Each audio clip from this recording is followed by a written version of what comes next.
Global Namaste.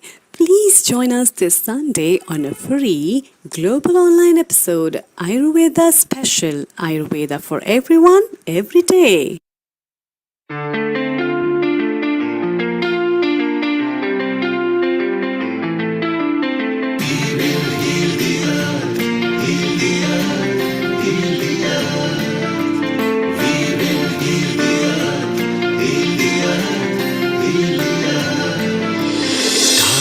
They can tell you stories which are brighter than yesterday. The streets have never been so quiet. The squirrels found a new hideaway. Tomorrow will never be the same. There is so much hope in our hearts. Brick by brick we shall overcome and walk right into a new start. Welcome to the brand new world. Give the children of our Mother Earth. Reach out your hands. Let us lead our earth together. Welcome to the brand new world. Give the children of our Mother Earth. Reach out your hands. Let us lead our earth together. We will heal the earth. Heal the earth.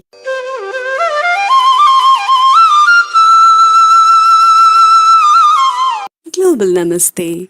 Please join us this Sunday on a free global online episode Ayurveda special Ayurveda for everyone every day.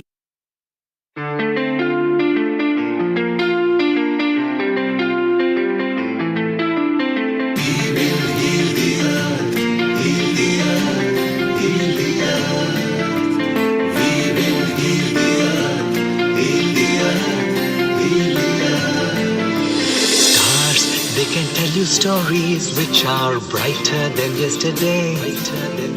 The streets have never been so quiet. The squirrels found a new hideaway. Tomorrow will never be the same. There is so much hope in our hearts.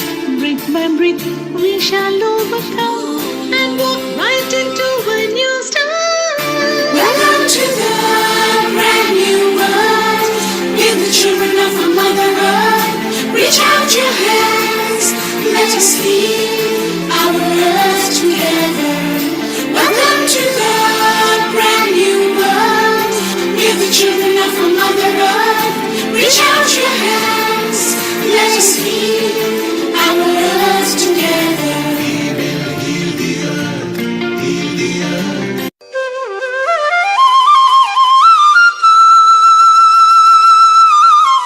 Global Namaste. Please join us this Sunday on a free global online episode Ayurveda special Ayurveda for everyone every day.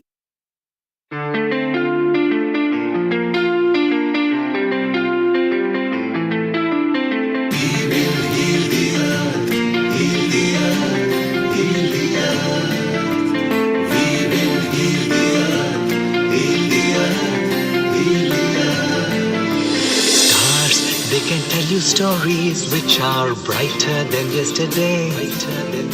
The streets have never been so quiet. The squirrels found a new hideaway. Tomorrow will never be the same. There is so much hope in our hearts. Brick by brick we shall overcome and walk right into a new start. Welcome to the brand new world. Give the children of our Mother Earth. Reach out your hands. Let us lead our earth together. Welcome to the brand new world. Give the children of our Mother Earth. Reach out your hands. Let us lead our earth together. We will heal the earth. Heal the earth.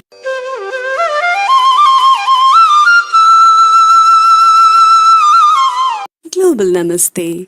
Please join us this Sunday on a free global online episode Ayurveda special Ayurveda for everyone every day.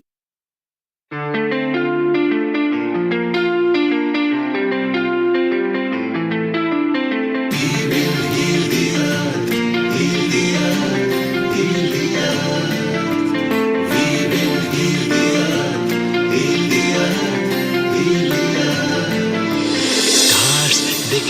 stories which are brighter than yesterday. The streets have never been so quiet. The squirrels found a new hideaway. Tomorrow will never be the same.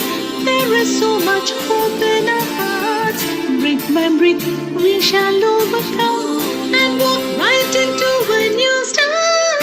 Welcome to the brand new world. We're the children of a Mother Earth. Reach out your hands, let us lead our earth together. Welcome to the brand new world. We're the children of a Mother Earth. Reach out your hands, let us lead our earth together. We will heal the earth, heal the earth.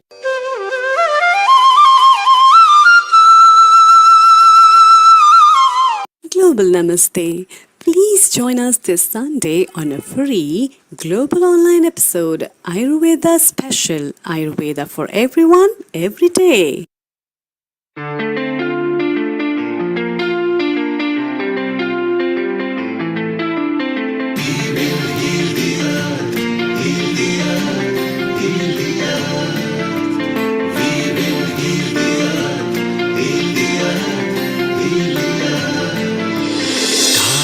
They can tell you stories which are brighter than yesterday.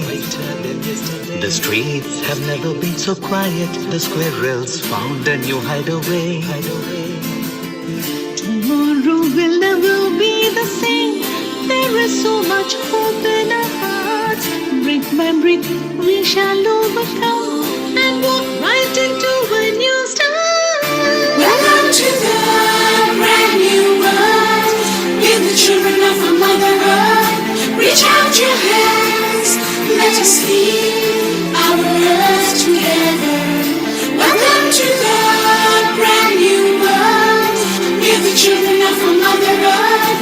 Reach out your hands, let us lead our earth together. We will heal the earth, heal the earth.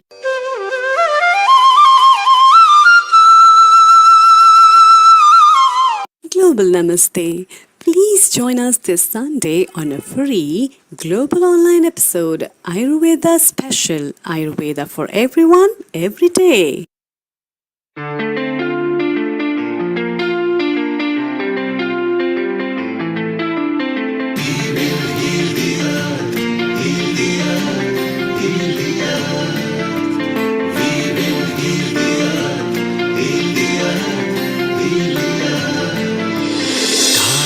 They can tell you stories which are brighter than yesterday. The streets have never been so quiet. The squirrels found a new hideaway. Tomorrow will never be the same. There is so much hope in our hearts. Brick by brick, we shall overcome and walk right into a new start. Welcome to the brand new world.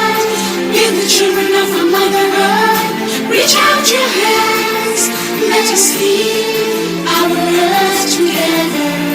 Welcome to the brand new world. We're the children of a Mother Earth. Reach out your hands, let us lead our earth together. We will heal the earth, heal the earth.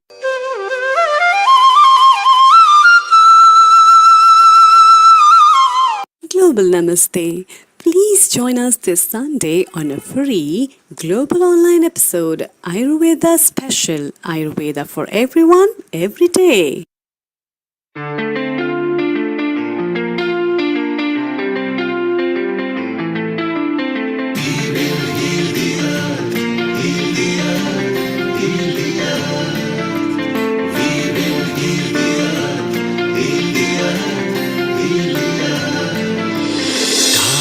They can tell you stories which are brighter than yesterday.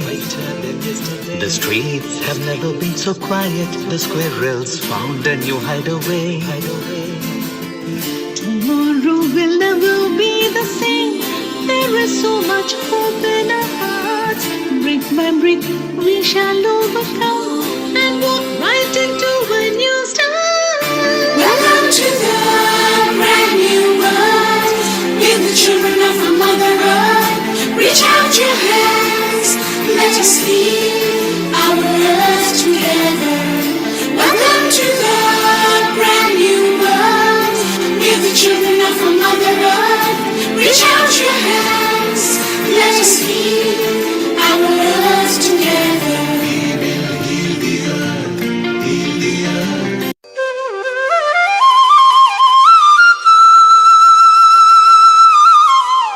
Global Namaste.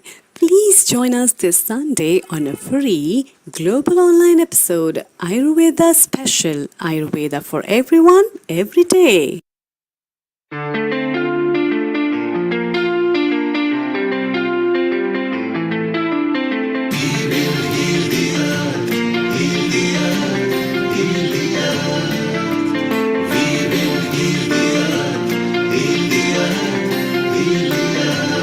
Stars, they can tell you stories which are brighter than yesterday. The streets have never been so quiet. The squirrels found a new hideaway. Tomorrow will never be the same. There is so much hope in our hearts. Brick by brick, we shall overcome and walk right into a new start. Welcome to the brand new world.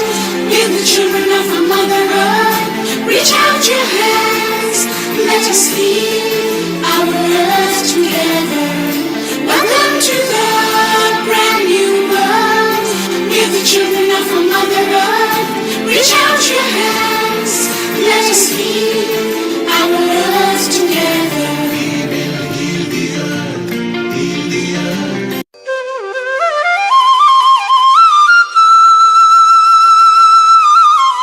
Global Namaste.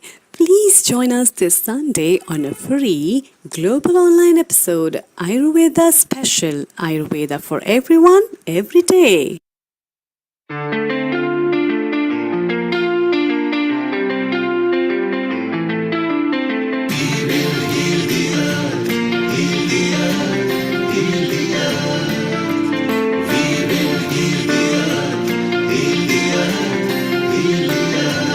Stars, they can tell you stories which are brighter than yesterday.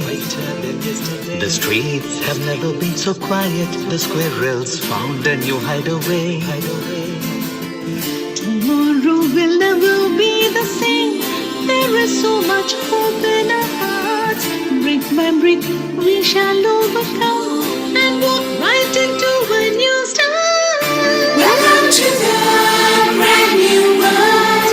Give the children of our Mother Earth. Reach out your hands. Let us heal our earth together. Welcome to the brand new world. Give the children of our Mother Earth. Reach out your hands. Let us heal our earth together.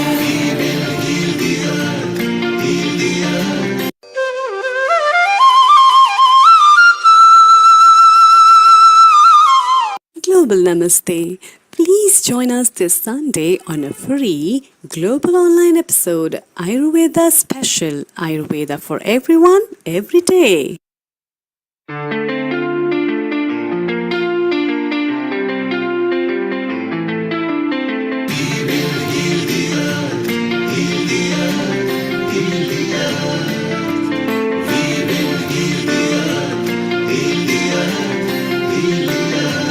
Stars, they can tell you stories which are brighter than yesterday.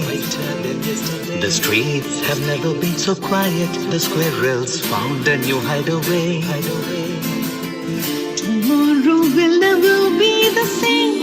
There is so much hope in our hearts. Brick by brick, we shall overcome and walk right into a new start. Welcome to the brand new world. Give the children of our Mother Earth. Reach out your hands. Let us heal our earth together. Welcome to the brand new world. Give the children of our Mother Earth. Reach out your hands. Let us heal our earth together.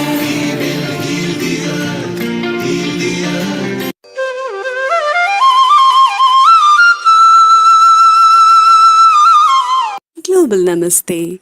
Please join us this Sunday on a free global online episode Ayurveda special Ayurveda for everyone every day.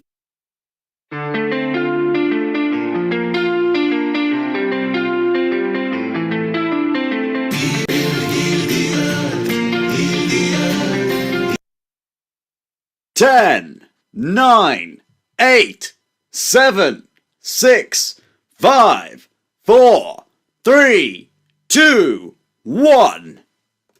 Global Namaste. A very good morning, good afternoon, and good evening to all the viewers of Healing Our Earth, wherever you are connected to us from. This is Amrita Sharma welcoming you to another episode at Healing Our Earth, which is Ayurveda special. Every Sunday, we bring to you something really different and informative, as well as full of entertainment and education. And for this episode as well, we aim to fulfill something like this. But before we dive into that, let's start with the mantra.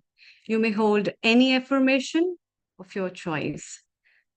I'll be chanting Gayatri Mantra. Om Om Bhur Bhuva Swaha Tatsaviturvarenyam Bhargo Devasya Dhimahi Dhiyo Yuna Prachodayam Om Bhurbhuva Swaha Tatsaviturvarenyam Bhargo Devasya Dhimahi Dhiyo Yuna Prachodayam Om Bhurbhuva Swaha Tatsaviturvarenyam Bhargo Devasya Dhimahi Dhiyo Yuna Prachodayam Om Shanti Shanti Shanti.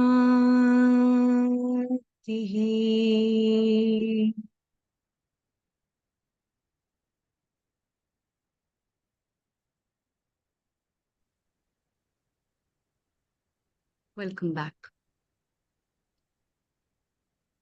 Today's episode is on an ancient system of Indian science, which is known as Ayurveda. We have so much of wealth of traditional medicine world over, and this wealth needs to be spread. And that's why today's episode is helping us to understand, to correlate, as well as to transform these traditional systems of medicine in today's day life, for which we have experts, guests, panelists, and where are the people who will be sharing their wisdom from the field of Ayurveda and from the field of holistic healing, the science of well-being, that will produce a great gesture to give you some tips to live a happy, healthy, and a bright life. So it's time for me to welcome our three eminent guests, Dr. Rajiv Gupta, our integrative health episode lead from UK. Global Namaste to you.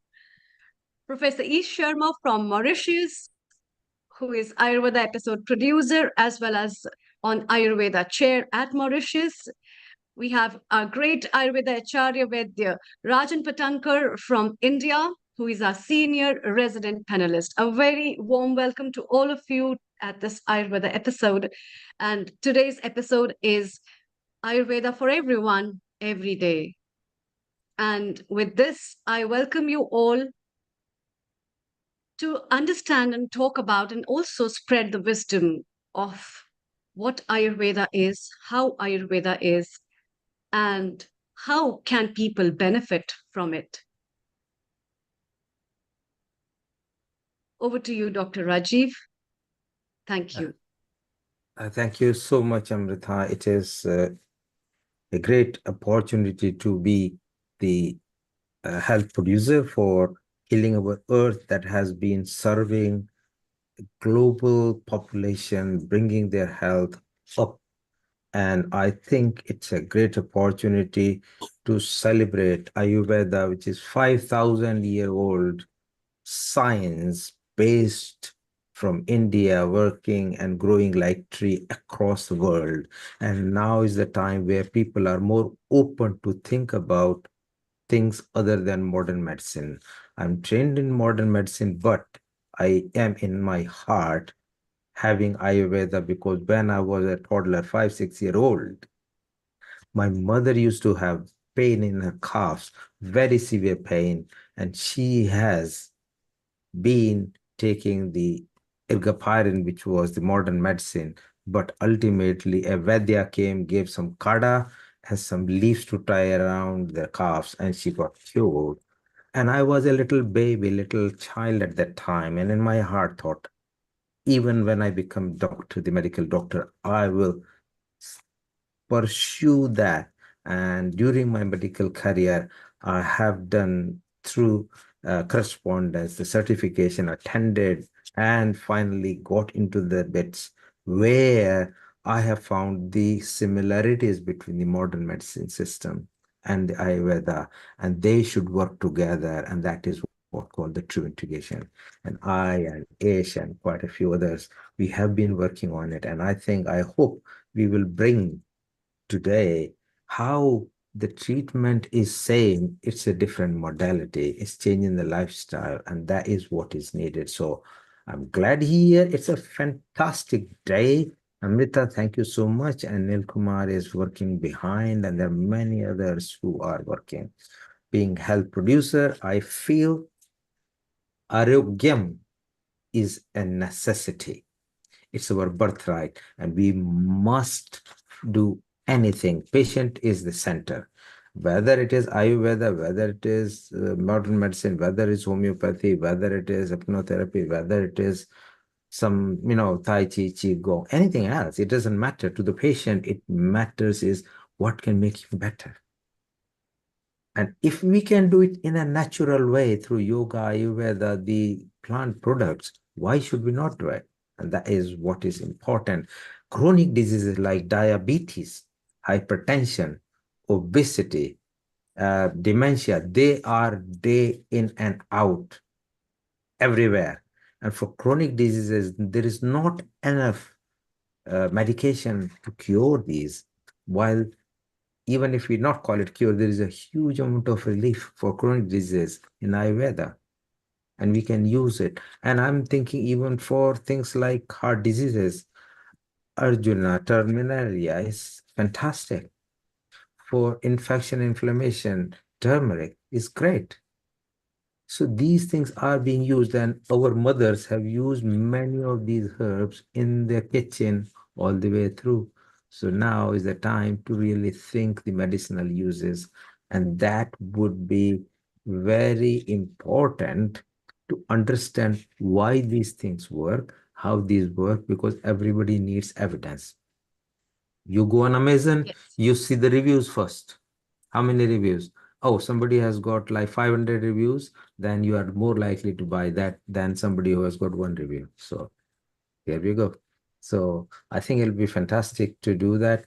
And you got a fantastic team here, great speakers. So I welcome all, and let's start the day. So Yes. over to Ish. Thank you. Thank you, Dr. Rajiv. Uh, Dr. Rajiv has been talking about the wellness of herbs and what the legacy of these herbs have given. What is your take, Professor Ish Sharma, about it before we take up our guests? And yes, over to you. Yeah, thank you very much, Amrita, and thank you, Neil. Thank you, Rajiv ji, and I welcome Professor Pradeep, Professor Shridev, Professor Narendra, And we soon will be having Mr. Jayant joining us. Before I start, maybe if I can request you, Amrita, if we can have Pradeep to begin with after this maybe talk, because it's like very late for Yes, him in Australia. So, definitely. and he has got a busy Definitely. day. So surely, as Definitely. Dr. Rajiv ji put, we are actually uh, coming back a full circle. There was Ayurveda only maybe like 100 years back. And then there was this transition where we had the wonderful discoveries and inventions in the Western medicine. And now this new menace, what we call non-communicable diseases, these somehow do not much depend upon a very nice infrastructure, very nice doctors, hospitals around your home, researches, because you have to introspect, you have to fight your own battle. If I believe, okay, I have got one NCD, let's say hypertension. Okay, then the doctor should be discovering, inventing the best medicine for me, and I will only be taking the tablet and I don't do anything else. No dietary change, no lifestyle. Unfortunately, this approach will not help. So that is where our role is becoming larger and larger, and it is a give back time for most of us. We being so mature, it is a give back time to the society after our like lifelong learning. How can now very important? It cannot be a monologue. We could be talking anything under the sky. Okay, Ayurveda says this. That's all. No, we have to be on the same page into a deliverable form where everyone can understand it. The one who is not from India, who doesn't know what is like a Vata Pitta Kapha or Ayurveda or kitchen spices, for them also we have to simplify in baby steps so that they start taking something. They have to start from somewhere. And I came to know about a very interesting incidents which I would like to share with you. For the first time, we introduced Ayurveda at the University of Mauritius, albeit a small model. It's like 180 hours only, but still now we have the entry of Ayurveda at the University of Mauritius. For the first intake, we launched in the month of March, where we had 185 students, which is a huge number because the total population of Mauritius is 1.2 million only. Now, the range was there were people who were not academically qualified, and there were retired vice chancellors, current head of the departments. There were 7 to 8 MBBS doctors. So the speech was to be, I was only like tutor.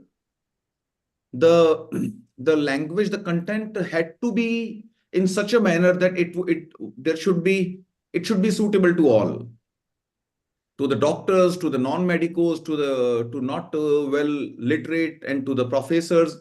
Now, the professor and head of the department physics, he also was our student. He told a very interesting case. He, like 20 years back, he was suffering a lot from pain in his left eye. His eyeball was paining, and it was paining for months, and he went to various doctors. They were giving painkillers and whatnot, and nothing was helping him. And he started believing I would have to live with it. One fine day, while driving on his radio, he heard like one statement that for pain in your head and neck area, including your ears, your nose, your eye, you should just be gargling with hot water or retain hot water into your mouth. Now, 20 years back, he thought, okay, I have done everything. Let me do this also. He did this simple technique, which is surely anti-vata, and pain doesn't come without vata. And his pain went away within a week. That's what he told me some time back. So Ayurveda is miraculous. It is beyond our expectations. Our thoughts might be limited. Okay, no, this is where Ayurveda might not help, or. So we have to keep trying with most ethical principles, because kalasya kutlagati, the the wheel of fortune is most unexpected. The way it went bad, now you are having one disease, it might reverse. You might without any explanation, you might get well also. So we have to keep attempting.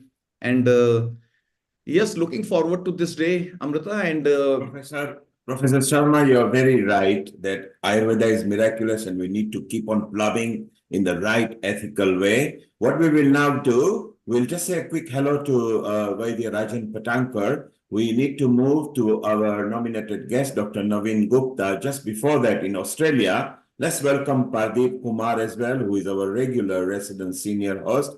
Global Namaste, Rajan Patankar ji in Mumbai. If you could just say hello and we will chit chat with you a bit later. Let's welcome you, say hello, and we go to Pardeep, then we go Hello, to and our global namaste. On this global platform, there are namaste. so many stalwarts, more Yes. knowledgeable than me. So, global namaste to everyone. And Thank you. stay around after the initial chit chat with Dr. Naveen Gupta. We want to enter into an open session where we say and give better tips to the consumer who are watching on the social media. Global Namaste in Australia, where I think shortly the time will be coming to midnight. Pardeep, how are you? And over the 5 minutes, if you could tell us about Ayurveda in Australia, then we move on to Dr. Naveen Gupta, who's in 4 countries practicing. So a global namaste to you, Pardeep. Very global namaste Global to all. namaste to you. Regards my mentor, Dr. Ish, and Dr. Rajan Patankar, sir. Welcome, Dr. Naveen Gupta ji, Amrita Sharma ji, and all. Neil ji, special thanks to you for sharing me the platform. I am just back right now. I was out with the family for 3 days. After 3 days, just I am reaching home and directly on the screen. So I was given the opportunity to share the global scenario of Ayurveda. As Dr. Ish told that we are doing all these things at global level in Mauritius, London, and we have did these things in 7, 8 years for European countries and Thailand, Malaysia, some Asian countries, Nepal. I will share my small story that while I was in taken the admission in my post graduation, and there was the choice to choose your thesis, and my aim was at that time in 2005 only that I chosen the topic for globalization of Ayurveda. I made that the abstract and all that, the 10 slides and the CDs and all that, the 10 copies, and sent it to the university. But my department was Department of Basic Principles, and that thesis was not approved to do because the very simple thing was that Ayurveda has been already globalized. What you will do the new? I discussed with Dr. Ish, sir, and we were planning that we will be doing these things and we will be seeing where we can go and move, and we can see where the authentic and traditional or awareness of Ayurveda is there. And as we are saying that it is always the miraculous, and where all the times I will share my thoughts and ideas that where we are limited or where are the limitations there. Like I have been given the opportunity for sharing that Ayurveda in Australia, as when we were sitting in India and we were doing all these things that the miraculous Ayurveda with special practical approach with the Panchakarma therapy, getting patients from all over the globe, especially at our clinic under the supervision of Dr. E. Sharma sir. We visited together Nepal, European countries a lot times, and New Zealand, Australia. Now I'm here from last 1 year continuously, and started doing something related with the AAA, that is Australian Association of Ayurveda. I will share my part here, and taken their professional membership and completed that in last days only, and started my practice for completing the. There are some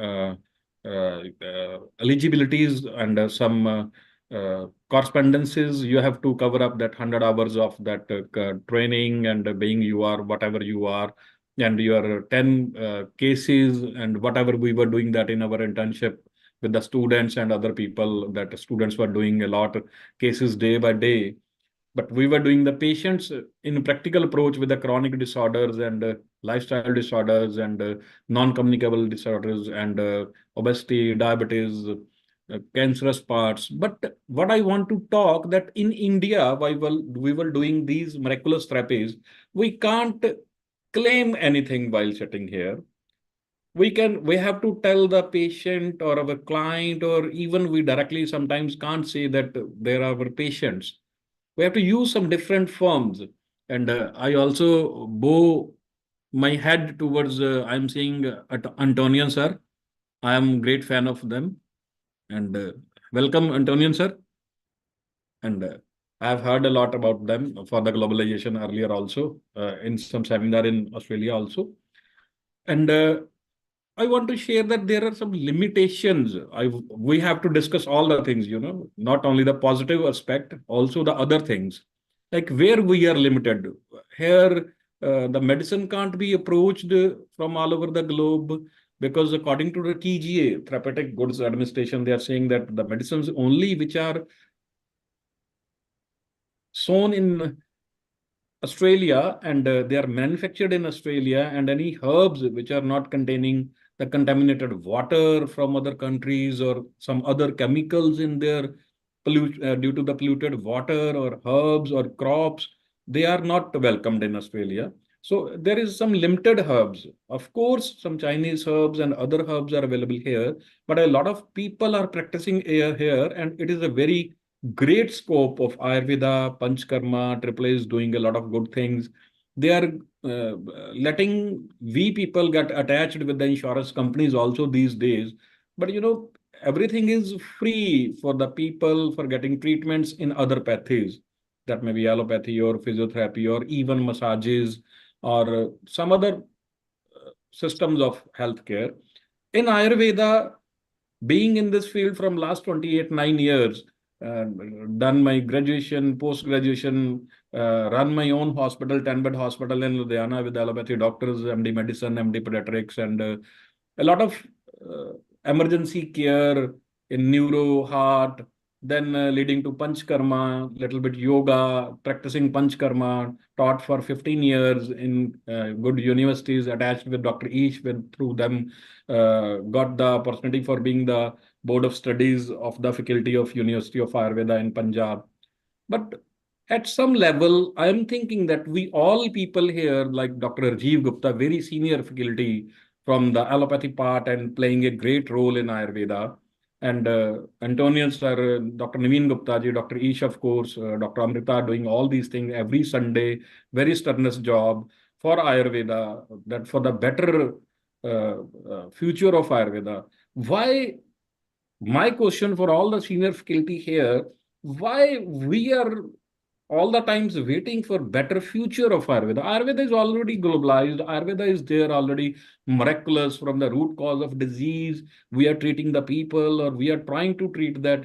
But why not? We should be at the same platform, or why not our faculty, maybe Healing Our Earth or other senior faculties or government levels, they come to one common platform, maybe through Healing Our Earth, that the recognition should be like that. If we are saying at one place it is miraculous, why not it is same miraculous at the other place? Maybe with the medicines, maybe with the herbs. If the herbs are same miraculous at one place, why not they are at the other place with the same people? Like maybe our Indian community here in Australia or some other people. I have seen very enthusiasm for Ayurveda, for its basic principles. Here in Australia, people are just mad about that. We are trying to take some volunteer lecture on every week, 8 people, 10 people, 5 people, even 2 people. And once there was only one person, and we devoted 1.5 hours with my wife and some other people of our yoga groups. We have launched one Geelong Ayur Yoga Wellness Club in Geelong. I'm in Geelong, near 70 So, kilometers from so Melbourne. Dr. Pradeep, I wanted to ask you, what are the best positive points did you find? What kind of Ayurveda do you find? Like you told, there is a lot of scope. Yeah. What kind of Ayurveda did you find? What kind of centers people have? What do they practice there? So Dr. What kind Amrita of and degrees there? Dr. Yeah. Amrita and Professor Pradeep will take this subject again. Professor Pradeep, you're very passionate in what you say. Why don't we unite? Stay now. We are going to take this subject again because our next guest, Professor and a doctor and a Vaidacharya, Dr. Naveen Gupta, who actually successfully takes clinics in Switzerland, Belgium, Netherlands, and Harley Street in London, will also be able to join force in saying about the regulation. And who better also, Dr. Morandi in Italy, who is both, he's Ayurveda and allopathy doctor, who is advanced. So let's let's visit our Dr. Naveen Gupta for a while over next 10 to 15 minutes. Then we will chit chat as a group as to how we move forward, because we are moving forward. Thank you, Professor in Australia. And Amrita, let's welcome Dr. Naveen Gupta. Over to you. Thank you. Thank you, Neil Kumar. Please stay around, Dr. Pradeep. We'll be taking up these questions and chit chat, which is very important. Dr. Naveen Gupta, very warm welcome to you, Dr. Naveen Gupta. You have been practicing Ayurveda, learned from Tibia College, Delhi, moved up as a step. So before you take up your talk on the topic, because it has a lot to do with the enhancement and about globalization of Ayurveda, I also want to know from you the steps that you took from your journey from Tibia College to the Harley Street. How had it been? And as your talk today is on a very vibrant subject, which is related with psychotherapy and emotional health in the perspective of Ayurveda, which is also very vibrant and interesting in today's time. So it's time to hear from you all that. Over to you. Thank you. Thank you, Amrita. Thank you, Neilji. Thank you, everyone here at this platform. Global Namaste. I'll be coming to the answer directly, what Amrita has asked me, and then Pradeep has asked something. And then I will, if I recall everything, I will answer that. And then I'm given a slot of 15 minutes now. So I try my best to stop in 15 minutes so that we have more minutes later to chit chat. For me, with respect to all the statements which have been given until now about the future, when the Ayurveda future will come, when, 3 times when was asked, and 3 times when was used. And now you are talking about the globalization of Ayurveda. Ayurveda is globalized. Why we need to talk about the globalization? I don't understand this, because Ayurveda is globalized. And why we need to talk about the future? Because this is the future. We are in the futuristic days of Ayurveda. So we are not looking for future will come. No, future is present. Today is the day of Ayurveda. Today is the world of, now the world wants to ask, world is looking towards us to tell them that how, let me come back to the Dr. Ish Sharma, when he mentioned about that a professor of physics, what gargles and all this was coming with the solution that 1 week the pain was gone. But this radio, Dr. Ish, did not mention about Ayurveda. He just heard about gargles, and then he was healed about the gargles. Then somewhere else he heard about Ayurveda, and then he came to you. He didn't came to you after gargles and the pain was gone. So because there was no Ayurveda mentioned that radio, if I understand correctly. So this is our job to tell the whole world and the radio jockeys, and our one and only Neil already knows it. So he's already in a very good energy, and he spreads the world from one to the earth to healing our earth. And then I agree with Pradeep that healing our earth should take, and then this big platform should come. But for me, Ayurveda is globalized, and it is the future. We are in the future.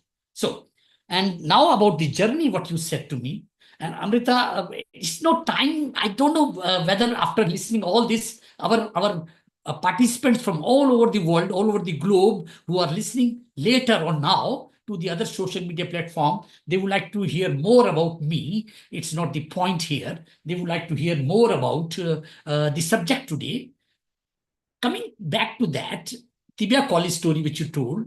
So this is, I'm happy to share to everybody. This is my 47th year in July 2024. I started in July 1977 at Ayurveda and Unani Tibia College. At that time, it was already the university college. It was already, we were under the UGC, University Grant Commission at that time.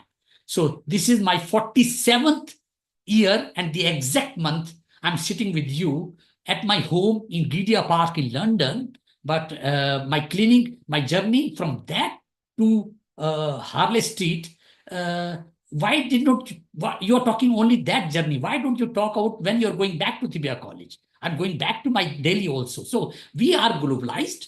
So journey to Harley Street is, it's a long journey. So let us talk it some other time. Let me come back to the topic which I assigned for today, that is Vedic psychotherapy. For me, it is the time for a paradigm shift in mental health and emotional well-being. And I'm talking to the psychiatrists of the world today. And of course, their patients. Of course, there would be patients. I'm talking to all psychiatrists in the world. It is the time for a paradigm shift in mental health and emotional well-being. So, what Veda says about it is, thoughts are self-arising and thinking is a choice. We cannot control our thoughts, but thinking is our choice.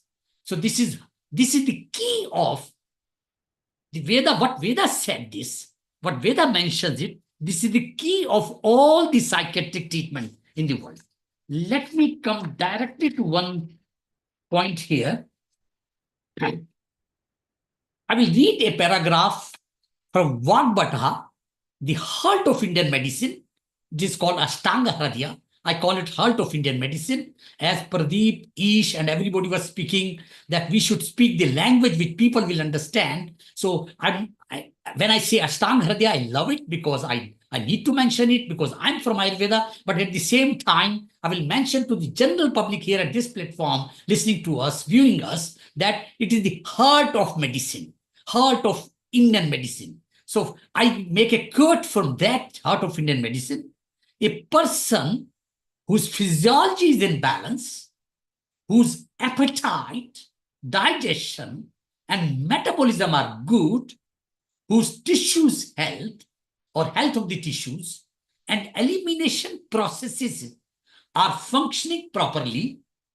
So I mentioned about physiology in balance, appetite 2, digestion 3, metabolism 4. So I talked about the 4 good points. Now I'm coming to whose tissues health of the tissues is good, or elimination processes are functioning properly, and whose self, we'll talk more about self.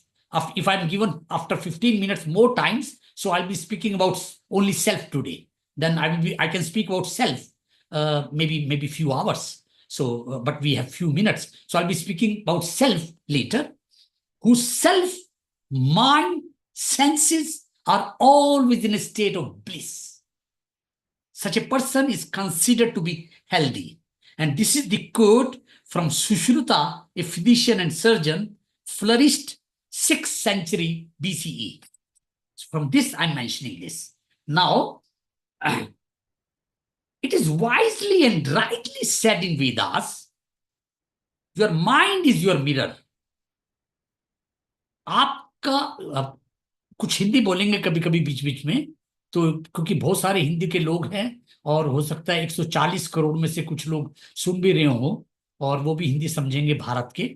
तो जो आपका मन है वही आपका मंदिर है और वही आपका मिरर है। हनुमान चालीसा सब लोग बोलते हैं, हम बोलते हैं ना, निज मन मुकुर सुधार। मुकुर का क्या मतलब है? मुकुर का मतलब मिरर। और उस मिरर का क्या मतलब है? मिरर का मतलब है कि हम अपने मन की बात कर रहे हैं, क्योंकि मन हमारा मिरर है। It is wisely and rightly said in Vedas, your mind is your mirror which will see and show both.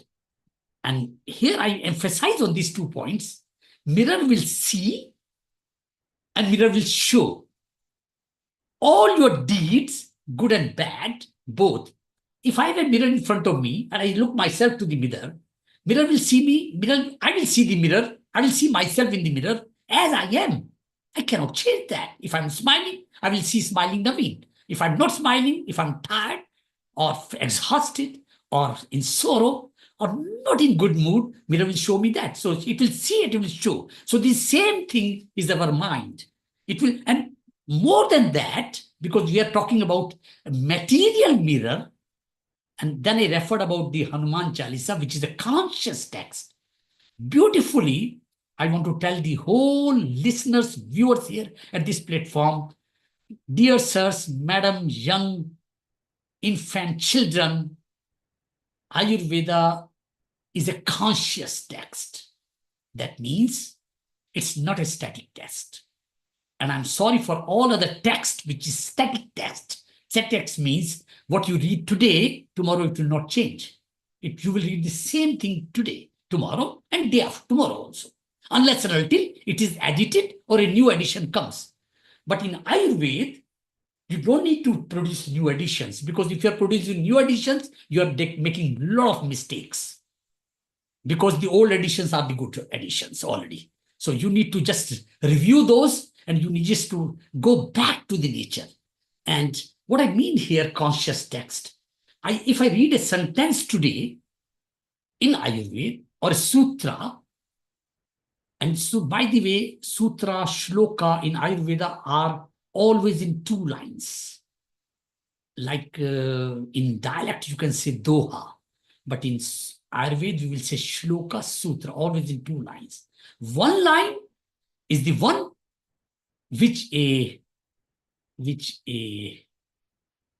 author or a speaker or me, Ish, you, Pradeepji, you, Amritaji, you, and Rajanji, and I'm sure Rajivji will also be able to speak Sanskrit. He comes from a Hindi background. So we, all of us, will be able to speak that. So the first line is spoken in Sanskrit by us or by the speaker, and the second line is completed by the God. So that is why Ayurveda is divine. The second line is always completed by the God. So this is how, like we say, hitta hitam sukham dukham ayustasya hitta hitam. This is spoken by me at this moment. And the next one, it is God who is completing this. Swasthaya swasthya rakshanam aturasya vikaram prashamanam cha. And this sutra, by the way, Neil was explaining about 4 countries, but I'm presently working in 7 countries now, anyway, or living in 3 countries. And so I say in 7 countries, minimum 10 people in each country, if we count upon, the 70s can speak this sutra so good, so good. You will not be able to recognize a Western person or a Gorawala, Gorewali is speaking this sutra. So they will speak completely in a pure Sanskrit text, Sanskrit accent, and that coming from the heart. So this is about Ayurveda I wanted to mention. Now I read 1 sutra more. Mana ev manushyanam karanam bandha moksha yuho. As the mind, so the man. Bondage or liberation is in our own mind.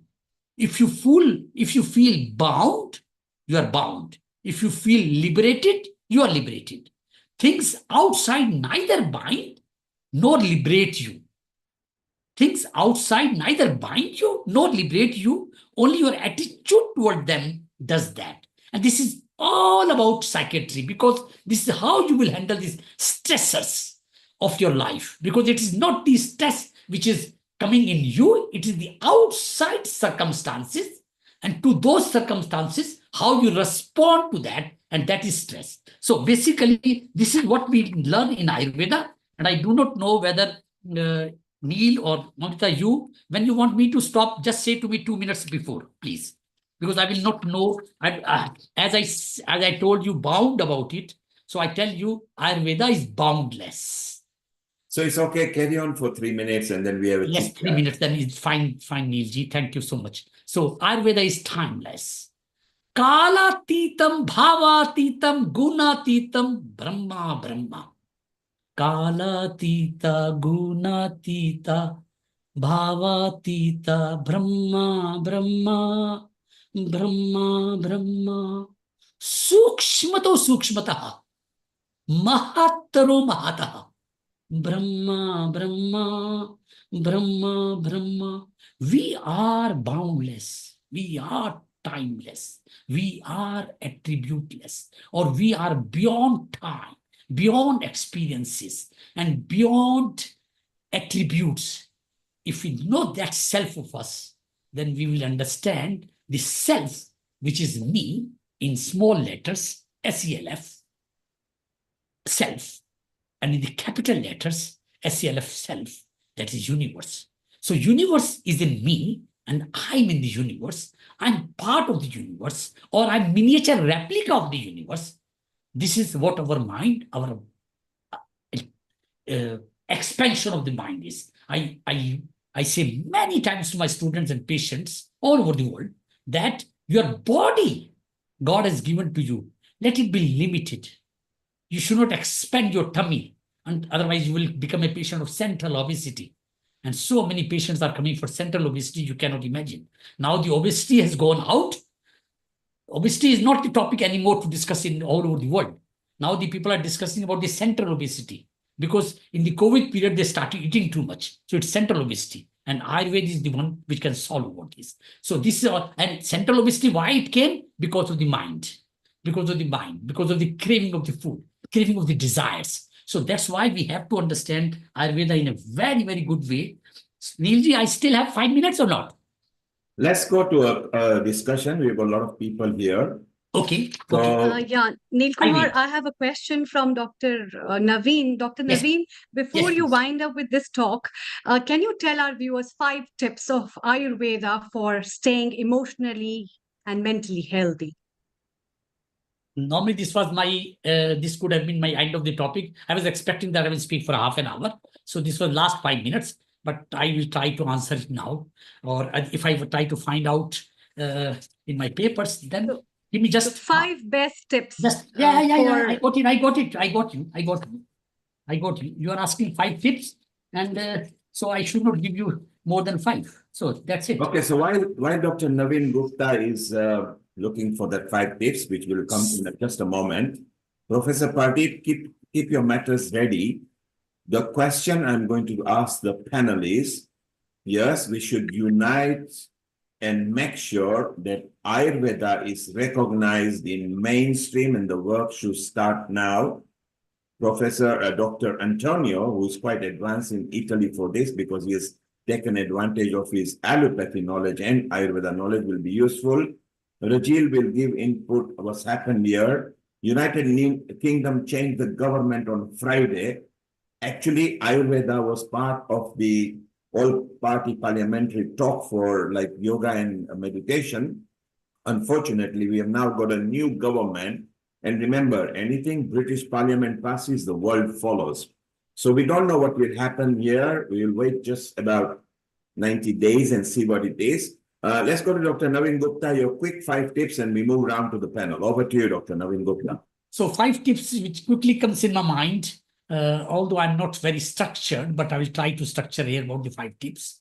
That wake up early, and that should be in Brahma Muhurta. So Brahma Muhurta, to explain that, will take time.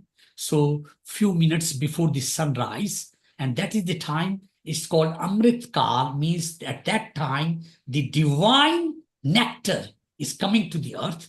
And I can go on and on for this into the mystique way, and because I'm a mystique of Ayurveda, I call myself.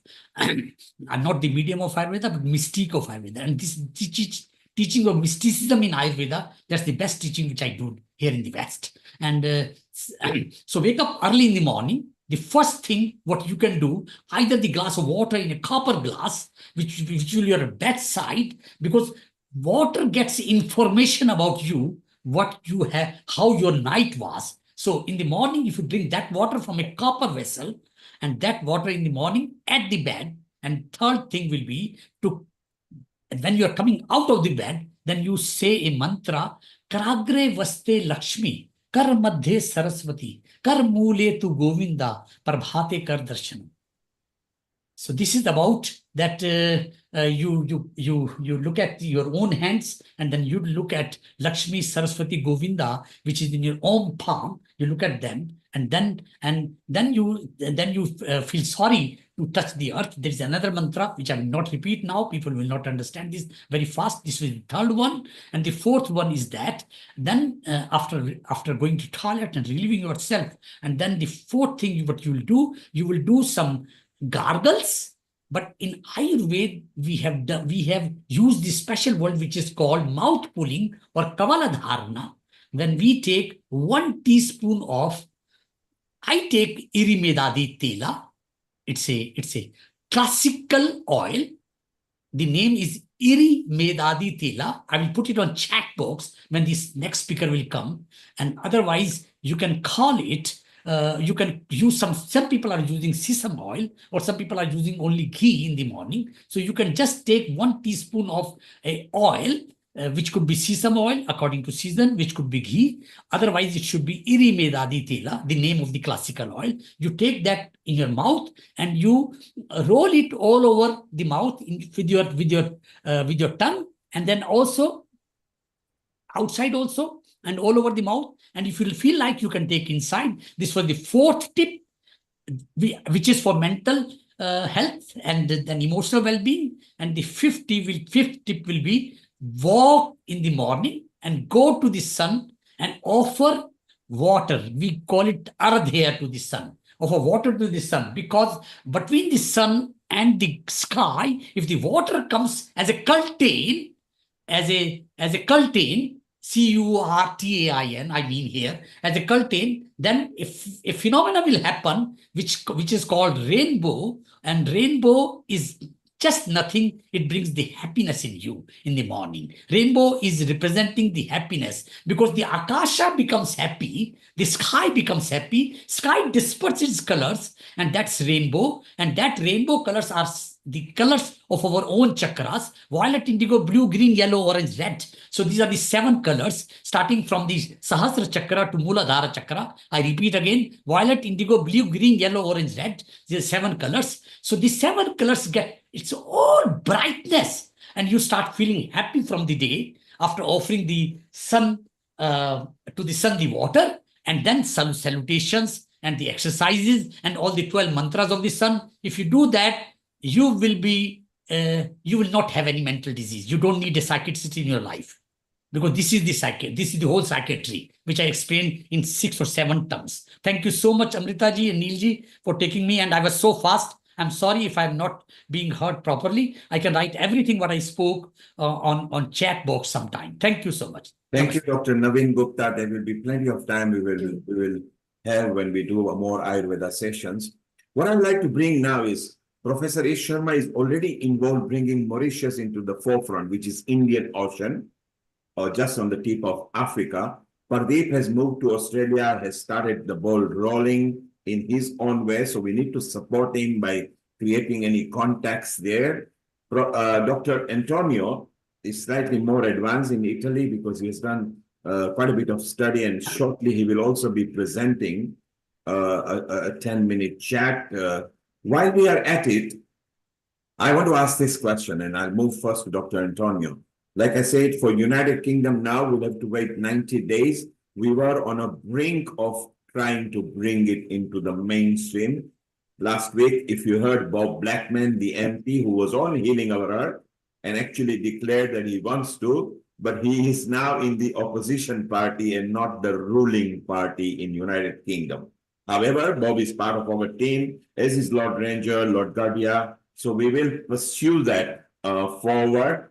Naveen is already here in London. Maybe at the tail end, he can get the ball rolling with Ravi and them lot. So, Dr. Antonio, about a year back, you were here on Healing Our Earth on integrated platform, and we discussed further. What is the latest in the scene of Italy? Do you feel Ayurveda has advanced and people are talking? Have we moved on to the politicians as yet? Over to you for next 5 minutes, Dr. Antonio. Okay, thank you very much for inviting me to this very interesting chat. I would like to say one thing before. You say that Ayurveda is globalized. For me, it's not globalized at all, because Ayurveda is not globalized because we say that it's globalized. Ayurveda is globalized if people that do not know Ayurveda say that it is globalized. If we ask to the people that already know Ayurveda, what is Ayurveda, we don't get any kind of news. So we have to ask to the people that shouldn't know what is Ayurveda if they know Ayurveda. And there are many very little people that know what Ayurveda is in the Western world. First. The second part is that most of the people that we say that we know that they know something about Ayurveda, they know something about the Ayurveda of spa. or they know something of Ayurveda because they have an Ayurvedic shampoo or an Ayurvedic toothpaste, but they don't even know what Ayurveda means. This is the big problem. I mean, we can say whatever we want, we can say whatever we like about Ayurveda. We can say whatever we would like, but it is not. So Dr. Antonio, from what I gather, what you are saying, that we need to make more efforts to make Ayurveda globalized by consumer level, that they should know as well. And yeah, recently, absolutely. But we have to diffuse a correct view of Ayurveda. yes, so Because I do not care. I do not care if the people know Ayurveda because there are Ayurvedic shampoo or because there are the spa. Correct. They should not be talking that they know Ayurveda just because the problem is an epistemological problem. Yes. So what you are trying to know that the Denmark banned ashwagandha in 2020. Now there is an issue. Fortunately, Bhushan Patwardhan Ji and published a paper on Journal of Ayurveda Integrative Medicine just now, in which he demonstrated that that report was a flaw, was completely false. But this is an evidence that Ayurveda is known only from a threat from a commercial point of view, not because it can be a resource for the humankind, for the mankind. This is because Ayurveda is not understood. You know, I am a medical doctor, I am a neurologist, and I am an Ayurveda expert. It's 40 years that I study and keep on studying, practice Ayurveda. I have my own school, and it is my life, Ayurveda. It's my life, actually. I have to say that my life is India, more than Ayurveda. Because probably in my previous life, I was in India. I do not know, probably, yes. In the Jyotish people tell me this, I don't know. But the fact is that we have to explain Ayurveda in a way that the Western scientists and doctors understand what we are speaking about. So the doctor, just pause here for a moment. What you are saying is very salient point. Rather than just few people know some of the consumables like a shampoo and a soap and a toothpaste, which is not Ayurveda, it's just a product that some company is manufacturing. We need to bring a deeper, easier knowledge to the Western community, media, and politicians. Is that what you're saying? Which is Svastavritta. Period. Absolutely. So pause here, Svastavritta, Dinacharya, these are the tools. We have to diffuse the culture of Ayurveda. That means the culture of life. And we have to do this at the level of schools, of elementary schools, of primary schools. This is the diffusion that we have to do, because we have to work now for the future generation, not for our generation. I am old, we are old. I mean, except the lady there, she's beautiful and young, but we are old. So we don't work for us. So doctor, for me. Doctor, let's continue this further. Just pause there for a moment. And this is exactly what at Healing Our Earth, at 18 months back, we said, we need to go through the younger generation via education authority and bringing it in a simpler form where we can bring it into the mainstream. Let's just pause here for a moment. And Professor Ish Sharma actually is doing that in Mauritius, in his style, in his way. Slowly, he's bringing it into the mainstream, and he created a garden as well. Professor Ish Sharma, you agree with Dr. Antonio? Yeah, cannot agree, cannot have better words to put it across. So very, very well said, Dr. Antonio. And that's what I tried to express during my openings, a conversation, that we have to be on the same page with the world. It cannot be a monologue. So what we did was, in Mauritius, being a smaller country, it was easier for me. Like doing it in England or Italy or India could not be that easy, I believe. So we did introduce, and what component of Ayurveda we could start from, that was a challenge. That's where I picked up food, because food relates to everyone. Ashwagandha might not relate to everyone. And the most formidable habit forming years being the age 6 to 12, I targeted the primary school curricula. And the national cabinet was very kind that within 3 months of my first proposal, the national cabinet approved the idea. And now very basic Ayurveda dietetic steps have gone to the primary schooling grade 1 to grade 6. And the Honorable Vice Prime Minister come Education Minister of Mauritius, she is a university professor retired. She suggested me to keep 3 tips each grade, like grade 1, tip 1, 2, 3, grade 2, tip 1, 2, 3, as simple as you can be, because you're talking to a first grader, second grader. So I'll be very happy that if I could keep sharing at least this very basic information, all the approvers, all the content with every one of you, so that if we can start from there, like uh, supported by one country following it, it could be easier. It could really be fast paced for other countries to follow. Thank you, Professor. Professor, thank you. You are in agreement, and I think Dr. Antonio, being not just a doctor, he's a neurologist. He's a very, very senior and has been. He said 40 years is quite a lot. Being in Italy as well, he came to an exact salient point. He's very clear.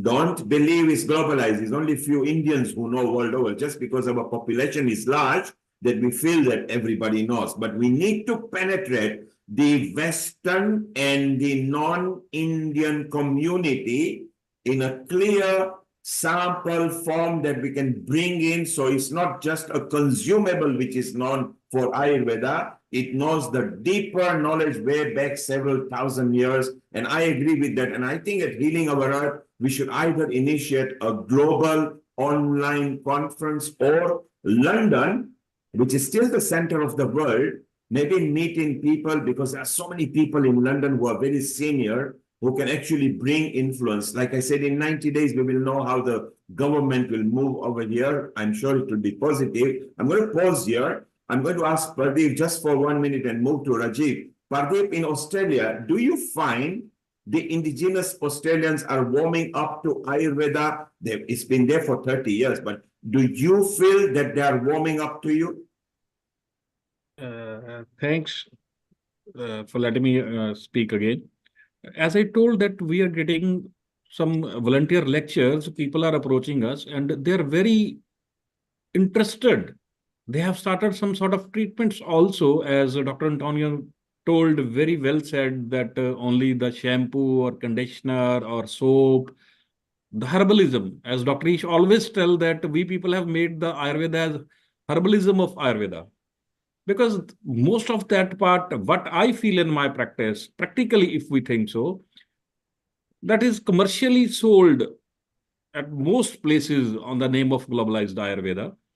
As if we can't let our Indian community even, we can't convince them what Panchkarma is, what Tri Dosha is, what 5 elements are, what soul, where the emotional therapies count through Ayurveda with our simple herbs. Of course, we are seeing what I am seeing in Australia by true of my heart, that Chinese herbs are there. We are seeing, of course, I'm talking directly without creating any controversy, that on chemist warehouses, I'm seeing that sleep pill, which is Tagra. I'm seeing ashwagandha. I'm seeing turmeric, curcumin. Everywhere these things are available. Of course, they are saying that that product should be manufactured and sown in this country only because of the what I said on the name of globalized of Ayurveda. That why one person is happy in one country and why not at the other place? Of course, there is some priksha of desh call, all the things we all people know that theoretically, but people will be coming to us, as Dr. Ish playing a very great role for mainstreaming of the Ayurveda, starting from the school level, from the childhood level, that they should be interested and they should actually know what is Dinacharya, Ratricharya, what are the three dosha, or whatever the basics we can put inside. Okay, thank you, Professor Pradeep. We'll come back to you. So you started penetrating some indigenous people, which is very important. We'll come back to you. Dr. Antonio has got a comment, but just before that, Rajiv, over the next 1 minute, your school of thought with Ayurveda, how you see is moving. And exact point with Dr. Antonio said, forget the consumables. Let's bring the core knowledge to the Western community. And then they will realize the Chinese have made a very good move. Let us actually, we are not competing with people. Let's bring in some move. Let's give you a comment for a minute or two, and then we'll move to Dr. Antonio.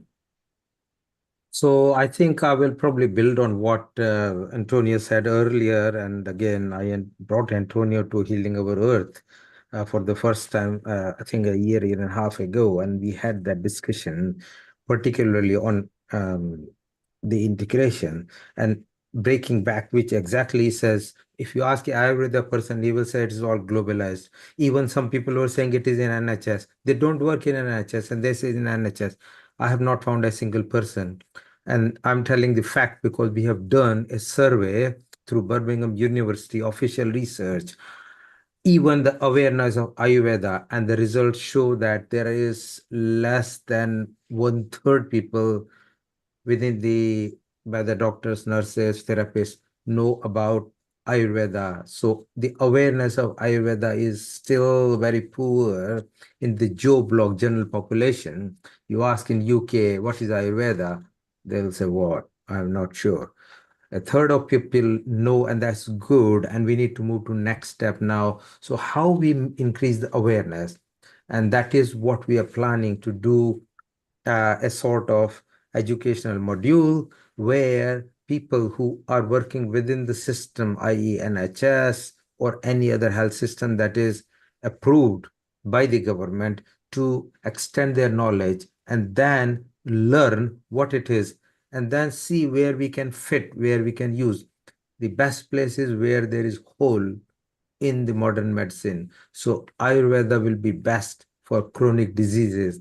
And we ask about particularly hypertension, obesity, that's where it is, osteoarthritis, because we are using the modern medicine here. The plug-in and the use of the medications go down, say Madhunashni or something, whatever, Trifla.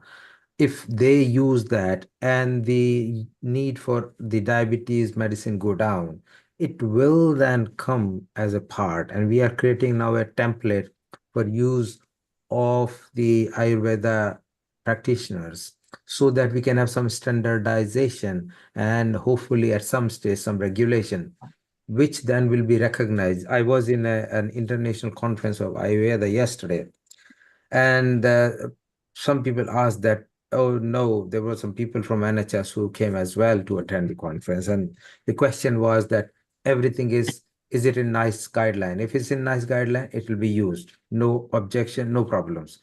But to get to that stage, and I have been a part of the NICE guidelines for different part for weight management because of obesity. I was the NICE guideline panel member. It is a very hard evidence. They need proper research. They need proper argument about its validity, and then they accept or reject. So to get to that stage, we need to start doing something. So first we collect the observation, people's view. If 2,000 people, 10,000 people say it has been useful, that's very good. The next level. Thank you, Dr. Rajiv Gupta. So you are in agreement that we need to bring more education to the Western society and the institution and NHS. Stay down. We'll come back to you. Dr. Antonio, just before I come to you, Dr. Naveen Gupta, because he has made a good headway to the local communities. Dr. Naveen Gupta, over the one couple of minutes, how do you think Ayurveda is viewed into the Western society in Switzerland, Belgium, and Netherlands, to your knowledge? Thank you so much, Neil, again. So with respect to Dr. Antonio, I've not met him personally, but I've seen him and I know him for a long time, long time.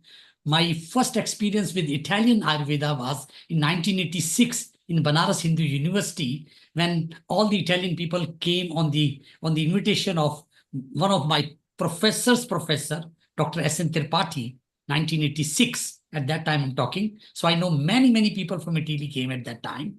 And then this is why my first journey started. Then I delivered a big lecture with Shri Ravi Shankar in Florence, teaching 40-50 doctors from Italy at that time, way back 12 years ago, I think.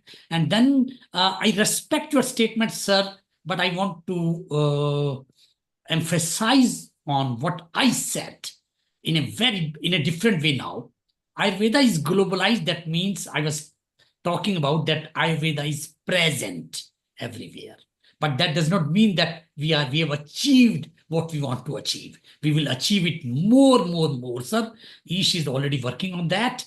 And but at the same time, I wanted to just be optimistic, just to spread, because 47 years ago, when I entered into Ayurveda in 1977, in July 1977 at Delhi University in Tibia College, the same type of news what I'm hearing all the time from all over the international property, we have to do that, we should do that. It's a political language we are talking about. We should do that, we will do that, we do that. And if we talked about 47 years ago same, and today also we are talking about it, that makes me a little bit disappointed. So I wanted to come out of my disappointment to say that Ayurveda is globalized, present, but like Ish is doing, we need to spread it through the education. And I also agree with you, doctor, clearly. And also 40 years ago, there was my lecture at Parliament House in Delhi, that I delivered a lecture 40 years ago. And I was talking the same what you talk, that Ayurveda is not Dabar Chyawanprash.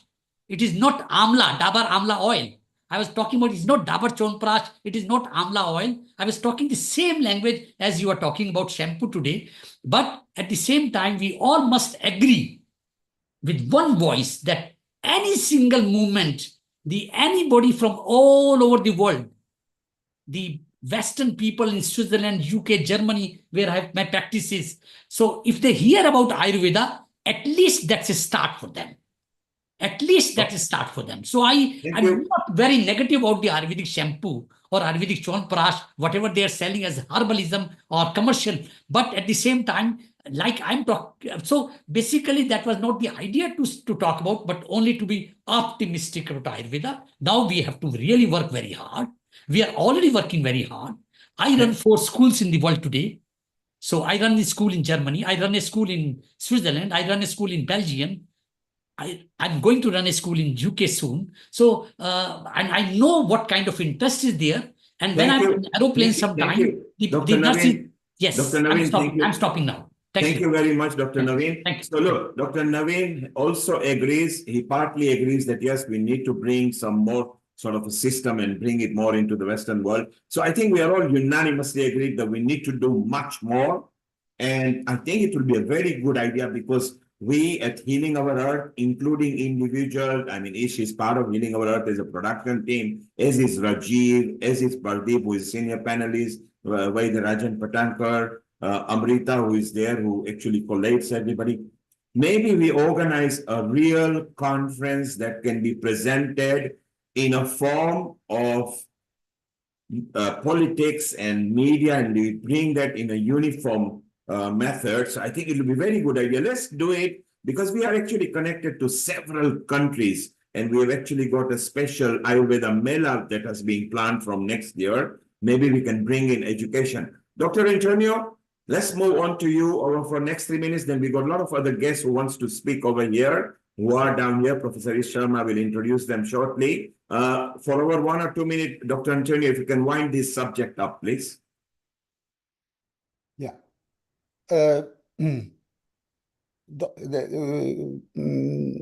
Yes, I think that what is important is that it's not only important to, yes, it is important to be present. I am optimistic. I'm not pessimistic. I'm optimistic. But the problem is the method. Because it is 40 years that I'm dealing with Ayurveda, and I come to Ayurveda with the mind of a scientist, because I come from neuroscience. And in this way, for example, you were saying why we do not organize something, some kind of conference. Yes, we organized in Italy 2 international congress on Ayurveda and 1 in India. They were breakthrough. I mean, all the people from the first one in 2009, there were 400 people from all over the world coming at this congress. because I am used as a scientist to put together people in order that we can find a common place where to work. But for doing this, we have to find a common method. The problem is that when you speak about when you speak about Ayurveda to a Western scientist, Ayurveda is like a black box. There is an input, there is something that I do not know what is going on, and then there is an output. Even if the output is wonderful, is fantastic, if the Western scientist does not understand what there is in the black box, he will not accept it. He will not accept people that will resuscitate from death if they do not understand how. So the important thing, as I was telling, is an epistemological problem. As you know, Ayurveda is more inclusive than modern medicine. Ayurveda is based on physics. Modern medicine is based on chemistry. So physics can explain chemistry. Chemistry cannot explain physics. So Ayurveda can explain modern medicine. Modern medicine cannot explain Ayurveda. So we have to start from this point. We have to be very well aware to the fact that we cannot have one-to-one connection between modern medicine and Ayurveda. But it is Ayurveda that has to explain to modern medicine the mechanism of life, not the opposite. Ayurveda has not to be bended and to be explained with the terms of modern medicine, because this will be a big error. And it is the same error when we think that Ayurveda is just an herb or is just panchakarma. Ayurveda is an epistemology, is a thinking process, is a way of looking at reality. You know, Sanskrit language describe reality through processes, to properties and relationship. Italian, English, they are languages that describe reality through objects. You know very well that in Sanskrit, in the language, Indian languages that are very connected much with Sanskrit, this object has different names according to the use. But this name in English is a pen, period. So how can you put the two thinking together? You have to find common place. For this reason, to organize the research process, we propose what we call collaborative medicine and science, which is a framework that is divided in three parts. One is the reformulation of the epistemology, the second is modeling, and the third one is the localization, not globalization, localization of Ayurveda. Because you cannot apply Ayurveda as it is wherever in the world. Because the genetic background, the cultural background, the food background, the climate background is different. So you have to have the principle of Ayurveda to find the local Ayurveda. And this has to be put in a frame exactly so that all of us go in the same direction, because the research in Ayurveda is completely scattered. You cannot speak about dosha without having the possibility for the modern scientist to understand what a dosha is, but it has to be explained. The work that I have done in the WHO group of terminology has been this. It has not been a translation of the terms, but an explanation of the concepts. So one important thing is to explain the concept. For example, just to give an example, I submitted, I'm waiting for the response paper now with my collaborators on how to prescribe, how to use modern drugs using Ayurveda. Looking, how to read modern drugs from an Ayurvedic point of view. And this is very important for us, because sometimes we are in a hospital in Italy where we have, I have some doctors here that have an Ayurvedic background. They are very good in Ayurveda, but they do not have Ayurvedic drugs in the hospital, but they will still want to use the Ayurvedic logic, because Ayurvedic logic is much better than modern medicine. And so how to use a beta blocker according to Ayurveda? How to use a diuretic according to Ayurveda? How to have the possibility to make a therapy with a person that is already on a modern medicine prescription. So this is the important things. If we are able, this is the work that we are doing, because we have several projects now. We have, for example, we are redefining the Apgar score according to Ayurveda. We are redefining the concept of vulvodynia with Ayurveda. We are working on this concept of how to use modern drugs with Ayurveda. We are looking at several things in which we can explain to modern medicine how Ayurveda can explain modern medicine. Dr. Antonio, and this is the way that I tell you, because I am a Westerner. Westerner can understand this. Because if you tell them that, I think that, and then I stop. Dr. Antonio, Ayurveda, sorry, I think only this and then I stop. Yes. Ayurveda and the knowledge of Ayurveda and the ancient scripture of Ayurveda are the basics of everything, but they have to be contextualized. They are not to be bended, but they have to be contextualized. And to contextualize, you have to know both modern medicine and Ayurveda very well. And Dr. Antonio, you mentioned to know both, and you are a better expert at both because you practice both of them. You are a Westerner, so the third tick. You are passionate, so the fourth tick. And you have a clear punch, so 5 ticks. So it's a 5-star advice from you. Stay around. We want to move to, because we've got so many other people we want to take for their opinion. We will take this further. Thank you very much, Dr. Antonio. Stay around over here. Pradeep, 1 minute, please, because we need to move to Ish and Amrita, because we've got Sonika waiting. Sonika, if you can make your video landscape, please. That's what we're asking you. Make your video landscape. So it's nice. Pradeep, over 1 minute, your conclusion on what Dr. Antonio said or whatever you wanted to say. Over to you, Pradeep. Of course, very well said by Dr. Antonio, sir. As directly, that is the actual practical approach. As most of the times, what we are feeling, of course, in India also and here also, that people come with their modern reports.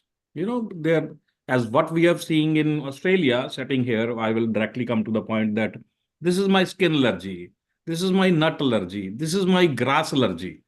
That is not mentioned in my authentic text or whatever is, we have to just do like that. I am just giving one example.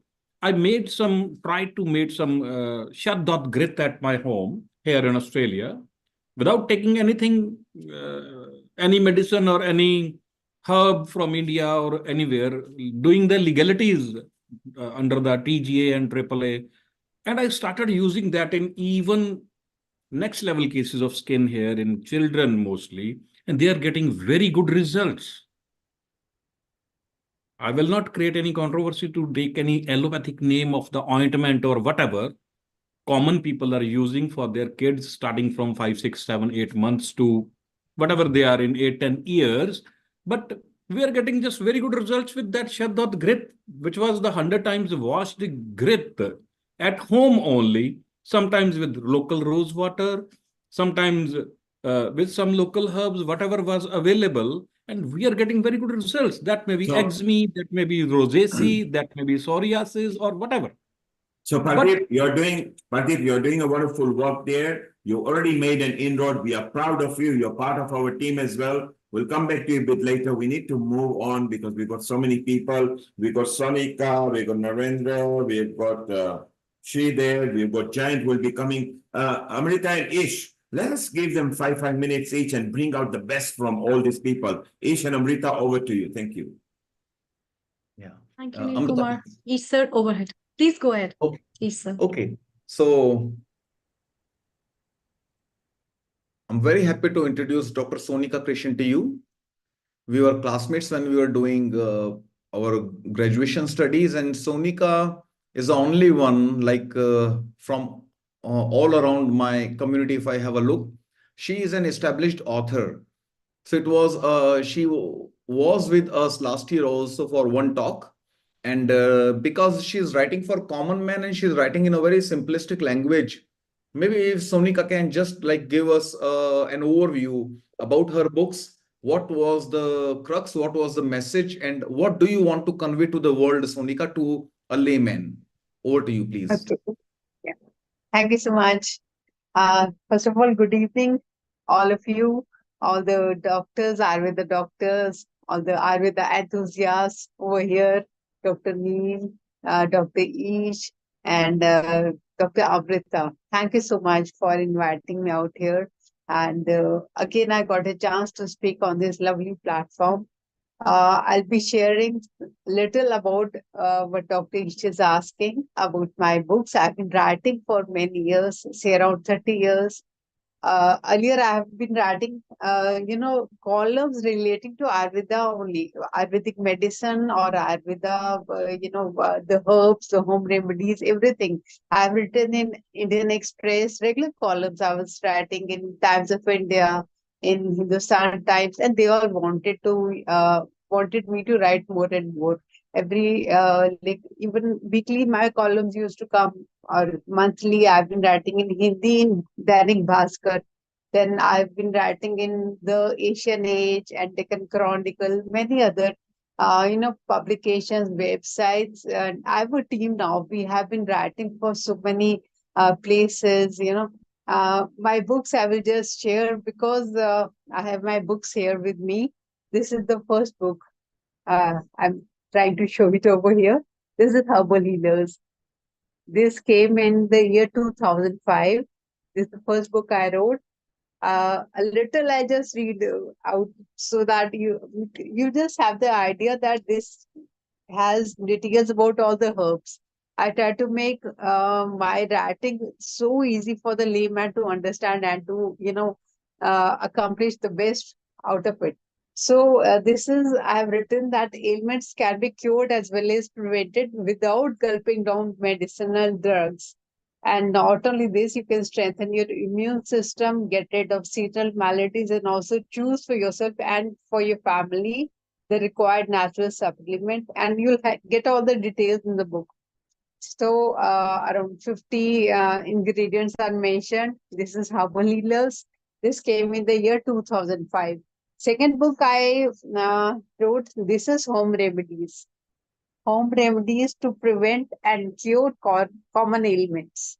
This came in with Rupa Publications. It's a very esteemed publishers out here in India. And there are 100 ailments I have mentioned in this, all about, the ailments like the constipation. Then it contains the characteristic symptoms. It contains the Ayurvedic view that what would Ayurveda say about this. Then there is management with using herbs and home remedies, the natural cures. So this was the second book. This came in the year 2007. After this, I wrote Healing Through Ayurveda. This has gone very, very nice, worldwide. My global reviews have been wonderful with this book. This is Healing Through Ayurveda, Tips for Dosha Understanding and Self-Care. My books are normally, they're trying to tell you that how you can heal yourself and cure yourself. So this is about the personalities only, about the doshas, Vata, Pitta, and Kapha, all the three doshas. And then what kind of, this contains a questionnaire also. In the end, I have mentioned that you can, you yourself understand that what kind of personality you could be having. So I've named them as type V, type P, and type K personalities. And in the self-identification questionnaire in the end, you will come to know that which is the basic type that could be more dominant within you and what kind of diet and lifestyle would be suitable for you. I've mentioned the chart over here. Very nice. Ruzba Gurucha, he's a wonderful author, editor, and documentary filmmaker. He's written Literature Ayurveda is a perfect handbook to ascertain our strengths and limitations so that we augment our physical, mental, and spiritual growth by knowing what to bank on, what to change, and how to cope with the things that we cannot change. So I'm thankful for these kind of reviews that I've been getting. Then came Healing Through Ayurveda Herbs in Your Kitchen Garden. This is the sequel also with my first book, but then it contains around 50 herbs only that we use in the kitchen. Like there can be uh, rose, there can be saffron, basil, there is coconut, coriander, brahmi. So all these herbs, that is about this is containing all the details about like what are the uses, what is the natural, what is the natural benefits, the properties it would be having. The entire description is also about the dosha healing part. So this was my fourth book. After this, my fifth book, that is Healthy Living Through Dosha Healing Ayurveda. This is in the storytelling telling manner. I met a young girl in a party, and I just felt that the teenagers they should know more about Ayurveda. She got interest, and then I've tried to write this in a storytelling manner only. That how you can relate to yourself because there are three friends in this book. Then they're having a different constitutions altogether, and they have an Ayurveda person who is an art wizard, and he will explain to them what is their style of basically the diet and lifestyle that is going to suit them, and what kind of how they can identify themselves, how they can understand themselves, and how they can take care of themselves. So these are the all the five books that I have been writing. Another one is, of course, that is a different altogether, that is on poetry. That's a book in English. And my next book, that is the seventh book, I'm coming up very soon with that. That is on serious ailments. Some 12 ailments we have taken up, and the Ayurveda understanding, and what kind of remedies Ayurveda support for that kind of problems. That will be coming up very soon. So these are all the Wow. books that I have been writing. Wonderful efforts, scripting down Ayurveda and putting it in the hands of people for better understanding. It's a really nice effort, Dr. Sonika. But lot more, I think, we has to be done. What our panelists have been discussing and the experts have been talking about. Thank you so much for your contribution. Please stay around. We'll be taking up your comments as well as your viewpoints on globalization and unification of Ayurveda. Let's move to Dr. Sridev Thank you so much. from Bye. India. Thank you. Dr. Sridev, you have been working in Ayurveda College and you are working as professor and head in the Department of Ayurvedic Surgery, which is Shalya Tantra. Your experience and understanding about Ayurveda, being an expert in Ayurveda, what kind of problems and what kind of things do you think as an expert you have faced? Apart from, because your talk is also on clinical training and ethics. So what have you to say about what has to be done on ethical way for globalization of Ayurveda? Over to you. Thank you. Thank you so much, Dr. Amrita. I show my gratitude to Dr. E. Sharma sir for mentoring me and providing this opportunity. Am I audible? Yes, you are audible. Yes. Please go ahead. And I want to again say thanks to everyone for providing and again giving me an opportunity. See, as far as the topic is going on about the globalization, so I have certain things to tell here. What I feel about it. Ayurveda, and as Dr. Antonia sir, with due regard to you, you are very senior to me and very source of inspiration. I can learn a lot from you. But yet, I want to say that Ayurveda is not globalized because what is its present scenario? Ayurveda is globalized because its principles are in the interest of in the welfare of interest of mankind. And anything that is useful and that is time tested is globalized. That the whole universe is going through is working on certain principles. One among them is law of gravity. We have not created a law of gravity. Somebody has evaluated or explored it.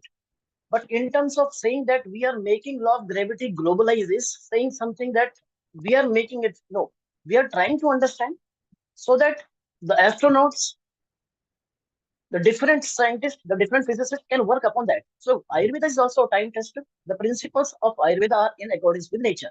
So understanding them, making them applicable and implementable is our responsibility. So Ayurveda is a globalized because it is a need of the hour for everybody in the world. So that is what I mean to say. Now, because my topic is about the clinical training and ethics. See, I won't take much of your time, but today, every professional field, including medicine, is suffering with the double speak. We are able to generate well-trained and skilled clinicians, but unfortunately, we are a big failure in producing educated clinicians. Education brings values and ethics. We very well know that we are having exceptional clinicians, but when they are working and the way they are working has a very less amount of ethics. Now, is there any lack in the study portion or syllabus portion? No. I went through Charak Samhita, I went through Sushruta Samhita, I went through Harrison's Book of Medicines, Bill and Love. All these books are having good number of pages defining about what should be the ethics. They are explaining about the clinical training also, but they are giving due significance, due importance to the ethic portion also. But are we practicing according to that? That is the biggest failure, and that is why the science is suffering that. The many people over here said that we are selling Chyawanprash, we are selling this and that, because somehow we are not focusing on those principles which are integral part of everybody's life.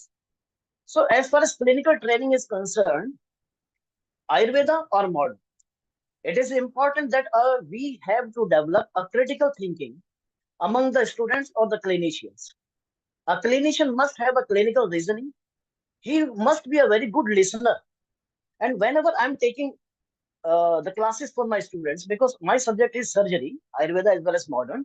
So whenever I take class, my initial 10 classes are only focused on case taking, history taking. Because if you are not able to communicate with your patients properly, secondly, you must never be a biased. You please do not have a setup of mind that this is the problem with patient. Every new patient teaches us something else. So that is why I'm saying, because most of the time in seasonal, whenever there are seasonal diseases going on, most of the clinicians become biased, and therefore they skip this basic practices. So I often tell this to my students that you have to have that sense of communication skill. You have to talk to your patients. You have to remain a good learner. Your listening should be very good. Patient should be able to have this sense of satisfaction. Yes, I am able to tell each and everything to the doctor. Now, because if patient is not having that sense of satisfaction that I am able to tell everything to the doctor, he or she will never be having a faith in your treatment. So as a student of the clinical practice, as a student of science, be Ayurveda or modern, we must be a very good listener. We should have a very good communication skill with the patients. We should always take responsibility. We should always show professionalism. As a clinician, we should develop the examination skills. So if my take in 3 lines to a student for learning skills, clinical skill, one, your communication skills should be very good. Second, you should never be in a hurry to diagnose the patient. You should always follow the basics. And third, you should always have faith of the patient in you. If three things you are able to manage at the times, definitely you may be a very good clinician. Now, again, I will conclude the clinical training part by saying that keep the basics intact. My Guruji, Dr. Muralidhar Sharma, he often used to tell us whenever we used to go to him and with certain big complicated problems, sir, ye kaise hota, how this happened, what is the treatment for this? He often used to say that you read, you can't read MRI or CT scan is a big, not a big thing. If you can't read X-ray is a big thing for me. Means he was always saying that always stick to the basics. You should know how to take a history, how to take a case, how to lead, how to take the history of present illness, that history of the past illness, then how to communicate with your patient, then how to do the provisional diagnosis, then how to do differential diagnosis, then how to exclude one by one them, then how to go for an investigation for confirmation of your diagnosis. Your investigation should not be a list of investigations which are prescribed by some laboratory technician to you for the sake of some amount of concession. So that should not be our approach. After putting proper investigations only, you should be able to diagnose. So do not go in a hurry. This basic practice may save you from many awkward moments. See, out of 10 patients, say 8 out of 10 patients may be treated with your routine approach, but 2 patients will be always there to teach you something new. So if we follow this particular basic training, basic method of examining a patient, diagnosing a patient, and then treating a patient, we may not be a failure clinically as far as I understand. Now, the next part is ethics. See, ethics is a very important part, which I often see is missing absolutely in our clinical practice. Be a modern practitioner or be an Ayurvedic practitioner, our focus is absolutely on commercial success, and therefore that ethic portion is absolutely missing. My take is a successful clinician is one who understands the significance of ethics and therefore practice ethics religiously. In Ayurveda also, there are multiple things which Acharya Sushruta, Acharya Charak and Acharya Bhagavad has mentioned ethically that how a clinician should practice in his clinical practice. He's saying a wise physician should always examine the distinctive features of the disease beforehand and then he should start his treatment. Means his examination should be complete. Then only he should start his treatment. If he is not sure about his examination and his diagnosis, he must not start his treatment. This is what Acharya Sushruta is saying. Then Acharya Sushruta, because Acharya Sushruta is having a surgical approach, is considered as the father of surgery. So therefore, he is very blunt also. He is very blunt also on many of the instances, and therefore he is not ready to tolerate any kind of unprofessionalism from any of the clinicians. So that is why in the Sutra Sthan, he is saying, Yatha Kharash Chandana Bharavahi Bharat Se Vetanatu Chandanasya. He is clearly saying, see, he is not hesitating by using the harsh words. He is saying that if you are having good knowledge, theoretical, but you are not having a good clinical knowledge, then you are like an animal who is simply carrying the weight, but is not knowing the value of that, what he's carrying. So one should be very very well practiced theoretically as well as clinically. And this is what he's saying, how one should practice and how one should achieve knowledge. He's Dr. saying, Sridhar, I Shastra. want to. Yes, Yes, ma'am. yes. You have been talking the best part of what our Vedic scholars have told. Uh, just from your point of view, when we talk about that, Charaka has said this thing, Sushruta has said this thing, or Vagbhata has been saying this thing. What do you think should be the next step in today's time? And how can we put these sayings into practical stuff for the people to understand and make it more standardized according to you? Yes, ma'am. I will conclude by referring this one particular Yes. reference. This is one of my favorite also. And I often quote this to my students also because they are having multiple reservations about this reference. They are having their own opinion. Ekam shastram adhyano na vidyata shastra vinishayam tasmat bahusrutam shastram vijaniya chikitsa. Acharya Sushruta is clearly saying there should not be any fight between modern, Ayurveda, Unani, Chinese. We all are having the same purpose. We want to treat patients, we want to treat humans, and we want to serve mankind. And Ayurveda is a time-tested science. All the principles of the Ayurveda, they are time-tested and they have been developed, explored, evaluated, and understood when there were no commercial practices, there was no bias. Our acharyas have put all the principles and they have compiled it thoroughly and after an unbiased study. So here he is saying Ekam Shastram Adhyanam means those who are the students of science, Ayurveda or modern, they must not stick to a particular science. If it is an Ayurvedic student, as I am a surgeon, so I am teaching to my students about Ayurvedic as well as modern portion. So I tell them that you should have a good knowledge of your own pathy because it will certainly help you to give you bread and butter also. It will certainly give you a comfort, legal also. But at the same time, you should have a good knowledge about the modern also because there are patients who will be having modern prescriptions. With modern prescription, they will come to you. In the older days, the Vaidyas used to practice Tantra Chikitsa, Mantra Chikitsa, Jyotish, all these things were also. And that is why they were also having knowledge of these aspects too because patients were coming to you by after taking Tantra Chikitsa, Mantra Chikitsa, or after referring some Jyotishi. So a Vaidya was having an idea that whom he is treating. It is not only body which we are treating, we are also treating the mindset of that particular patient.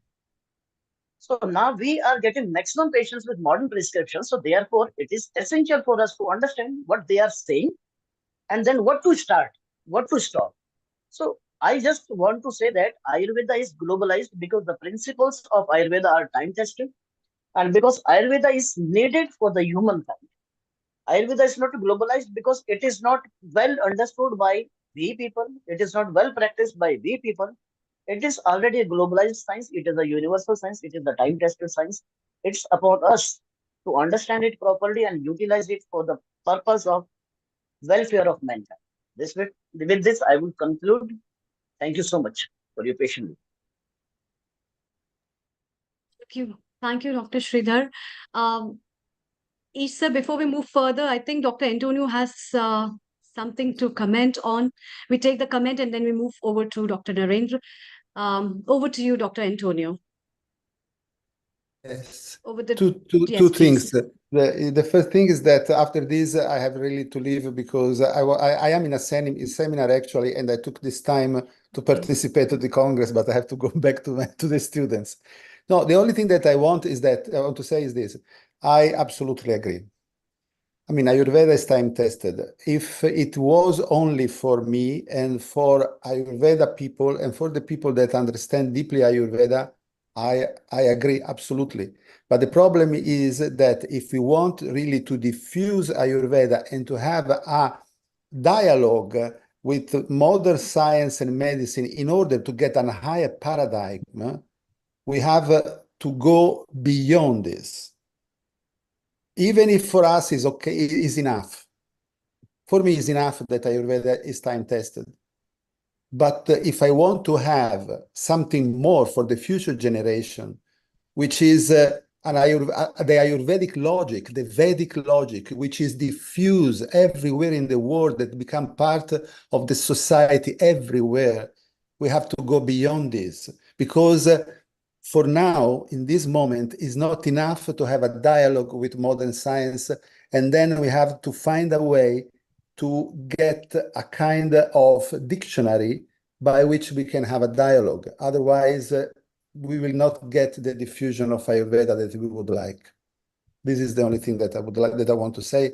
And with this, I want to thank you, all of you. I apologize, but really I have to go. There was already my secretary that was coming here telling that I should come because they're asking for me, my students. So thank you very much. Thank you. Thank you wishes so to all of you. much. Thank you so much for your blessings as well as your expert opinions. We would definitely like to have this diffusion and a dictionary that will say just one thing from the mouth of people globally. Global Okay. Namaste. Bye-bye. Bye-bye. Professor E. Sharma, it's time to welcome Dr. Narendra Kumar Garg. Over to you, please. Thank you very much, Dr. Narendra, for joining us. Professor Narendra is Professor Kaya Chikitsa, that is Professor Internal Medicine at Shri Bhawarlal Dugar Ayurveda College, Sardar Sheher. And he has been very kind to be with us for the second time. And we expect to listen from him what is the structure of Ayurveda education from your lengthy career. What did you experience? Where can we improve? At least what can we recommend? Surely we might not do a lot with the government structure, but what are like your takes? आप क्या समझते हैं कि education system कैसा है और उसको कैसे, उसमें क्या कमियां हैं, क्या अच्छाइयां हैं, डॉक्टर नरेंद्र? नमस्ते ऑल ऑफ यू। डॉक्टर ईस आपने जो टॉपिक दिया मुझे, मैं हिंदी में ही बात करना पसंद करूंगा सर। जी, you can speak in Hindi and I'll try to translate. We'll have a dialogue and I'll keep translating whatever is important. My topic is Ayurvedic education system in present era. तो जैसा कि अभी सब लोग ये चर्चा कर रहे थे कि आयुर्वेद के ग्लोबलाइजेशन के लिए, तो मैं कुछ रेफरेंसेस हिस्ट्री से ऐसे देना चाहूंगा जिसमें आयुर्वेद का ग्लोबलाइजेशन ही नहीं, इंटर ग्लोबलाइजेशन भी आयुर्वेद का आपको देखने को मिलेगा। First of all, Acharya Charak mentioned Maharshi Chyavan suffering from old age disorders. तो उनके जो फादर इन लॉ थे महर्षि च्यवन के, उन्होंने अश्विनी कुमारों को कॉल करके उनकी चिकित्सा के लिए पृथ्वी पर बुलाया। तो ये first inter globe Ayurvedic treatment और एजुकेशन का एक शुरुआत थी। फिर उसके बाद भारत में, सॉरी, धरती पर जब रोगों का आगमन बहुत तेजी से बढ़ने लगा, तो सभी देशों के, पूरे ग्लोब के जितने भी महर्षि थे, जो शुभ चिंतक थे समाज के, महर्षि साइंटिस्ट लोग थे, उन्होंने एक हिमालय की कंदरा में एक फर्स्ट कॉन्फ्रेंस का आयोजन किया। और उस कॉन्फ्रेंस में लगभग 50-60 देशों के प्रतिनिधि एकत्रित हुए और उन्होंने एक मत से एक महर्षि भरद्वाज को और इंद्र के पास आयुर्वेद की एजुकेशन लेने के लिए, वहां जाने के लिए नियुक्त किया। तो ये फर्स्ट इंटर ग्लोबलाइजेशन आयुर्वेद का वहां से स्टार्ट हुआ। उससे उससे पहले प्रथम जो गुरु हैं आयुर्वेद के, वो हैं ब्रह्मा जी ब्रह्मलोक में आयुर्वेद का ज्ञान था, वहां से उन्होंने इस ज्ञान को दक्ष प्रजापति को दिया। दक्ष प्रजापति ने अश्विनी कुमारों को, अश्विनी कुमारों से इंद्र को, और इंद्र ने जब धरती से महर्षि भरद्वाज गए तो उनको त्रिसूत्र आयुर्वेद का ज्ञान देकर पृथ्वी पर भेजा, और तब से जाके पृथ्वी पर इस आयुर्वेदिक एजुकेशन सिस्टम की शुरुआत हुई। Doctor is. Yes, please. So, Dr. Narendra gives us a mythological context about the origin of Ayurveda, which was in the heavens, which was not on this planet Earth, and how did it travel from various deities, and eventually, when the mankind on this planet Earth started suffering from diseases by two negative virtues, one is adharma and the second is parigraha. These two mental mindsets, that is deviation from one's duties and holding, excessive possessiveness, accumulation, parigraha, when these things led to diseases, then the god sitting over there in the heavens had to impart this knowledge of Ayurveda for the welfare of the mankind on this planet Earth. And that is how we started having Ayurveda on this planet Earth. Dr. Narendra. जी, महर्षि भारद्वाज वो basically aeronautical scientist थे, जो उनके पास एक ऐसी शक्तियां थी जिनके through वो स्वर्ग की ओर प्रस्थान कर सकते थे। बाकी और महर्षियों में ये क्षमताएं नहीं थी। तो उन्होंने उस ज्ञान को एकत्रित करके, ग्रहण करके महर्षि पुनर्वसु आत्रेय को सौंप दिया। पुनर्वसु आत्रेय ने इस एजुकेशन सिस्टम को आगे अपने शिष्यों में डिस्ट्रीब्यूट किया, और उसी गुरु परंपरा के साथ भारत की धरती पर और विश्व में इस गुरु परंपरा के साथ आयुर्वेदिक जो एजुकेशन सिस्टम है वो फलता फूलता गया और काफी अच्छी तरह से अपना प्रसार किया है। Dr. Ace. Yes, so this is how the education system started spreading. It was a verbal dialogue kind of communication earlier because there were no pen and paper. So this is how in a verbal discourse, the student was supposed to go to the guru by the age like around 10 to 12, and then would be staying with the guru for like maybe 10 to 15 years, and every day undertaking the discourse sessions, and the knowledge was transferred word by word to the disciple, who would at the age 25 would go back to one's home and start a livelihood. Dr. Narendra.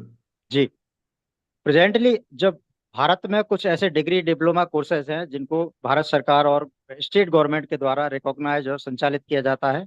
Practice के लिए degree courses हैं जिसको BAMS की degree के नाम से जाना जाता है। 5.5 ईयर का कोर्स है। और कुछ नर्सिंग के लिए कोर्सेज हैं, MD MS और MSc के लिए कोर्स है, स्पेशलाइजेशन के कोर्सेज हैं, PhD के लिए सुपर स्पेशलाइजेशन कोर्स है। इन सब कोर्सेज में एडमिशन के लिए स्पेशली जो प्रैक्टिस के लिए 5.5 ईयर डिग्री कोर्सेज है BMS, उसके लिए 12th में फिजिक्स केमिस्ट्री बायोलॉजी के साथ पास किया हुआ कैंडिडेट और जो नीट एग्जाम को क्लियर करके क्वालिफाइड करके इसमें एडमिशन ले सकता है। और उसको NRIs और रेजिडेंट इंडियंस दोनों इसको क्लियर करके और इस कोर्सेज में प्रवेश ले सकते हैं। Doctor Okay. So he is telling that various like study levels existing in India are, it could be like diplomas, graduation, what we call BAMS, bachelors in Ayurveda medicine and surgery. There could be post graduations which we are offering in like around 25 subjects.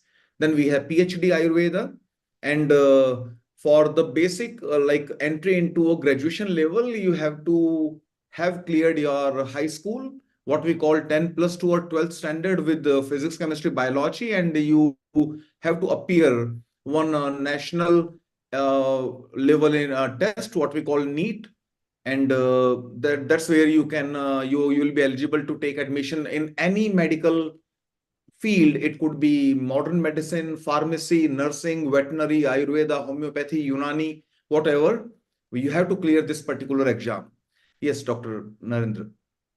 Other than NRIs and RIs, resident Indians, any foreign country students can also take admission in this course.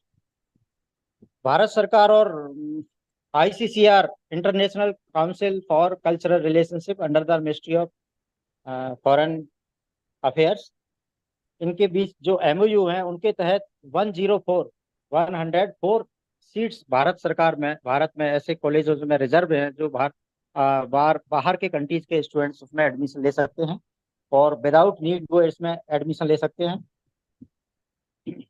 और NIA, Jamnagar इत्यादि ऐसे कुछ national importance के institute हैं जिनमें ऐसे students हिस्सा ले सकते हैं, एडमिशन ले सकते हैं। Yes, so for the global audience, the international students can also take admission in Ayurveda and other Ayush graduations, where like 60% seats are offered by the Ministry of External Affairs by a division called ICCR, Indian Center for Cultural Relations, and 40% seats are offered by the Ministry of Ayush. And these courses are totally free. The government of India will be bearing all the expenses, including your accommodation, and your even a scholarship stipend will be given to you. That's how we are promoting more and more international students to take up these courses and study Ayurveda and go back to their parent country and practice Ayurveda in their own places. Dr. Narendra. The graduate and postgraduate courses are regulated by National Council of Indian System of Medicine, जो भारत सरकार का एक autonomous organisation है जो समय समय पर इन degrees को देने वाले इंस्टीट्यूट्स को मान्यता देता है, उनको उनके एजुकेशन सिस्टम को रेगुलराइज करता है। उसकी मान्यता के साथ ही ये कोर्स स्टार्ट की जा सकती है। इसके साथ साथ जब कोई स्टूडेंट BMS की डिग्री लेने के बाद बाहर आएगा तो सन 2024 से यानी प्रेजेंट ईयर से उनको एक नेशनल एंट्रेंस एग्जिट एग्जामिनेशन भी क्लियर करना होगा। उसके बाद ही वो किसी भी स्टेट के मेडिसिन बोर्ड में अपने आप को प्रैक्टिस के लिए रजिस्टर कर पाए। Okay, so there has been a council called the Central Council of Indian Medicine, which was renamed as the National Commission for Indian System of Medicine, which regulates all the curriculum development and the quality standards at various Ayush colleges. If you clear this Ayurveda graduation or Ayush graduation, you have to undertake one national eligibility exit exam, where you have to attain at least 50% marks. So then only you can be registered to practice. Yeah, Dr. Narendra. Ji, Dr. For the post graduation courses, you have to clear the All India pre-PG Ayush test also. Yes. And So there is one and like for PhD, All India Ayush PG entrance test, which you have to clear if you're an Ayush graduate, you have to clear this PG entrance test to get admission into Ayush post graduations, which is a 3-year study. Dr. Narendra. for the PhD program regulated by University Grant Commission, you have to clear pre-PhD entrance exam, and after this, you if you want to become a teacher, you have to clear national eligibility teacher test also.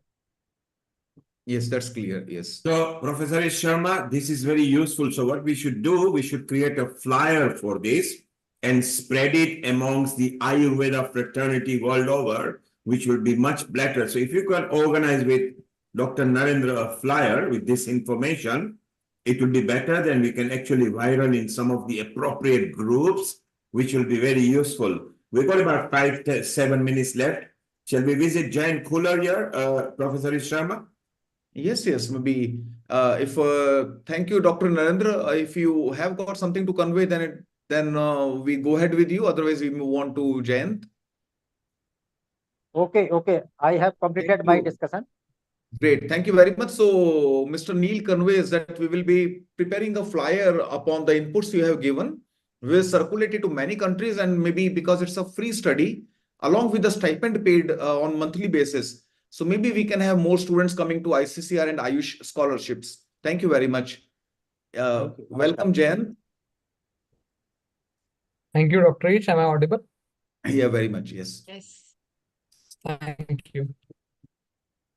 So maybe Jayant, if you can start with a very brief introduction of yours, because you are joining us after 1 year, and then we go through your content.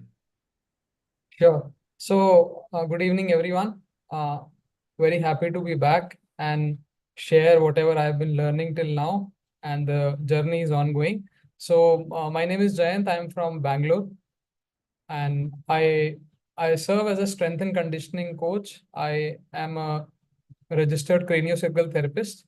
I teach yoga and meditation to people, and this is all about like the holistic practices I've been following and I'm sharing with people. So today my topic is also about the holistic health. What are the approaches we can follow?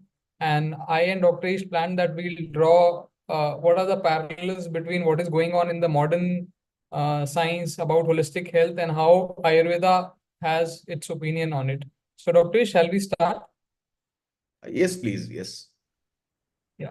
So I'll quickly share you my screen. Please confirm me if it is visible. Yes, this is visible. Yeah. So from my experience of dealing with my clients, I have found that there are 5 major parameters which defines one health. And the issues which the modern issues, I have seen that the issues come from either of these or one or maybe 2 or maybe all 5 issues. First is movement. A recent study happened in India by Lancet, and it was very shocking to hear that they have stated that if whatever is continuing right now, if this continues and people are not moving, not exercising by 2030, we will have around 60% of the population of the country which will be declared as unfit. In 2022 also, it was somewhere around 50%. So movement has become such a big thing, especially after like 2005, 2007, when all this social media and mobile phones came, the movement has reduced. So movement is one very important thing which leads to many issues. Second, a lot of cases of depression, anxiety is related to the mind. So this is one. Then third is sleep. People have not slept so less in all the last few decades. So this needs attention. Then nutrition, we all know, which is very important. And one very important factor, which is very intangible, but it is the social health. So I'll just broadly talk about everything, and we'll see from Dr. Ish how Ayurveda has to say about these things. So let's start with the movement. It is said that movement is life. 150 to 300 minutes of aerobic exercise, we should do it. Moderate aerobic or maybe vigorous aerobic, depending on the fitness of the person, per week 2 to 3 days of strength training per week, and we should really focus on our mobility for our joints and also recovery and rest. So, Dr. Ish, if we take conclusions or draw parallel with Ayurveda, what is your take on this? Yes, Jayant, I recall last year when you were speaking, then you gave us a very important formula that sitting is the next smoking.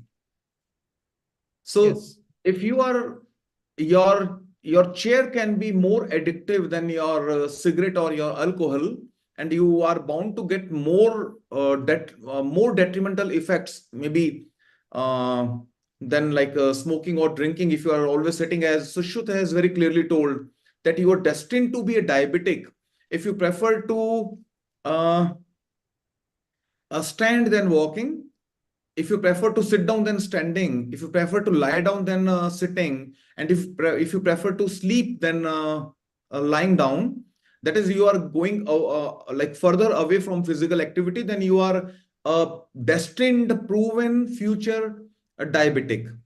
We are losing 1% bone every week if we don't exercise. 1%. And the extinction of species has shown all the species got extinct only when they reduced using their legs. So pumping iron, building your biceps or chest, etc., will not be helping. Like dynamic exercises are the only way out, not the static ones. If your legs are moving, you are healthier. 50% of blood, 50% of muscle stays in your legs. So keep walking and be very regular with exercise. And the principle is very simple, as Jayant you told. Just like 150 to 300 minutes per week, and we normally go by like 20 minutes per day, is the WHO recommendation. Now, if you are very energetic, you are 20 years old, then your 20 minutes exercise can be very rigorous. If you're 80 years old, then your 20 minutes could be like standing only. If you are just standing, it's an exercise for you. Or you are walking very slowly, whatever is your capacity. So surely we have to start from somewhere, and that is where most of us fail, that we keep on like postponing and procrastination and not able to take off. So that is where your active hand holding will be required, Jen. Yes, Dr. Ish. So I'll move on to so Dr. Ish, what I'll do is I'll finish all five and then you can add on so that it'll be a little more quicker. Yeah. So next is we have a lot of issues related to the mind, and yoga and meditation is proven for every human being to have a balanced approach, have a activate the more of the parasympathetic nervous system. Doing yoga asanas really helps in good mobility, joint mobility, really helps, especially when we age. Doing pranayamas and meditation has proven to have holistic health. Then good night's sleep is very important. We have seen that people are not sleeping. A lot of my clients I see are sleeping for 4 hours, 5 hours because of the hectic lifestyle, because of the change in their work schedule.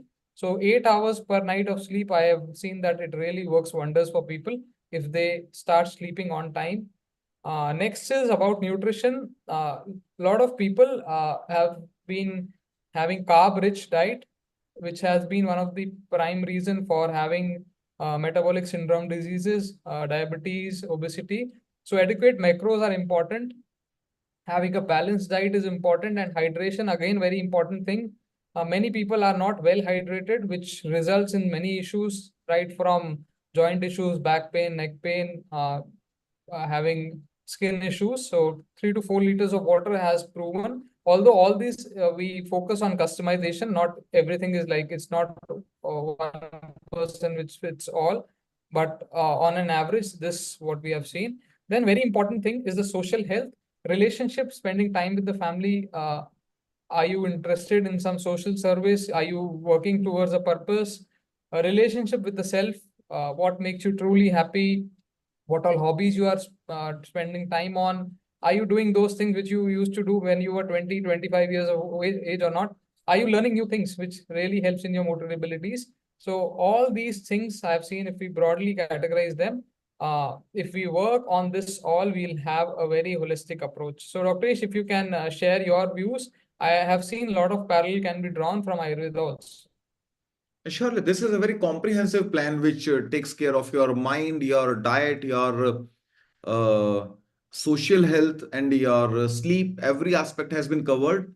So I'm looking forward to you, Jayant, because you are going to develop a very unique model with the craniosacral therapy plus Ayurveda plus yoga plus exercise plus meditation. And that will be something very unique, which I did not hear many doing. Most of us are not familiar with the craniosacral therapy. So all the best to you. And this was very helpful, and we'll be in touch. And we will love to listen from you upon individual components, these five components, like maybe movement one day, then mind, sleep, nutrition, social health. So maybe if we have got some questions or inputs from Dr. Patankar, Dr. Pradeep, Dr. Shridev, Miss Meeta. So, yes, Professor Ish, this was very good, Chant. If you can share this flyer, which is very useful in a simple format, let's put it up in social media. Time is running out, Professor Ish Sharma. Jayant, very well done. Lovely to see you back again. You are always trend setting. We love your inputs. Let's share your PowerPoint. Let's share it to the people. So it'll be very useful. Jayant, we say goodbye to you just temporarily. Let's go to Dr. Bhairav here, who is our next nominated guest with Professor Rajan Rajan Patankar. Rajan Patankar ji, can you introduce our Dr. Bhairav, and you two are chit-chatting together. So over to you for next 25 minutes. Thank you. Thank you, everyone. Hi. Welcome, Dr. Bhairav, on this platform. I think so. You are here for the first time. So he has been here before. Okay. Second time, yeah. But still Second welcome. time. But yes, okay. Still welcome him. He is a very knowledgeable person, not only travel in India, but across the world also, doing great job for Ayurveda and to promote authentic and documented Ayurveda throughout the world. He was I think so, principal in one of the college in Ahmednagar, and he was still professor in one of the college of, I think so, Kaya Chikitsa, and very knowledgeable person. So let's start your presentation with the Bhairav. First of all, thank you, respected Vaidya Rajan Patankar sir and team Healing Earth, Professor E. Sharma, Ms. Amruta. Thank you to giving me such a wonderful platform. Also, I thankful Mr. respected Neil Kumar sir. Today, I hear from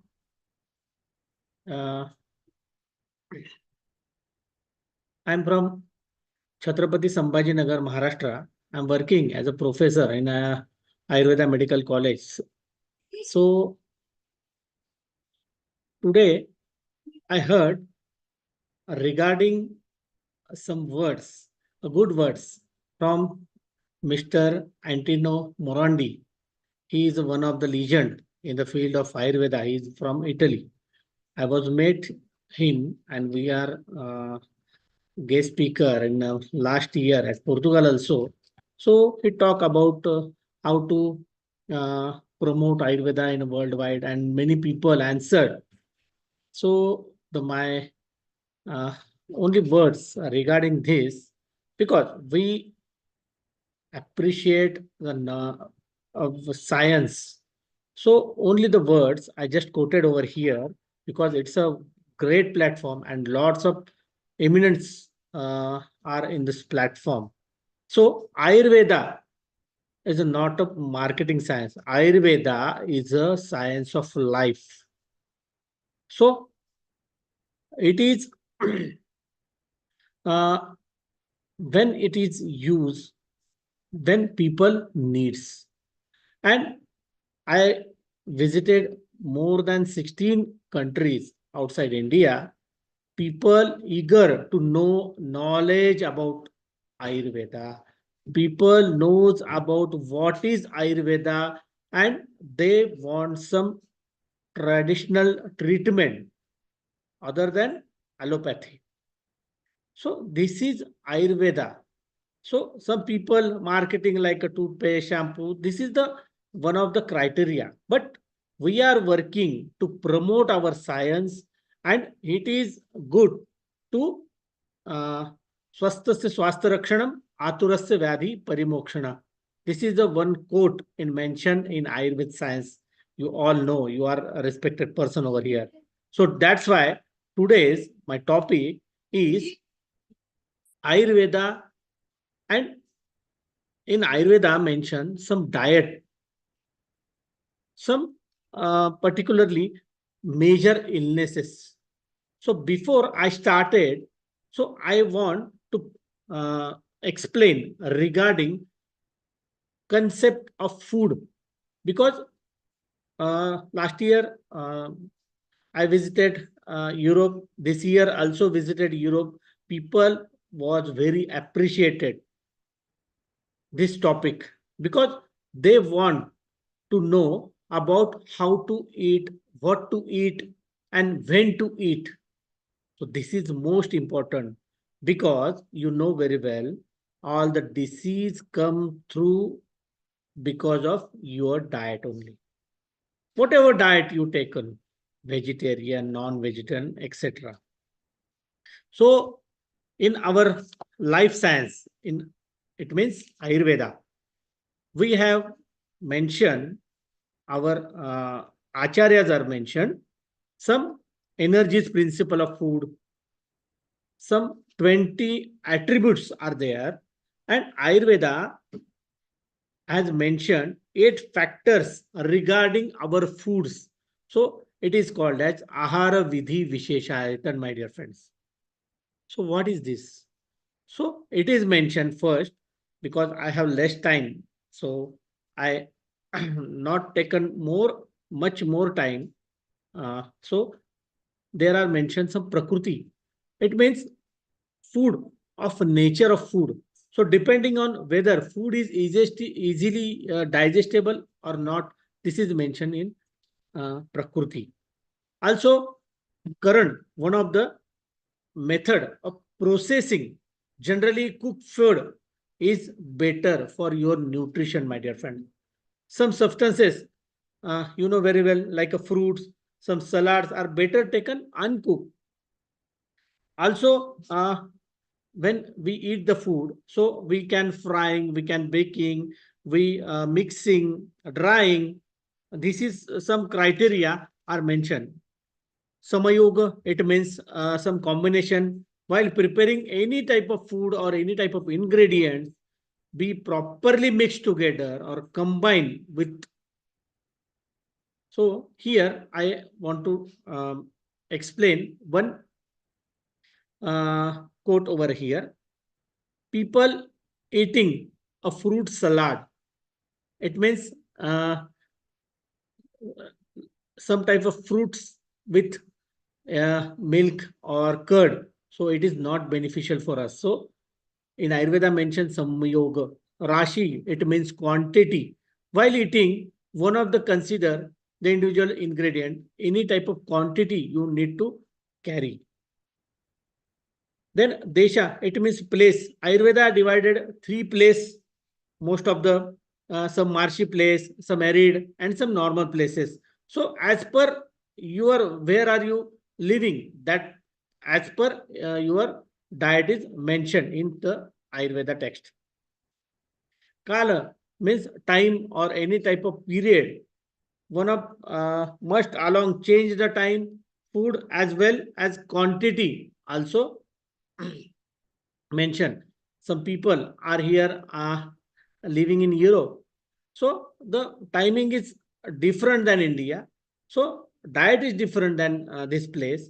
Climate is different. So this is, we can continue with this type of kala.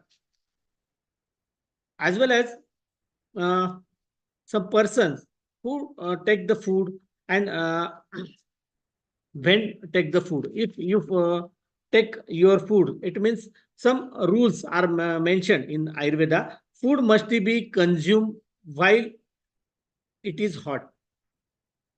This will, in Ayurveda, it is mentioned Agni over here. This will naturally increase your digestive fire. If one should not eat when person is nervous, the person is angry, person is anxious or disturbed, or similarly eating too slowly, too rapidly, you are eating with watching some type of television, it is not advisable, my dear friends. It is better when we concentrate on the food only, a good thought. Food is going to benefit when your mind is cool and calm. Smoking or drinking too much of water or any liquid after eating is not advisable, my dear friend, is mentioned in this science. So, some diseases I talk here regarding bronchial asthma, you know very well. So, some patient, I'm practicing at Chhatrapati Sambhajinagar at my own Sri Siddhivinayak Ayurveda Panchakarma Center. So, people asking me, doctor or Vaidya, I am suffering from bronchial asthma. So what we take? So we advise there some type of ginger juices and honey is the best remedy to remove their cough. Ayurveda correlated bronchial asthma as Shwasavadhi. So also we advise them some clove plus some black pepper, some ginger, and some sugar with a honey. This is also best combination to cure their cough also.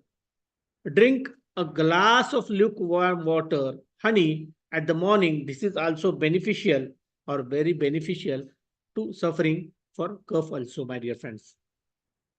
People come to me and inquire, doctor, can we eat a fish if I am facing some type of cough or some type of bronchial asthma? So, my dear friend, avoid fish and eggs. Fish and eggs can very dangerous to asthmatic patients since this cause instant and risky reaction we observed in most of the cases. So, avoid eating goods that just come for a refrigerator. So, don't eat cold food, my dear friends. So there are some natural anti-inflammatory substances that can help to control your asthma. It means omega-3 fatty acids are good anti-inflammatory agent. Which of these? So like some type of flax seeds, flaxseed oils, walnuts, then cod liver oil, and all dark green leafy vegetable are more beneficial in the cases of asthma, my dear friends. Some patients want to come for kidney stones. We call it as ashmari over there. So we advise them drink plenty of water as well as consume maximum liquid diet. It means we advise them coconut water or fruit juices or lemon juices, buttermilk is very helpful in these type of cases, my dear friend. Horse gram regularly used in their diet. This is also known as a mutral. It means diuretic. So it is very useful. Cucumber is very useful in these type of cases. Barley soups, grains, then dates, yogurts is also one of the beneficial medicine in these type of cases, my dear friend. You eat regularly some type of carrot leaf juice, and this is also beneficial. Apple contain protein, which is useful to cooling your particularly urinary system, my dear friend. Many patients in such era suffering from hyperacidity. Amrita Sharma ji, I have some type of disease only explain and not take much more time. Yes? Okay. So just I want to explain hyperacidity. Most of the patients suffering from hyperacidity, I think in 10%, 3% suffering from hyperacidity. So if you are an Ayurvedic doctor, the many people asking, doctor, I am suffering from acidity, and in the morning I have a feeling, a heart burning, some nauseatic feeling. So what to do? So that time in Ayurveda mentioned Tikta Rasa. Tikta Rasa is very useful. And at the morning, we advise them 1 glass of warm water plus lemon plus black salt. This is very beneficial uh, drug, or this is a remedy to these people who is suffering from hyperacidity, my dear friend. As well as drink cold milk is one of the best remedy. This cold milk you eat or you drink in the morning before a meal. This is also beneficial. Amalki fruit juice is one of the best medicine. Tulsi soak seeds is also beneficial in these type of cases, my dear friends. Bitter gourd or bottle gourd or snake gourd, ladyfinger, cabbage, and tinda, etc. are useful vegetables in these type of hyperacidity cases. We use regularly, most of the medicine we use anupana, means medicine to take with the gulkand.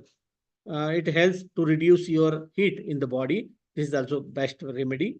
Moog and ragi ladu we regularly use to control the hyperacidity, my dear friends. Thank you. And when apple, when Thank you, eaten, Dr. Bhairav. Thank you, Dr. Bhairav. It is really nice to know about certain small tips in our daily plate that can help us to change and cure ourselves naturally. The day that can be started with a wonderful warm water and some lemon and salt. And it's time to know from Rajan Patankar what he has to say and share to us about healthy tips of healthy living. So stay around and we'll come for a panel discussion very soon again with our eminent guests as experts. Thank you so much. thank you. Thank you so much. Thank you. Thank you, Bhairavji. Global And Namaste, Dr. Rajan. yes, global Uh, namaste. I am audible. So in continuation, yes, you are audible. In continuation of the talk, Correct. as your topic is, please proceed. Thank you. Yes. Happy and healthy life with Ayurveda is today's my topic. As said previously by Dr. Antonio, importance of Swastha Vritta should be percolate all over the world to promote authentic and documented Ayurveda is my first sentence. Then, as said by so many speakers, Hita Hita Sukha Dukkam, Ayustasya Hita Hitam, must be a tagline of Ayurveda for the betterment of life of each and every person in the universe. What I should say. What is definition of healthy life as per Ayurveda? It's very simple. To follow daily and seasonal regime as given in original text is important. So principles of Ayurveda, how to maintain health of a healthy person without any medication, there won't be illness. To maintain this, you must follow some simple guidelines, as I told, as per daily and seasonal regime, with a perfect time to wake up, to go to bed, then duration of sleep as per age, as per body constitution, climatic conditions, then what to eat, when to eat, as told by my previous friend, Vaidya Bhairavji, when to eat, what to eat, as per seasonal changes and as per Desha, what he told is also most important. As per the countries, it will definitely differ. So there should not be a protocol of a Ayurvedic, I think so, diet, which can be followed all over the world. Correctly said by him. You must eat when you feel completely hungry, or when you feel hungry. If you eat at that time, as he said, that our Jatragni, that is our digestive fire, is in proper manner, so what we eat is get properly digested. Then you must eat when you are hungry. What type of exercises, that is yoga, meditation, workout, to follow as per your body constitution, because all these things are not only for the wellness of body, but for the wellness of mind also. And that is most important as per Ayurvedic original text. By following these guidelines, you will feel happy. Happiness through your hobbies like music, dance, performing art, or sports will feel you happy and healthy. Both things are there. Most important, good thoughts, good behavior towards family and society, no greediness is also important. Peaceful surrounding will make you yourself and others happy. Say no to crime, war, terrorism to maintain peace, happiness, and harmony in all corners of the world. Healthy life definitely comes through happiness. Two sides of the one coin. These are. So enjoy happy and healthy life with just simple methods to mention in these thoughts. In my opinion, we can achieve this by giving lectures and presentations and awareness program to promote in common people and community.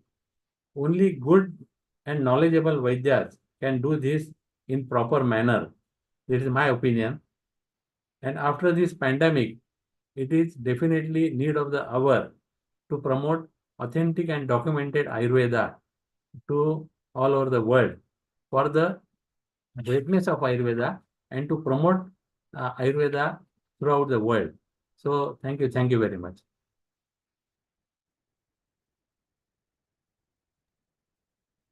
Thank you, Dr. Rajan, sir. And it has been wonderful to know about things in relation to what Ayurveda talks about, small aspects about living.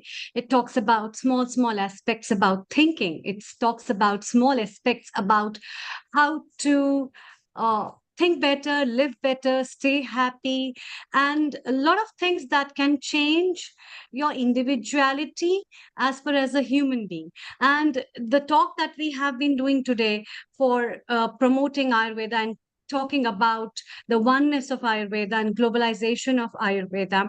What do you think, Vaidya ji, what is the need of an hour in terms of what Dr. Antonio, Professor E. Sharma, and Dr. Rajiv have been talking about?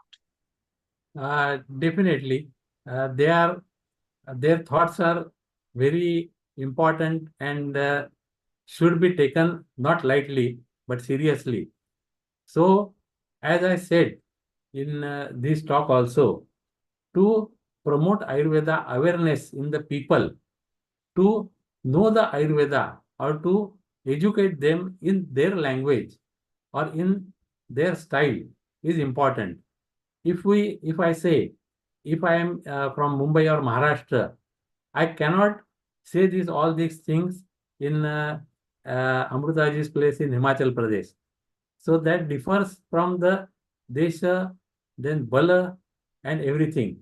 So all these things should be considered to promote and to educate people through Ayurveda. Means we can definitely achieve the world will be under one umbrella. But still I should say, everyone should understand the strength and weakness of our science and other science also. So integration is not only in between to fight in between us, but the things which are good from the modern side, we must follow them because they are definitely beneficial for our diagnostic purpose. But after thinking that or after doing that, we must advise the people or advise our community as per Ayurvedic documentation or as per Ayurvedic Swastha Vritta.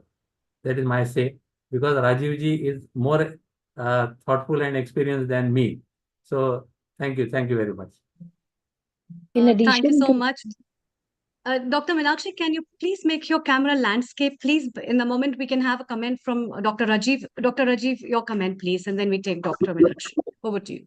Thank you so much, Rajanji. You have so much wealth of experience of decades, and I'm so glad that you have put that point that we should accept the two together, and modern medicine and Ayurveda are not two different things. Because I see many people, oh, we are the best, we have been there for 5,000 years and all that. It's good. I completely respect, and I'm part of it. But that type of statement does not really go well. So I think that's the first point. Second point is also, I think of when you, and I was giving a lecture, as you know, that I give talks all around the world now. For last 50 years, I've given almost 360, 70 talks. The first thing I mentioned is about that we need to have open-mindedness, and I think I'm so glad that a person of your stature, your attitude, and your strength, and your seniority is also coming from the same aspect, which I found missing in many of them. And the second point I would like to make is also that there is a combination of things like, when you have asthma, you can have licorice root, which is on anti-inflammatory and soothing effects.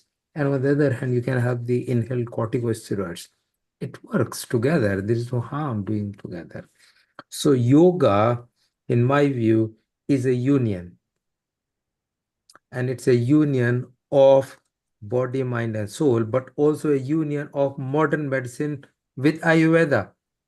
Why should we dissect? They're all one part. They are born from one or the other. We don't say what is senior or junior. But if baby is there, let's think it this way. If modern medicine is a baby and Ayurveda was the mother, still being together is better than being separate. So I think that was the point I wanted to make.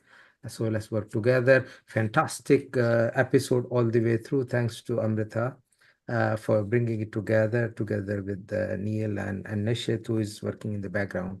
I think it's a really good step. We have moved forward from where we were 2 years ago to where we are now. Let's take one step further. I have, through the international organization, we have created a platform where people can join, and there is a document that would be a work document where things can work together so that there is no discrepancy.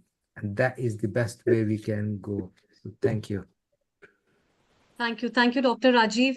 Your quick comment, Dr. Meenakshi, before we go to India with Rotarian Lal Goyal. Over to you, and with Dr. DC Katoch. Yes, please. Is it my turn? Yes, please. Hi. First Your of all, comments namaskar. over in 2 minutes. Yes. Yeah, it's namaskar to everyone. In line to Dr. Rajiv, I would say that Ayurveda work with the health triangle, which is integrated here. Health triangle means it looks after the physical, spiritual, and mental health, and the social health as well. And as Dr. Rajiv just said, that both of the Ayurvedic and allopathic, they come together for the betterment of a human life and for planetary health. So Ayurveda is giving a lot towards planetary health as well. So I just want to add up, I just want to give my input. Thank you so much for. Thank you. Thank you, Dr. Meenakshi. Please stay around. It's time to welcome our regular contributor at Healing Our Earth, Rotarian Lal Goyal. It's his hour with his guests. And Rotarian Lal Goyal, he's a founder and charter president of Rotary Club Organ Donation International, as well as a chairman of Organ Donation India Foundation and GYAN. And Professor E. Sharma, it's time to welcome, and Rotarian Lal Goyal, let's welcome Dr. DC Katoch. Over to you. Global Namaste. Global Namaste, Amrita ji. Thank you very much, Amrita, and I welcome you, Rotarian Lal Goyal ji, and really very pleased to see Dr. Katoch, and very well recall seeing him multiple times and reading his policy documents, whatever he prepared at the Ministry of Ayush. Those are very enlightening, and we still refer to them. Dr. Katoch, thank you, sir. Thank you very much. And it's really heartening to see you over here. And over to you, Dr. Amrita, and I will be interacting. Thank Okay, you. thank Yes, you very much. Brigadier Lalgul, over to you. Thank you. Thank you very much, Amrita. And today's program is really very interesting because it's on Ayurveda special and Ayurveda for everyone every day. And first of all, I would like to give thanks to Healing Our Earth family, especially to Mr. Neil Kumar and team to organize every Sunday a topic, a very, very public interest topic, which is beneficial for so many people. And because this program is telecast live on different platforms all over the world, across the world, watched by many, many lakhs of people all across the world.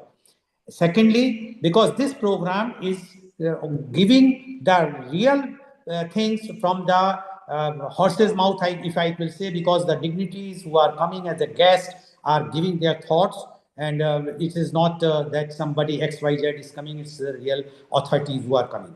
So thank you very much.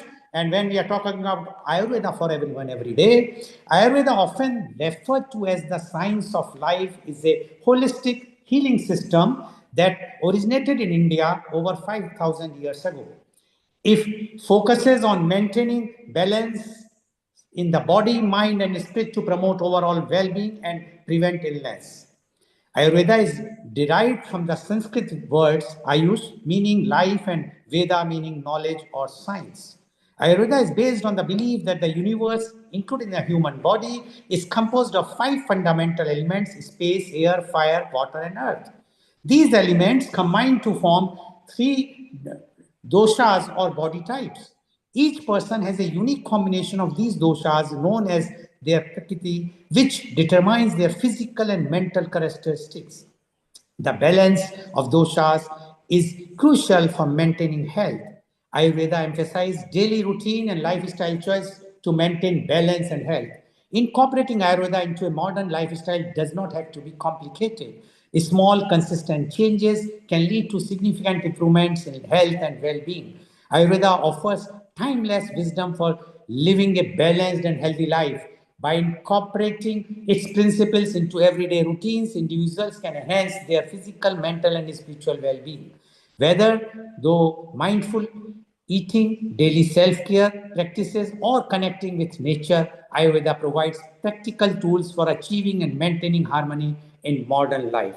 And to discuss this very, very important aspect today, we have a very elite, knowledgeable panelist with me. And I would like to invite and introduce my first panelist guest, and he is Dr. Dinesh Katoch. Dr. Katoch is the former advisor Ayurveda in the Ministry of Ayush, Government of India. From 2008 to 2011, he was on deputation with WHO as national consultant and focal point for providing technical assistance and coordination in implementing WHO Government of India cooperation strategy for traditional Indian medicine and homeopathy. He was the Senior Chief Medical Officer, Ayurveda, Ministry of Health and Family Welfare, Government of India. He is the Secretary of Ayurveda, Siddha, Unani Drugs Technical Advisory Board and ASU Drugs Consultative Committee under the provisions of Drugs and Cosmetics Act 1940. He has authored several articles and represented India in many international delegations to the countries including USA, UK, Germany, Switzerland, Russia, China, etc. Welcome, Dr. Dinesh Katoch. And as our one of the panelists had said that he has gone through your research papers. So the viewers, you can understand the seriousness, the seniority, the maturity of Dr. Dinesh Katoch. So today's topic, which is very, very important for all of us, Ayurveda for everyone, every day. I invite Dr. Dinesh Katoch to give his views. Thank you, Mr. Lal, for inviting me to this global session on Ayurveda, and also thanks to Amrita that I have been involved in this program. Friends, I think I just take the words from Dr. Rajiv Gupta. I think just a few minutes before he spoke that Ayurveda is 5,000 years old, and that should not be enough for the practice of Ayurveda. Means the system, we call it as a traditional system, but actually it is not a traditional system for our country. It is rather a conventional. Call as traditional. I think that should go away. That should go away. Why? Why? Because in the times when we are practicing Ayurveda, we cannot practice Ayurveda in real sense unless we adopt the contemporary technologies, contemporary trends of practice. So that is very, very important. Now, if you see in our country, in India, has been right from the beginning, there has been policy support for Ayurveda, and as well as for the other Indian systems of medicine and homeopathy. And that is why this these systems, they flourished in our country. We have huge infrastructure, huge manpower of Ayush systems, and the institutions are there, and the day by day, the number is increasing. But the unfortunate part is that the Ayurveda is not being practiced in the Ayurveda way. This is the most unfortunate part. It means Ayurveda practitioners across the globe, whether within the country or outside the country, most of them, they do not follow the principles of Ayurveda, the concepts of Ayurveda. Now, if you see the emerging spectrum of diseases, the most important spectrum which is emerging, that is lifestyle diseases. Now, in the lifestyle diseases, means the life part, the lifespan, and the qualities of life, these are important.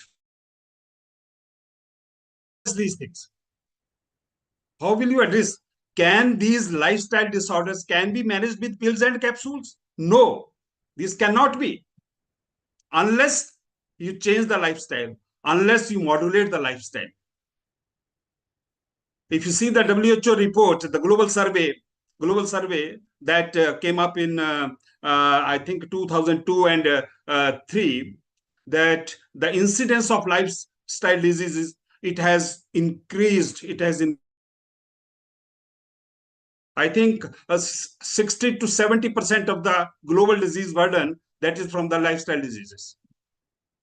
In our country, India contributes to the global population. 11% contribution is from India, whereas the disease burden in India, that is 21%. 21% contribution is from India for the global disease burden. Means we have the communicable diseases, we have the non-communicable diseases, and we have the due to disease, other factors are there. Now, in spite of having so many systems in our country, the conventional modern medical system, then this Ayurveda, Siddha, Unani, other thing, but this disease burden is not coming down. So where is the fault? Where is the problem?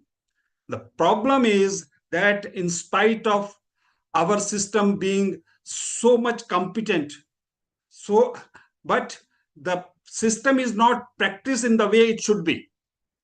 It's not. Now, I give you one example. Like, now our practitioners, they prescribe Trifla for diabetes mellitus. Okay, fine. Okay, and they find results. But where is the evidence? The scientific evidence. Where is the evidence? We treat bronchitis with citoplasmid, but where bronchitis is mentioned in authoritative books of Ayurveda?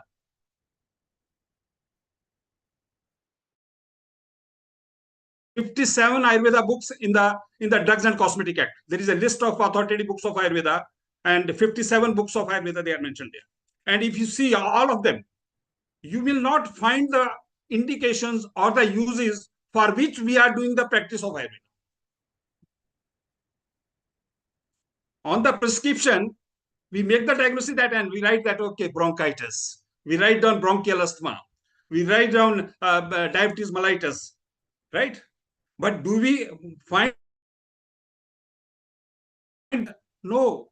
So unless you translate that diagnosis, that the diagnosis of diabetes mellitus, or the diagnosis of hypertension, or the diagnosis of a bronchitis into we will have to translate that diagnosis into Ayurvedic terms, in the Ayurvedic perspective, by examining the illness, by examining the disease and the patient by Nidan Panchak or Rogi Pariksha. No, this is very important. Right? Now, just one example, I think all our doctors here, Ayurvedic doctors here, no, anemia. No, anemia. Okay, we cannot say that anemia is Pandu. Okay, if it is treated, the Pandu, the patient of Pandu is treated in the way the anemia is treated, I think we will not find out any solution for treating anemia. So first of all, we need to translate that anemia. Now, the patient of anemia, they okay, hemoglobin is less. Hemoglobin has reduced. Okay, this is one point. But if you see in Ayurveda, the Pandu is of different types: Vatic Pandu, Pathic Pandu, Kaphaj Pandu, Sanipatic Pandu, Krimis Pandu. They are different. So unless we translate that anemia into in any one of these 5 conditions, for that we will have to examine the patient, we will have to see the patient, and we have to see the symptomatology and other things in Ayurvedic perspective. Right. So that is why our treatment sometimes it misfires. It does not work. On one patient it works, but on the other patient does not work, because the philosophy of Ayurveda medicine that is critically based on the Prakriti analysis of the individuals. We need to understand the psychosomatic constitution of the individual, body-mind constitution, Prakriti which we got. But not only Prakriti, the other factors are what kind of doshas are involved, what is the aggravation, the stage of aggravation of doshas, whether it is in the Sanchaya Avastha or it is in the Prakopa Avastha or in the other Avastha. Now, if you see the population today, once I was in a WHO meeting in Hong Kong, I think more than 80 countries they participate in that meeting, and one of the Director General of Health Services from I think it was for if you see the segments of the population, very few people they are healthy. Most of them they are diseased. They suffer from some. Okay, so after that, after he spoke, then it was my turn. So I spoke that if you see the population, there are people, very few people they are healthy. The percentage of healthy people is very less, very less. Then there are people, those who are indisposed, but they are not suffering from, right? And then the more number of people is those who are suffering from certain specific disease. They are well diagnosed. Okay, they are suffering from this disease, right? And then there is another segment of population that the people they are suffering from the disease, but they are not getting the treatment because the treatment is not available. The remedies are not available in certain conditions or in certain stages of the disease. And then from which the people are suffering, there is no cure, no treatment. Like we had, like COVID, there was no treatment. There was no proven treatment. But if you see the Ayurveda, in Ayurveda, for every means for the healthy individuals, for the preservation of health, for the promotion of health, the treatment guidelines are there. The guidelines are there. Then for the biochemistry is disturbed, but you are not having any disease. Only it is ras pradushti. So for that also the guidelines are there. But we never bother about that. We never apply those guidelines. Then the third is, now if you see the genesis of the disease, the first is the stage of accumulation. So that stage of accumulation of the marble material, which we call as dosha, that results from when there is unhealthy host environment interaction. The individual.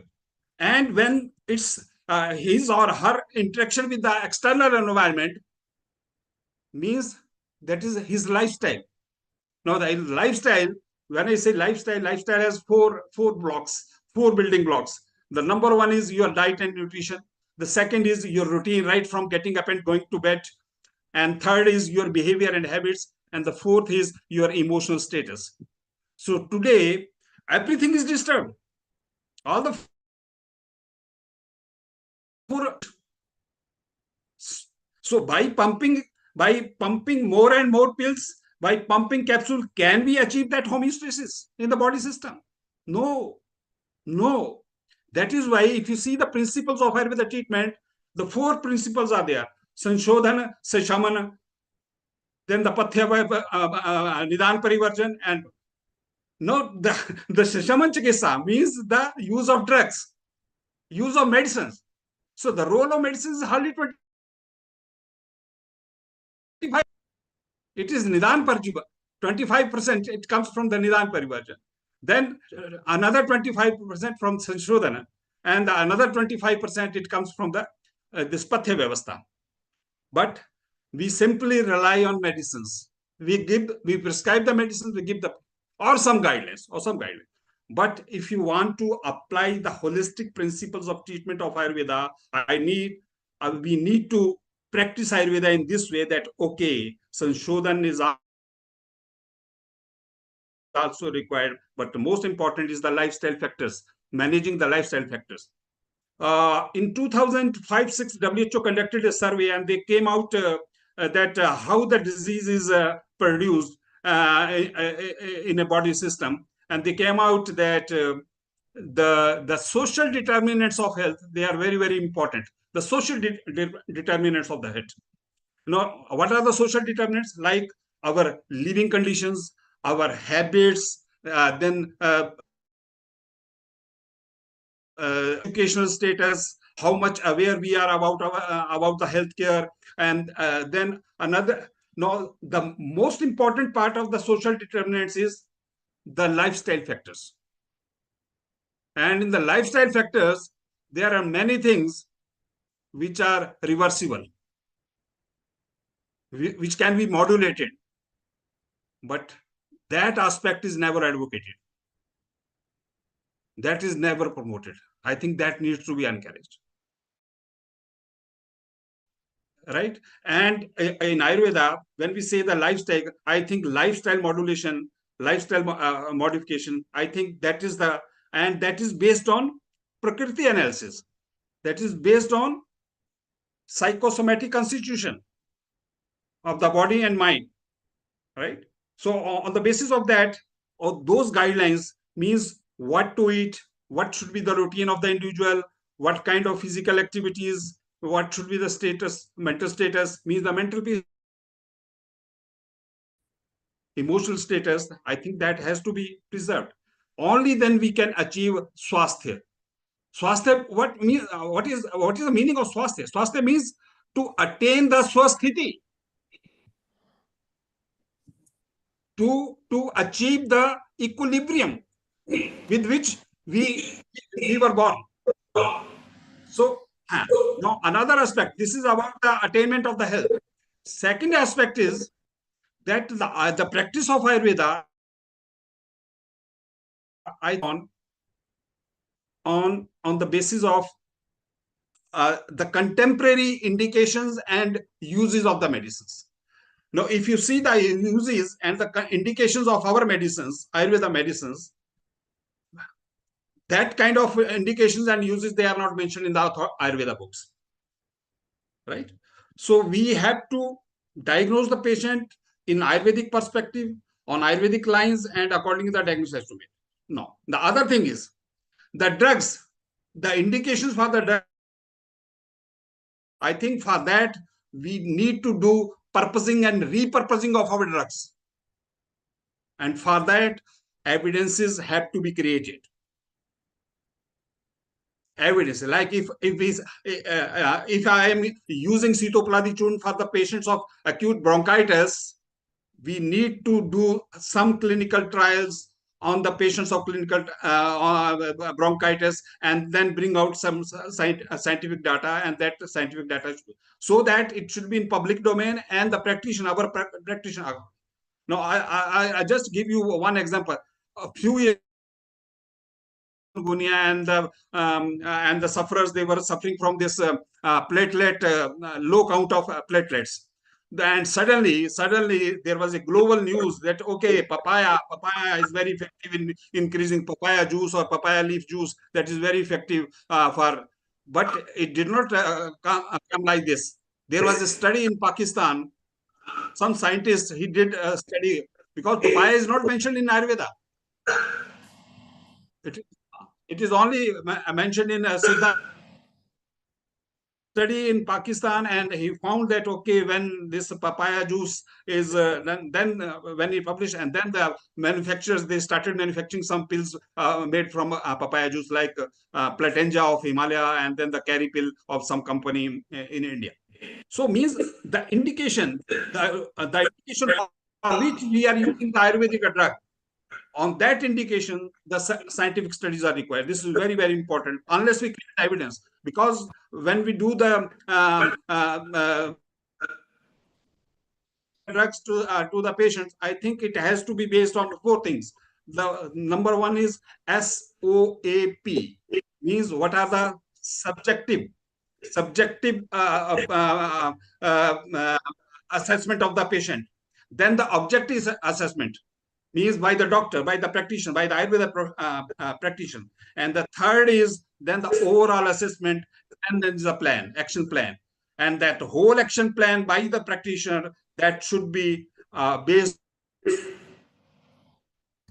on principles. And for that, only these things can be promoted unless we create the evidence. So that evidence is important. So my whole emphasis is that the practice of Ayurveda should not be on the basis of this modern diagnosis or the so-called conventional diagnosis. It has to be translated into Ayurvedic perspective, in the Ayurvedic dimensions.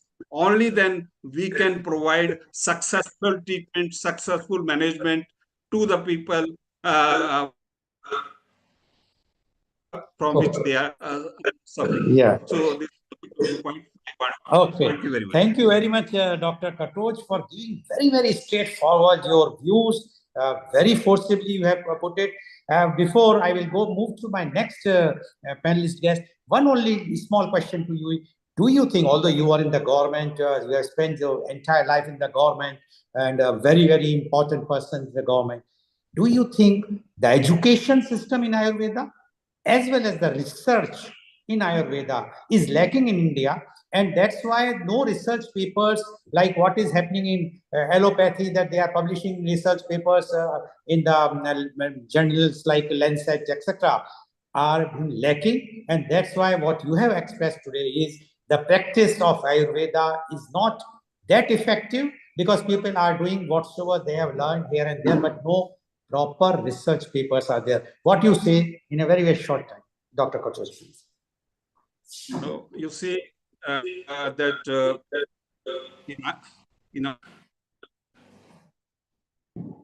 the practice of Ayurveda is done in 3 ways. One is standalone practice of Ayurveda. We have Ayurvedists, those who are pure Ayurvedists. They claim that they are doing the practice of Ayurveda, right? Secondly, the practitioners having the same qualification, they are doing integrated practice. They are doing integrated practice, right? And third kind of practice is of integrative medicine, right? But most of the integration in our country, I think that is physical integration. Physical integration is okay. The patient is taking paracetamol, and also he is also prescribed Godanti Bhasma. That is not integration. We need to have physical, not physical integration, the functional integration. The functional integration is required. Wherever the gaps are there in the conventional system of medicine, how those gaps can be bridged with the help of Ayurveda. I think that is the integrative medicine, right? Now, unfortunately, our educational system is not like that, because the students, they are not taught in that way. They are not in taught way. Practically, okay, that kind of knowledge might be imparted to those students, but the practical. Okay. Okay. That's develop the skills for practicing integrative medicine. Yes. Thank you very much, Dr. Katoch. And we have also seen in the practical also that all the big hospitals, corporate hospitals, all the general hospitals, they are keeping the resident doctor as BAMS, the Ayurveda doctors, although they are prescribing all allopathy medicine. So what you are saying means something very, very serious, because the Ayurveda means you must practice for Ayurveda. You should have full knowledge of Ayurveda and practice for that. Thank you very much, Dr. Katoch. Please stay. We will come out the second round. If there are any questions will be left. Now I would like to introduce my next panelist guest, and he is Dr. M.S. Krishnamurthy. Dr. M.S. Krishnamurthy is MD Ayush, PhD. He is the professor and head of the department at Alvaz Ayurvedic Medical College and Hospital, Murbidri. He is PG and PhD guide of RGUHS, Bangalore. He was PhD examiner and PhD registration committee member of RGUHS, Bangalore. He is having professional experience of 22 years in the field of Ayurveda, including 19 years of teaching experience. He is guiding PG scholars of since 2005 and teaching research methodology and guided 36 PG scholars. He is conferred with National Award, Bharatiya Vijnayana Parishad Puraskar, Delhi in the year 2005 for the academic research achievement in the field of Ayurveda, with due consideration of research work on a critical analysis of folk medical practices prevalent in South Kannada district of Karnataka. He is the founder secretary of Sri Mulya Raja Tadari Ayurveda Seva Trust, alike engaged in free Ayurvedic medical camps, free medicinal plant seed distribution, health awareness programs, herbal drug exclusion for the public, high school and college students are conducted every year. Welcome, Dr. M.S. Krishnamurthy on our show. Dr. Murthy, you have just heard Dr. Katoch, and he has commented about the education system. He has also mentioned about the research papers. He also mentioned about the integrated health, which he says is not correct, what is happening today. Now, you being a professor and head of the department, you are teaching the students. I'm sure you are the right person to reply to Dr. Katoch, as well as to give your perspectives about today's very, very important topic, and that is Ayurveda for everyone, every day. Dr. M.S. Krishnamurthy, please. Namaste to all from India. Krishnadebhyam asatvicharachitam pradvesha chanchatpanam kamakrodavisham vitatkadashanam ragaprachandekshanam mohasyam shasharira kotarashayam chittoragam dvarunam prajnamantrabalena yashavitavan buddhaya tasmai namah. First of all, I take the opportunity to thank Mr. Lal Goyal for introducing me to this platform. Secondly, probably Miss Rubina of well-known the health resort, Pandit Resort from India, who has introduced me to Lal Goyal. I first of all take the opportunity to thank them. Then, regarding the subject proper, strongly I am not the person to endorse, but I strongly support all the views presented by Dr. Katoch, the senior person from the government sector also, who worked hard for the upliftment of Ayurveda by various means and angles. First of all, here I can find the audience who are non-Ayurvedics also. That is why my intention is to cover two aspects. One is to present my view regarding the matters presented by Dr. Katoch, and before that, I want to say few basic aspects of Ayurveda for the general public or audience whom I can find in this platform. First, the intention of Ayurveda is not mere treatment of the illness. Today, illnesses are created. So we should be well aware how to prevent from various kinds of illnesses. That is the basic idea of Ayurveda that is appreciated. Swastasya swasthya rakshanam. Next comes aturasya vikara prashamanam. Curative benefit is the secondary aspect. First as preventive aspect. So every kind of disease has to be prevented, and that is told well by the two terminologies in Ayurveda, dinacharya and rutucharya, daily routines and seasonal regimens.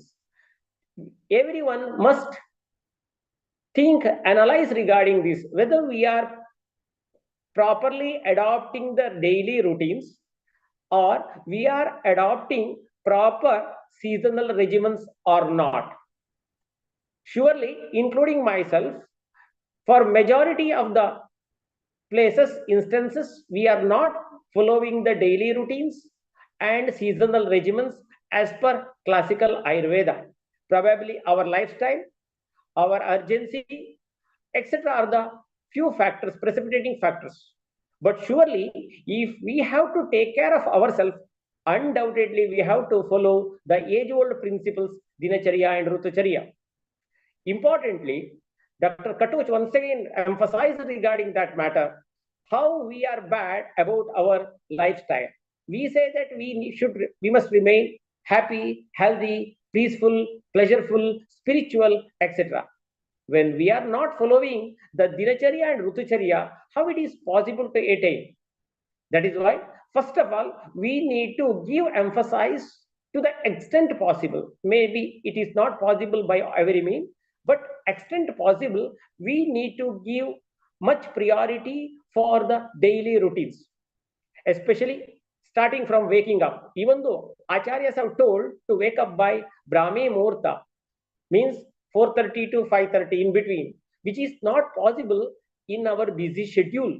Because of that, various sleep related diseases, various digestive disturbances, where psychological disturbances, etc. are caused. It is possible to curb it. It is possible to prevent it by daily routines. Likewise, acharyas have explained regarding various natural urges. Veganna, Dharit, Vata, Vit, Mutra, Kshavatu, Trut, Kshida, Nidra, Kasa, Shramashwasa, Jrumba, Ashru, Chaddi, Retas. These are the 13 natural urges which should not be prevented, or which should not be forcibly induced also. But in majority of the cases, for example, about the hunger, even though we are not hungry, we are taking the food before we are getting hungry. And even though we are thirsty, we are not taking water or liquids because of various reasons or commitments, professional commitments we say nowadays. Likewise, we are not passing the bowel when the time comes to pass the bowel. We postpone it, maybe in our busy schedules, office schedules, etc. Likewise, we postpone our urinary habits or sleep habits, etc. Ultimately, all these things will surely lead to various diseases. That is why we need to take care of all these things to the possible extent. Surely, 30 to 40% can be corrected. For this purpose, the basic education must be given from the primary school level or high school level in the school education itself. So far, we are teaching regarding proteins, fat, carbohydrate, various kinds of antibiotics, the disease manifestation, endogenous diseases, exogenous diseases, infectious diseases, everything is there in our syllabus. But no a single word regarding dinacharya or rutucharya, or regarding Ayurveda, regarding herbal medicines, or body purificatory aspects, Panchamahabhuta aspects, Sattva, Raja, Tama, all these aspects are never taught in your primary or high school education. I'm not telling only in India, because India being the motherland of Ayurveda, it should be there. In the rest of the countries also not yet started. That is, now it is the time to take some initiation to introduce these aspects in our syllabus itself, so that people will be well aware regarding our Prakriti, what is dosha, what is the regimen should be followed in particular season, how our daily routines should be. Instead of we are going for mere education routines, we need to look into ourselves for our health routines. That is not taught. That is a very sad part of our so-called education. Next is the kind of food what we are taking. That is the main culprit. Today we are taking the food not as per our liking. It is because of others' liking. Because today we are getting lot of intercontinental or continental food. We love those. But is the definition, what is a good food? Then the question comes. Because as per the modern parameters, the body requires certain amount of protein, fat, carbohydrate, this one, that one, various kinds of micronutrients, macronutrients, etc. But what is the best kind of food? Very simple definition. What is the food of our ancestors? What was the food practice, or what is the, if our parents are still there, then what is the good practice? Good food practice. What is the food liked by our parents, grandparents? That is the food should be adopted by us, not the junk food, because our ancestors were not liking or not habituated to have this kind of junk food. That is why today we are finding 1/3 of the population is having one or other kind of allergic disorders or diseases which are caused by because of the food incompatibility. The reason is we are not taking the food what we should take. We take the food which is liked by others, which is advertised, which are said to be of good nature, which are said to be of nutritive. That is the food what we are taking. That kind of notion should go. We should adopt the food of our liking, or which are adaptable to our body as per our constitution. Then only we can be prevented from 30 to 40% of the diseases. Second thing is in relation to the urges which should be suppressed, like kama, krodha, lobha, moha, mada, matsara, etc. Today we are in a political world. Every now and then, within the family, outside the family, in the workplace, we are facing kama, krodha, lobha, moha, mada, and matsara. As per Indian philosophy, these should be controlled. But everybody is today thinking of money, thinking of power. We will be having competition. All these things are coming to our mind every now and then. Because of that, hatredness will be there, jealousy will be there, and we are having close attachments with respect to our worldly things.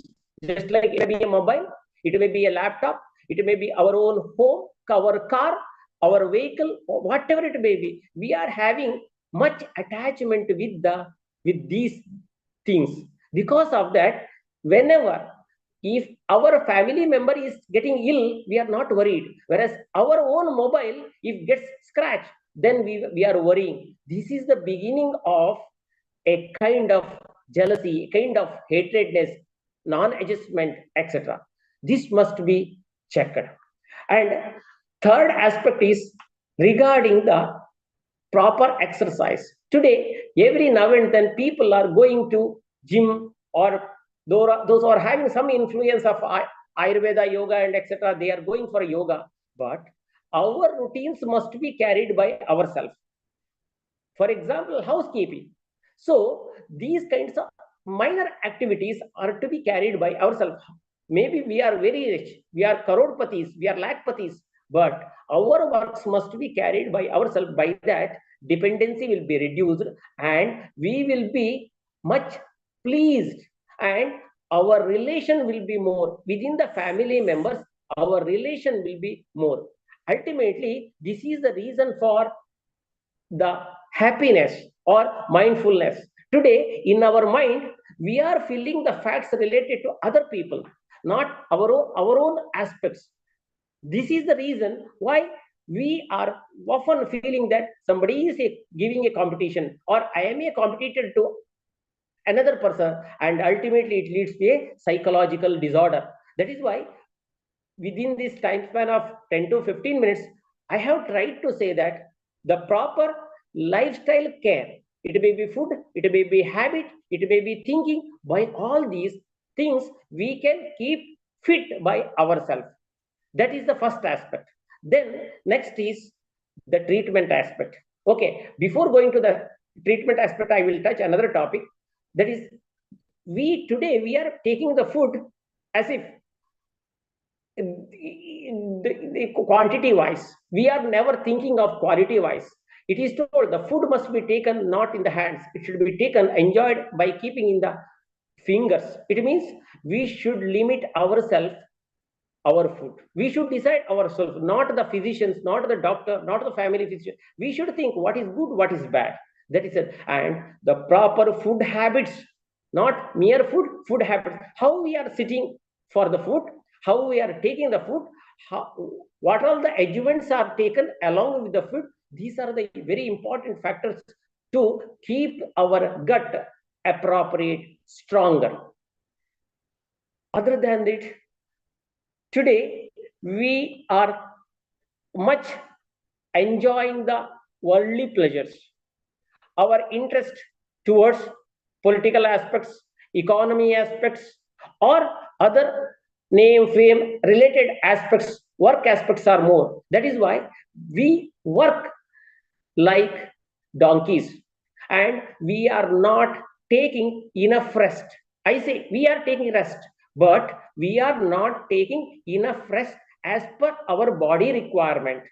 That is very important. That is why today we are finding after COVID, there is often there is a some kind of the statistics will be that the people are dying at the age of 30, 35, 45, 50, early ages. But we should understand that how much struggle they are taking, because to fulfill their daily need or annual need, family need, they work hard, they work more than the requirement many a time, or they don't determine what is required or how much is required for the accordingly. It may be the work, it may be the personal exercises, etc. They are doing more than the requirement. Today we are in the hands of the gym technicians, we are in the hands of yoga tutors, etc. They will tell you should drink 3 liters of water. First we should assess ourselves whether I can digest the 1 liter water or 2 or 3 cup of water, because we are not going to be a yogi tomorrow. First you should be healthy, thereafter the yogic practices, sadhanas, etc. are to be carried later. That is how we should determine ourselves. Okay, apart from that, next I will come to the point what sir, Mr. Lal Goyal sir asked in relation to the matters presented by Dr. Katosh. Surely in India, probably same thing extends in other parts of the country also. Today, our greed for money is more. That is why everywhere, every physician is thinking how to make a client for enriching his life. It means we are not, as and when a patient comes, as and when a person comes, first we are not understanding him as a person. First we are thinking him as a client. We want to make him as a client. That is why when a patient comes for a simple complaint of indigestion or maldigestion, tastelessness, etc., we are not taking enough history of the person. In our Shastra, there is a quote that Desham dosham balam kalam analam prakritim vayah sattam satyam aharascha avasthascha pratagvidah. A doctor has to take the details of a patient not in 2 minutes or 5 minutes. A physician has to take minimum half an hour to 45 minutes to understand about the body physiology and psychology of the person. Truly, this is not going on everywhere. Thank you, Dr. Krishnamurthy. We have to say thank you to Dr. Krishnamurthy. But before you will go, my one thing which I want to reply from you, during the COVID time, everyone was talking about zinc. And the people have started eating pumpkin seeds, cashew nuts, etc., without any research, as Dr. Kutuj said. And when few people have done the doctors have done the research, they found that zinc has no role for prevention of COVID. And 30 seconds comment on that, please. Surely. See, why there is a claim or we are criticized because we are not having enough scientific data for that. We are having scattered information. It is the data is presented by the physician by his words or depending on it, but it is not published anywhere. That is the drawback of Ayurveda present. Okay. Thank you very much, Dr. Krishnamurthy, for putting your views very straightforward once again. And thanks a lot for giving enlightening all of us. I'm sure today's program is very much enlightening. So many panelists and the doctors across the world are participating in. So over to you. Thank you for the opportunity. And if any question is there, surely you can. Yes, Mr. definitely. Having my mail and mobile number also, please you can share. Yes. Thank you. Thank you very much. And over to you, Amrita. Thank you, Dr. Lal Goyal. Thank you, Dr. Krishnamurthy. You have been talking about the aspects of how the health in relation to our day-to-day life and food and its importance. We have our guests who we have Mr. Ravi Bhanot from London, whom we'll be talking very shortly to. And we have Vaidya Rajan Pratankarji and Dr. D.C. Katoj. So just a quick panel question to all of you to address one of the issues in relation to Ayurveda. What is, as per your understanding, can be done for a better promotion of Ayurveda in terms of lifestyle disorders? Over to you, Dr. Krishnamurthy, and then I'll take over the comments from Dr. D.C. Katoj, followed by Vaidya Rajan and other guests. Over to you. Yes, thank you. It was actually the time is short. That is why I will conclude it shortly. First, we need to have a concept of family physician concept with respect to Ayurvedic physicians. Every family has to determine who will be the family physician, family Ayurvedic physician. And once if we know, because the family physician will know regarding our desha, dosha, bala, prakriti, etc. And accordingly, he will advise our the best practices, lifestyle related best practices that will help us to solve 50 to 60% of the cases. And another 40% of the cases, he will give us guideline what best practices can be carried by taking food as a medicine. Thereafter, another 30 cases by the medicine as such, because Ayurveda, we are having safe and effective formulations depending upon the stage of the illness. Today, that is not followed. We need to understand the stage of the illness, and accordingly, medicine has to be given. Not over-the-counter medicines practices are not good, and importantly, the medicine must not be available over the kirani shops, and that is the bad beginning for Ayurveda. Today, every Dashamula Rishta, Draksha Rishta, everything is available outside. But it must be, when we are saying that it is an Ayurvedic medicine, it must be prescribed. Even if it is an Ayurvedic soap, Ayurvedic shampoo, it should be prescribed only by the Ayurvedic physicians. It should not be available freely. If at all, it is a herbal soap, herbal shampoo, I am not having any objection because it is a matter related to herbalist. But when you say that it is an Ayurveda, there should be a concept of Tridosha Siddhanta, Saptadhatu Siddhanta, Panchamahabhuta Siddhanta. Without that, prescription of Ayurveda, Namka Avastha, it is a only commercial purpose we are using. That is not a good practice. That is my opinion. Okay, that has raised up a very important point for all of us, because most of the drugs that are sold globally are sold with the name of herbs and not Ayurveda proprietary medicine. And you cannot sell ashwagandha or triphala as Ayurveda proprietary medicine, but as a herb, definitely it can be sold.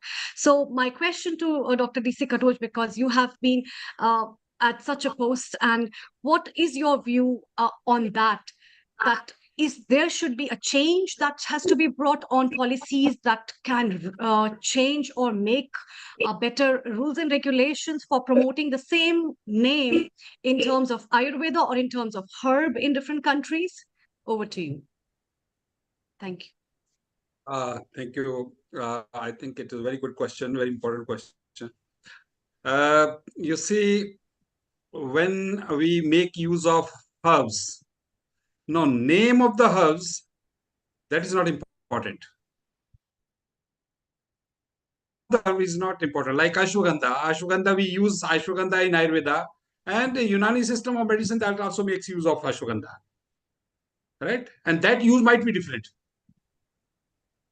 Now, the important thing is, if the drug or the medicine is to be prescribed by a doctor, by the practitioner, by the concerned practitioner, means whether an allopathic doctor or by the Ayurvedic doctor, that drug has to be regulated.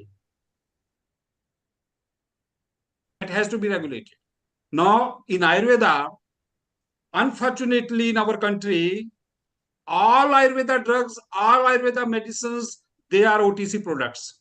Anybody can go to the shop, can purchase the drug. That is why the truck drivers, the female patients, those who are suffering from habitual aversion, or those who are having some impotency, like they go to the shop and they take the drug. They do not know what medicine should be taken, what is the dose of the medicine, and what are the contraindications for that. They don't know. They simply take the medicine in a higher dose, and then they suffer from the side effects or some complications like that. So the important thing is that there should be rules and regulations that, okay, what are the prescription drugs? What are the prescription drugs? And unless that drug is prescribed by a doctor, I think it's to a consumer. This is very important. Now, if you see the basket of Ayurveda, now in the basket of Ayurveda, the Ayurvedic raw materials, means the materials which are used in the preparation of the Ayurveda products, they are also called as Ayurveda. Right? Now in India, herbal product is no product. There is no regulated category of herbal product. If you see, there are only 4 kinds of drugs: either the pharmaceutical drugs, Ayurveda, Siddha, Unani drugs, homeopathy drugs, and phytopharmaceutical drugs. There is no term as herbal item or herbal product or herbal medicine, right? But the products which are going out of India, now they are manufactured in India under the provisions of the Drugs and Cosmetic Act, under the provisions of the Drugs and Cosmetic Rules, but they are going to different countries in different forms. Means the basket, now they are going as food supplements, they are going as dietary supplements, they are going as functional foods. But if these are the foods, if these are then the indication cannot be mentioned on the label of the product. The therapeutic indications cannot be there on the label. Because the food supplements, they are not prescribed by the doctor. Must be a clear-cut distinction between the OTC products of Ayurveda or self-healthcare products, and secondly is the prescription products. Fortunately or unfortunately, what I consider that Ayurveda is a life care system. It is a life care knowledge system. It talks about, it elaborates about how to take care of the life. Now, in the life, whether it is healthcare or whether it's a medical care, but by and large, it is not a medical system. So the kind of products which we use in our system, Ayurveda products, I'm calling Ayurveda products, whether it is a food supplement, whether it is a dietary supplement, the so-called dietary supplement. But they are manufactured in India under the provisions of the Drugs and Cosmetic Act. So by the legal definition, they are drugs.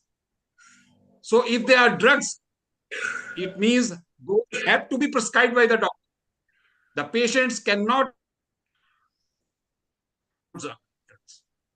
without. Dr. Katosh, that's a very important point you are making. It's so important. Everybody take a note of it. He's very passionate in what he's talking. He's very experienced in what he's talking. And let's move on now because we have got, he mentioned about the herbal products as well. And who better than Ravi Banot over here, who is from this industry and from Ayurveda and yoga. Ravi, just be patient for one moment. I want to take a 1 minute comment from Professor Ish Sharma and a 1 minute comment from Rajan Patankarji. Then we move on to you, Ravi, and we'll keep on chit chat. Ish, your comment on what Dr. Katol Sir, can I say one more? Just 1 minute. Let's go to Ish Sharma. Ish, your comment, please. Yes. Like turmeric. Now we say that, okay, turmeric. No, the turmeric is going in Ayurveda product, Ayurveda formulation, in the classical formulation like Haridrakan. Okay. This is Ayurvedic. Okay. The same turmeric is also going in proprietary Ayurveda medicines, right? Also going into curcumin for making curcumin. Curcumin is not Ayurveda. Curcumin is not Ayurveda. And the same turmeric is also going into the cosmetic formulations, cosmetics. And the same curcumin or turmeric is also going in the food products. So when it is going in the food product, then that product is not Ayurveda. Yes, doctor. Okay. So, yes, doctor, your comment is very, very valid. Clear distinction is required. Thank you, doctor. Your comment is very valid. We'll bring this subject much bigger. And Ish, now your comment, please. 1 minute comment and 1 minute for Yeah, Rajan. maybe I'll be very happy to have Dr. Katoch once more exclusively for this very sensitive topic. Absolutely. Very topic. How did he develop the policies? What does he advise us? Where can we take it from? So I'll be requesting you, Neil, for an exclusive expert talk by Dr. DC Katoch, and we'll be looking forward to that day. Thanks. Absolutely. Absolutely, Ish. And you made a nice comment. Amrita has made a note of that, not just from his guidance and everything. I think we should also bring Dr. Katoch with Antonio. When we bring Naveen on, we bring yourself on, because I think our moment has taken up, and including Rajiv. So we'll do that, Ish. And of course, you are a Ayurveda producer here at Healing Our Art. Dr. Vaid Rajan Patankar, we have 1 minute comment and we move on to Ravi Banot, please. Yes. Dr. Katoch has very well explained everything, but only one sentence. The OTC products nowadays, it's very dangerous because there are no indications or contraindications written on those tablets or on their formulation. Because Ayurveda is not a generalized medicine, it's personalized. So there is difference between the dosage as per the body constitution and as per the climatic conditions also. So that's why I want to add in these things. So thank you very much. Good, valid point. And at this moment, I think it's time to thank Dr. Lal Goyal, who every week brings very eminent personalities, and it was he who suggested Dr. Katoch and Dr. Krishnamurthy should be here. So each one of the person we will involve in a top global panel is Rotarian Lal Goyal, although he is the charter founder president for the organ donation for Rotary. He has contacts not only in hospitals and profession that he brings every week at Healing Our Earth, right from 9 p.m. to 10 p.m. Indian time. So I think now we've got a good momentum in more than 30 countries. I think we should now have a proper online a conference where maybe Ish, you and Amrita can start planning, and then our senior people like Rajan Patankar, Dr. Katoch, Rotarian Lal Goyal, let's formulate a plan of action with Dr. Antonio say, you may think it is global, but it is not global among the Western world. Rotarian Lal Goyal, thank you very much. As usual, you bring in a very good panel. Global namaste to you. Thank you. And hello. And a global namaste to Dr. Katoch as well, and a global namaste to Dr. Rama Krishnamurthy, Dr. Katoch, Amrita. Going to every nook and corner of the world, but the Ayurveda medicine has not globalized. Yes, exactly. That's what Dr. Antonio was saying, that it is only the few Indians, because our population is very large. We are about we are 150 billion. But the Western world needs to be taught, and they need to take advantage of the Ayurveda, which was a system beyond 5,000 years. So we needn't go and even beg or anything. Let's just spread our word. It's beautiful. Ravi, thank you for being patient. Amrita, take over with Ravi and you and Ish, and let's have a chit chat with Ravi as well. Thank you. Thank you. Thank you, Neil Kumar. Thank you, Rotarian Lal Goyal. Thank you, Dr. Krishnamurti. Please stay around. It was a very vibrant talk. And we will definitely take it as one of the exclusive episodes. It's time to welcome Mr. Ravi Bhanot and move to London. Very good afternoon to you, Professor E. Sharma. Let's welcome Mr. Ravi Bhanot. He is a nutritionist, he is a holistic healer, he deals with naturopathy, Ayurveda, and so many things. And he himself has a center of practice in his place. So, and he has written quite a lot of books. To slim down in 1 hour is also one of the very beautiful topics to talk about. So let's hear from Mr. Ravi Bhanot. Mr. Ravi Bhanot, for next 10-15 minutes, over to you. Thank you. Global Namaste, everyone. What a fantastic conversation we're having here. And it's true that Ayurveda is spreading. And what we have to do is try to make it easy enough for people to understand it. And I think the challenges we have in Great Britain has been that one of the rules have been that unless the herbs are known here for the last 30 years, it becomes very difficult to bring them over. That's first challenge. So we had Save Herbal Medicines, a campaign, and we managed at least to get the ones that we have got here allowed to be prescribed and allowed to be bought over the counter. The challenge we have with the argument that medication should be only prescribed, it may work in India, but here we, in terms of number of physicians, is very limited. So you would actually not be doing Ayurveda adjusted because a lot of people would not have resource to those herbs because there aren't those many Ayurvedic doctors, certainly in Great Britain. Also, if you think about it, as Mr. Krishnamurti just said, I believe it was him, who said like turmeric. That turmeric has been taken, wasn't that long ago, people say, oh no, show us proof, only then we believe turmeric works. Just like neem, just like tea tree oil. And now you find turmeric in coffee shops, used in all sorts of beverages. And there's also, of course, involved in terms of tablets and creams and gels, etc. And now it has been established. The word Ayurveda you do not see anywhere on the packaging. What you will see is a herbal supplement. Because herbal supplement is something that everyone understands. Ayurveda is something people are still understanding. In Great Britain, we've trained over about 6,000 therapists in Ayurveda. That's more from the beauty, masseurs, naturopaths, not Ayurvedic doctors, because the sheer number of therapists that are in this country are in the well-being or alternative health business rather than from the medical. So my focus is working with these people and seeing how we can help therapists help their clients using Ayurvedic principles and herbs. So my take may be slightly different.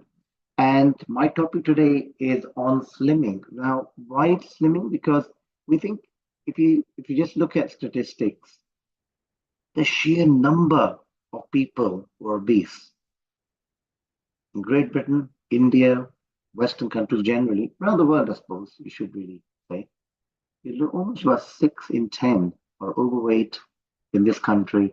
And in terms of obesity, again, it's pretty high. So what do we do about it? Because that is only the tip of the iceberg. When people start putting on weight, can't manage their weight, then there is a stress on the body, and you have all sorts of conditions, whether called diabetes, arthritis, stomach problems, as a direct result of obesity or being overweight. So what can we do about this? So we did a lot of research on it in this country with therapists and said, okay, what is it that you can do as professionals to help your clients? So having done a lot of research, being therapists, they obviously wanted treatments which can help instantly. And there are a lot of herbs that you can use which help in things like removing water, for example, and fluids from the skin. So you have wraps, for example, stomach wraps, you find wraps used in arms, turmeric wraps being used for pain in the joints for centuries. So that is something we've elaborated on, researched, and our treatments are used up and down in Great Britain with therapists who are using that as part of an overall package. And I think Ayurveda, as the word suggests, science of life, is using the natural concepts rather than saying take this drug or go on a high protein diet or some red days and some green days with what they're eating. They're fine if you can sustain them. But most people want to eat what they normally eat, willing to take some change, but not drastic. If you say go on low calorie diet and that is the answer, well then surely logically we shouldn't be in the problem we are now, right? Everyone will be eating low calorie food, obesity gone away, everything's sorted. But it hasn't, because a low calorie food is not your staple diet. So if that is not the answer, then what is? So they say to go forward, you have to look back. And this is where Ayurveda is so strong, because the history is not just from the last 10 or 20 years, it's on centuries. Our forefathers came up with ideas which worked. And that is why the Indian civilization is still here. We can't see the Roman or the Greek. Obviously, there are other factors involved as well. But we've done something right. So let's take on what our strengths are and see how we can elaborate on those to try to help the public at large. So when we say you want to either lose weight or you want weight management, what's it mean? So we did the survey amongst our therapists and we said, we had about 20, 25 therapists in a room. And we said, how many do you want to lose weight? And virtually everyone put their hand up. We said, okay, how much do you want to lose? And then there's a hush. Some said a little bit. Some said maybe 2 or 3 kg. Some said a lot. I said, what does a lot mean? What does little mean? 2 to 3 kg. Can it be 3 kg or is it 2 kg? So what the point we're making is you have to be specific in what you want. And that's the rule number 1. Principle in Ayurveda, we would say is 3 or 4 things you look at. Number 1, what is it that you want? So it's a mindset. Then obviously what you're eating, which we've been hearing this afternoon from all our experts, and of course exercises as well. And of course there are supplements that can help you achieve what you want. So first of all, I would say to all our panelists here and people who've joined us is, what is it that you or your client wants? So be more as specific as you can be, because that will help you get to where you want to. So for example, if you want to go from here to say Manchester or from here to say Mumbai, you have to think first in your head, right? I'm going to go to the airport, I'm going to sit my car, I'm going to take this road, I'm going to then take that road, and you figured it out first in your head, right? Same if you're going to India, you're Mumbai or China, wherever it may be, you have to think which airport you're going to go to, which flight, etc., etc. So first thing we've got to know is what we want. And Ayurveda says everything happens twice. First in the mind and then in reality. So first thing is you've got to know what you want. So when people say, I want to lose weight, fine, great, okay. Now how much? 2 kg. Great, that's the first thing. Now, why? If your why is big enough, the chances you're going to reach there. If you say, well, I'm not sure, I think my husband or wife says I should lose. Well, if that why is big enough, there's chances you reach there. Otherwise, what's going to happen is, as soon as something else takes over, some other distraction, you go on holiday, and then you're going to come back onto the same treatment, same plan, it becomes difficult, right? So your why has to be great. So why? So if somebody says to you, you are somebody, why do you want to lose weight? And they say, I'm not sure. Perhaps you could help them by saying, why not? Why would you not want to lose weight? Or whatever condition it may be that they're suffering from. Because all of a sudden they'll now start thinking, just like we do, just ask yourself, why not? Why would you want to put on weight? Why would you want to be obese, which is going to affect your body, is going to then cause problems with respect to health, your health, and possibly the families.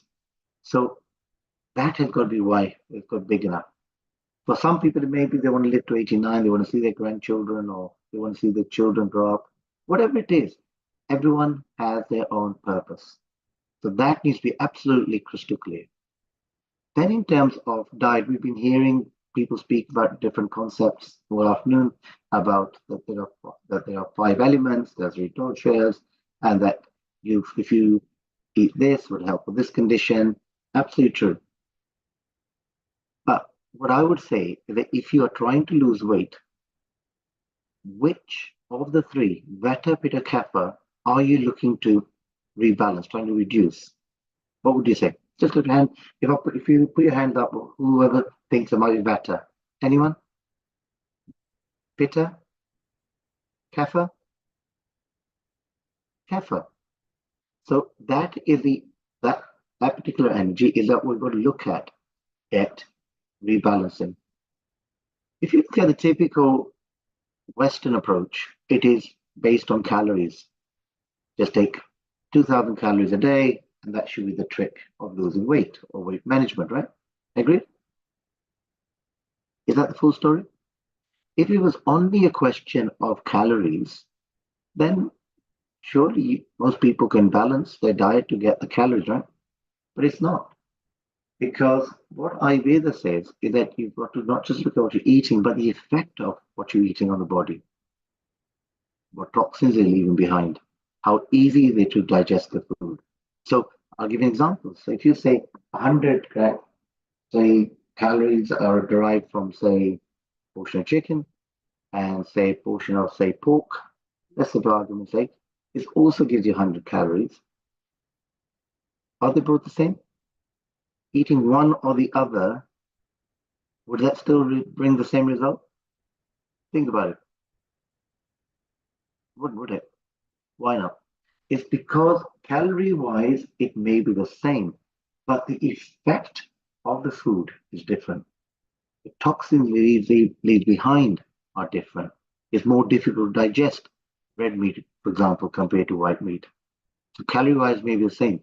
So this is something we've been researching, and we've come up with the phrase, the K value or the Kapha value, which is an arbitrary figure based on how easy to digest the food and in terms of the energy it gives you. And that is more accurate in the sense compared to calories alone, what you should look at. And if you want a diet sheet or plan of the food we have with the diet, with the numbers, please feel free to WhatsApp me or email me. I have put my number on the chat box. So you can be working on that, trying to keep within the certain number of K value points in a day. So that is the first difference between an Ayurvedic approach to the Western approach, or the world approach, I would say, because whereas calories do have the advantage, it's scientific, it has a number purely based on energy gives you, and that gives an indication of whether good food is good for you or not. However, it's not the complete story. So that's very important. Number 3, it's exercise we're doing. A lot of people are just, oh, I can't, I've got arthritis, I can't go out, the weather's cold, right? I'm disabled, or I'm not able to walk around. It is something we can all do. Now, whether it is just sitting down, and we can show you one or two exercises, just sitting down, which are both breathing exercises as well as asanas. And this is something we have been doing, my wife and I, for the last 10 years now at our local center. And I'll ask one of the participants here, Kamlesh, who's on, who also comes to the classes, to give his input about how he manages his weight control and slimming. And that'll give you the indication how his journey. And everyone's journey is different. For some people, exercising in the gym on their own is great. For me personally, I need a personal trainer. I don't get motivated going to the gym on my own, do yoga regularly, but for the aerobic exercise as well as the weight management, weights, I have somebody who pushes me. And that is something which is, again, an Ayurvedic approach, which is we've always had gurus, whether it's a guru for health, whether it's a guru for your teaching of spiritualism, or whether it is in school, we've had a guru for geography, history, math, English, you got a degree level. Again, you have a guru, right or wrong? So I think one of the things that's missing in the health systems around the world is this guru. What do I mean by that? Say, for example, if you have, for example, alcohol problem, in this country, the first treatment given is you go to an alcohol anonymous class.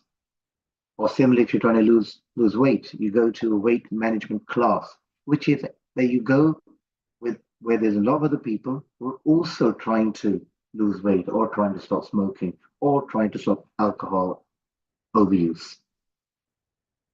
Why? Because you're working together synergistically, helping each other achieve the goal they want to get to. Because you're all on that same journey. So rather than wasting money on drugs, and I'm talking, of course, the other big topic is, of course, mental illness. Nowadays, there's pills for, if you're depressed, take this pill, take that pill. Do you think the body actually is craving for either paracetamol or for these antidepressants? Do you really? It's not, is it, right? What it's trying for is that there may be an issue internally. Could be something like loneliness, could be not knowing about life, maybe worrying about something, over worrying, and maybe just talking to somebody is a solution. So in this country, we started something called talking therapies, which is now on the NHS. And if it's not there in India, again, it's something that we could perhaps working towards, which is again the holistic approach, which is what we're talking about in Ayurveda. So they're the four concepts. And of course, there are supplements. Now, some people would say, why do you need supplements? If you eat well, you don't need. Yeah, okay, maybe for some people, that may be the case. But I would say, if you look at the research, particularly in Indians, if you're a vegetarian, the chances of B12 deficiency may be there. If you look at people who are diabetic, there are certain minerals that there may be a shortage of in the body, whether selenium, zinc, magnesium, potassium. It's hard to tell on a day-to-day basis what you may be missing. So what we recommend is well worth taking a supplement because it'll just like an insurance. Nice. That's very nice, Ravi. In fact, I like when I read your profile, at your place, you also offer Ayurveda massage. And what is your like take on learning, or for people, how can they give themselves a good massage? Because there are so many kinds of massage, among them Ayurveda massage, because as many of the guests and experts have been talking, Ayurveda is in a light of a spa in many places, and people practice Ayurveda massage. So what is your recommendation for the people? What kind of massages are good? Which oils do you recommend? What is the best time, and for how much time? That's a really good question. Because as we talk about holistically, one of the main problems we have is how do we remove toxins? So going to the gym is great. You exercise, you're losing toxins through sweat, which is the purpose of exercising. But the skin is the largest organ. So what else can we do through the skin to remove these toxins, or armor, as we call it? So the advantage and one difference between an Ayurvedic massage and say a Swedish massage or a Thai massage is that you're working on specific points called murmur points. So we found that the therapists in this country, and I'm talking about for massages alone, possibly around 1,500, 2,000, who we trained in Ayurvedic massages. We wrote a book called How to Do Ayurvedic Massages Head to Toe, produced DVDs so that people could learn and practice, not necessarily having to do diploma in Ayurvedic massage, which is something we teach through our college, the Ayurveda Institute of Europe. But they can do it themselves anyway because they've already got diplomas in massage through their colleges when they were training to be therapists. So what's the difference? Three things. Number one, you're working on specific points we call murmur points, and people wonder where these points are. So there's a simple chart. Work on certain points. That's number one. And the great thing with in Ayurvedic massages, it is so logical. Where in a Swedish massage you might just do more of a rub, in Ayurveda, where a joint meets a muscle or a tendon is a murmur point. And you find when you press hard, it hurts. And if it's hurting there, what you do is you massage clockwise. Unless it's really hurting a lot, then anti-clockwise. So massaging that point clockwise, deeply. Do that very simply when you're watching TV, when you're just sitting, something you can very easily do. Whether it's on the feet, legs, arms, that you can do. So the answer to your question, how often, if you're going to a spa place then and getting a professional massage done, we recommend once a month. Some people do less, some do more. That depends on the individual and things like costing, etc. But it is something you can do very easily. So you get online, you can find murmur points, which are specific, or if you want, WhatsApp me and send you a picture from our book, and you can see these are points you will be working on. Ravi, you gave very good tips about weight loss in an easier way without stress. What you are saying is go and attempt it and you will be able to succeed. You also talk about supplements and particularly B12, which is very akin to South Asian community. But you ended up talking about massage. And you know, our next session is, we are going to move on to North Atlantic. Before we move on to them, Dhanada has found Jillian, who actually is a licensed massage therapist, and she's also a certified medical massage practitioner. So how beautiful that we will even ask her before we move into her session, both Dhanada, Ish Sharma, and Jillian, what do they think about massage and Ayurveda and integrated health? So Ravi, let's go to North Atlantic at the moment. We've got Mauritius, Ish Sharma, we've got India, Amrita Sharma, we've got now travel to USA where it's morning at the moment. A very good morning to you, Vedacharya Dhanada Kulkarni and Jill Wright, who runs a wellness center over there. Hello and a global namaste to both of you. Global namaste, Neil. How Global are you? namaste to both of you. And Dhanada, before you introduce Jill, how nice that Ravi actually also mini demonstrated and mentioned the use of massage as well. First, a comment on what Ravi mentioned about the massage from you and Jill and into Mauritius, Professor Ish Sharma. Then we move on to the US section. So Dhanada, your choice. Ravi mentioned and showed simple exercise of massage. Do you use massage in your life? We do it on a very regular basis. You know, in the heritage of India starts from touch. The touch is where all emotional stability comes. And definitely, Raviji, it's really very huge topic. People in United States in integrative medicine are lacking that touch that is needed. Many of the people says that if you are not touched the way the massage therapy in our massage therapy, Jillian will also agree with me that if the person is not touched in a holistic or a wellness way, the way the massages are being done, there are a lot of intramuscular and trigger points that they develop, which can contribute towards their bigger health components or chronic issues like fibromyalgia or chronic fatigue syndrome. And that's where we have seen massage can really break down that. Not only that, we have a whole new system in United States and outside India. As you know, we have a lot of people that they are licensed massage therapists. So I will go ahead to Jillian. Before I introduce to Jillian, she is a avid massage therapist, medical massage therapist background. A comment from Jillian, please. Yes, Jillian, over to you and your comment and add on just for a minute or so with what Ravi ended up saying about the massage. Over to you, Jillian.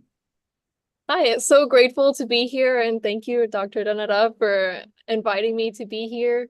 Yeah, before we even get into, any herbal medicine or medicine at all, I mean, get down to the basics. All you need to do is touch your patient. If you can't touch your patient and understand how their mind is working in their body, how will you heal them? And through medical massage, and as an acupuncture student and an Army medic here in the United States, I've noticed that the best thing you can do for your patients is just massage therapy. It's the simplest, basic thing you can do. Yeah. So that's beautiful. Look, we are all recommending massage here. Ish, you and Amrita, maybe we can, we've expanded 3 sessions we want to bring in a conference. Maybe we can integrate herbal massage, Ayurveda knowledge in massage, and actually contemporary and in a mainstream massage where people like Jillian can come in because she sways both to the holistic way. Danada mentioned that the touch is very important. Sometimes when a heart surgeon just touches you, half of your heart ailments are gone. It's like your mother, when she strokes the hand over your head, you start healing because the power and the aura is so much over there. And Ravi mentioned in a gentle way how he feels. Danada also concurs with that. Is your thoughts about massage and Ayurveda? Does Ayurveda believe in massage? Yes, Ayurveda very much believes in massage. There are like so many types of massages. These can be with oil, without oil, like hot, or it could be room temperature. It can be with leaves or rice bolus and salt bolus and whatnot. One thing I would like to highlight, every Ayurveda massage will not be requiring oil. If you have got an AMA condition, like for example, you have got rheumatoid arthritis, fibromyalgia, chronic fatigue syndrome, or any kind of like of course autoimmunity, which is more like AMA, then the massage has to be dry massage. It can be like a salt bolus massage with 0 oil. It can be sand bolus massage, because there is so much of kapha which should not be promoted, which should not be enhanced with oil, because oil has got kapha-like properties. A lot of oil will be required when you have got the commonest problem of osteoarthritis, which is a pure vata problem. That will be the time when you require oil-laden massage with a lot of oil. But if you apply a lot of oil in rheumatoid arthritis, then it might not be of great help. Neil. Ish, what a wonderful, you've actually zoomed on over there. Ish, I want you to say hello to Ravi Banot, who you already know. He's a senior host at Healing Our Earth as well with Sushma. He's an MBE. He's also a personal friend of mine. What will be very important, Ish, when we discuss about how we want to integrate with Dr. Katoch, Antonio, and yourself, and Shantalala, and other people from the ministries and Ayush and everything, Ravi will also play an instrumental part because he takes political touch into Ayurveda, yoga, and herbal matters, and also social part. So Ravi, say hello to Professor Ish Sharma, who is from the Ayush Ministry of India in Mauritius. We spoke last year. Yeah. Indeed. Yes. So it is building up. Ravi, you just started with something which is now building up something which is beautiful. Earlier, Ravi, you were not there, but there were quite eminent people who were here, and we all decided that maybe now, so by this year, plan for next year in a correct direction where all different fraternities and experts who are running in their own grounds come and combine and find a simple format through education and politics and media, and we find a concerted matter. Within 7 years, we can penetrate Ayurveda into Western society and mainstream. So Ravi, we need your support there as well. Dhanada is already running Veda Melas, which she wants to bring out over the next 7 years in different countries. So it's a perfect time. So Ravi, let's have a closing statement from you for a minute or so, and we move to North Atlantic. I think it's very important that we do try to incorporate the principles of Ayurveda in and not just in the NHS in this country, but in medical systems around the world, because it adds so much more than what is being given now. So so glad to hear that Gillian and our lady from America, of course, Dr. Dhanada. Dhanada. You're doing your bit, you see, in that country, and Ish is doing in his country, and I'm sure everyone's doing in theirs. It's how do we bring it together? So if we have a concerted effort of a plan of action that we can then take it forward to the right authorities, I think that will have more power when we can use research from different places to present our case. Yes, Ravi, and earlier when we were not here, MP Bob Blackman was here when he was in Parliament as a governor. You know, now the government has changed in the United Kingdom. He actually came and did announce that Ayurveda is the next thing, like yoga and meditation that we want to bring in. Of course, with the new government, we'll have to wait for 90 days how they will take it in. But Ravi, we can maybe unite. Now is the right time if we start uniting, and then maybe collate everybody and see how we go about it. So Ravi, thank you very much for coming. You are, of course, a senior resident host at Healing Our Earth as well. And Amrita will be in touch with you. Maybe we bring in massage and therapeutic side of massage and weight loss, etc. with Professor Sharma, yourself, Rajiv, Dhanada, and Jillian, etc. It can be an episode on its own, Ravi. Thank you very much. I think Meenakshi has a question and she's had her hand up for a bit of time. Perhaps we should. Yeah, she has not got video on, so we can't highlight her, but maybe Meenakshi, you can, if you go volume, speak on. I just want to acknowledge Sriniji is also here as our panelist for next topic. So welcome Sriniji on Healing Our platform. Yeah. Okay, Say so hi to everyone. Amrita, time to move on. Take it over between you and Ish, and let's introduce Dhanada, who is part of Healing Our Earth and lead at Veda Mela as well. Ravi, thank you very much. Stay around because you'll get more ideas what is being planned over here. And we welcome Srini as well. So Amrita, take it away. Thank you very much. Thank you. Thank you, Neil Kumar. Thank you, Raviji, for such a wonderful talk as well as giving us a light on various aspects of holistic side of Ayurveda. It has been a very interesting talk where we are heading from one of the sides of policies and globalization to massages and moving ahead to a different continent. Let's welcome Dr. Dhanada. Dr. Dhanada, a very good morning to you. Very good morning. Actually getting afternoon, 12 at our now place. Afternoon. Yes. And by the time you joined and you moved to a very good afternoon to you. Well, and all the guests, Jillian and Srini, a very warm welcome to Healing Our Earth family. Professor Sharma, let's welcome them. And then we hand over to Dr. Dhanada. Over to you, Professor Sharma. Global namaste to all. Global namaste and welcome the team USA. And Dr. Dhanada will be leading us through wonderful talks. So maybe over to you, Dr. Dhanada, and we are there with you just to enjoy your wisdom. Thank you. Thank you. So we have a beautiful guest aligned here. Before that, I will deep dive myself into our topic. It says, Dharmartha Kama Moksham Arogyam Moolamuttam. Arogyam Moolamuttanam Jeshtam Tasmat Sarvartha Sadhanam. Charaka Shushrutstan, Adhyay 5th. health is a supreme foundation of attainment of dharma, artha, kama, moksha. For Jillian, dharma is righteousness, artha is wealth.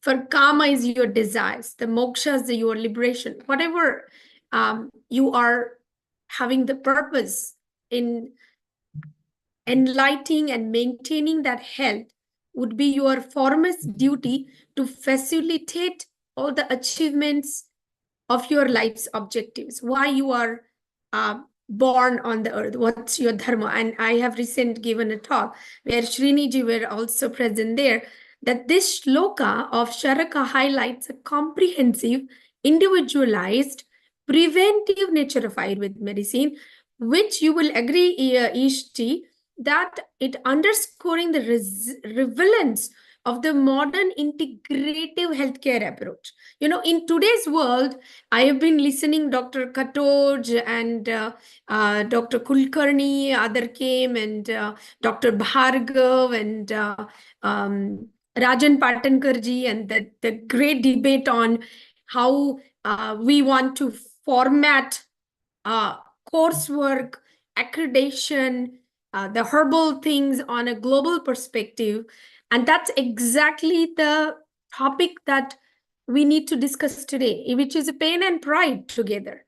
You know, it is a pride that we have this tradition, but then it's a pain in how to fit in technology, how to fit into some of these relevant approaches of Ayurvedic principles into today's world. And I feel our panel discussion today with Srini ji and Jillian, they are the best people coming from different dynamisms of the modern technology and going into the integrative medicine.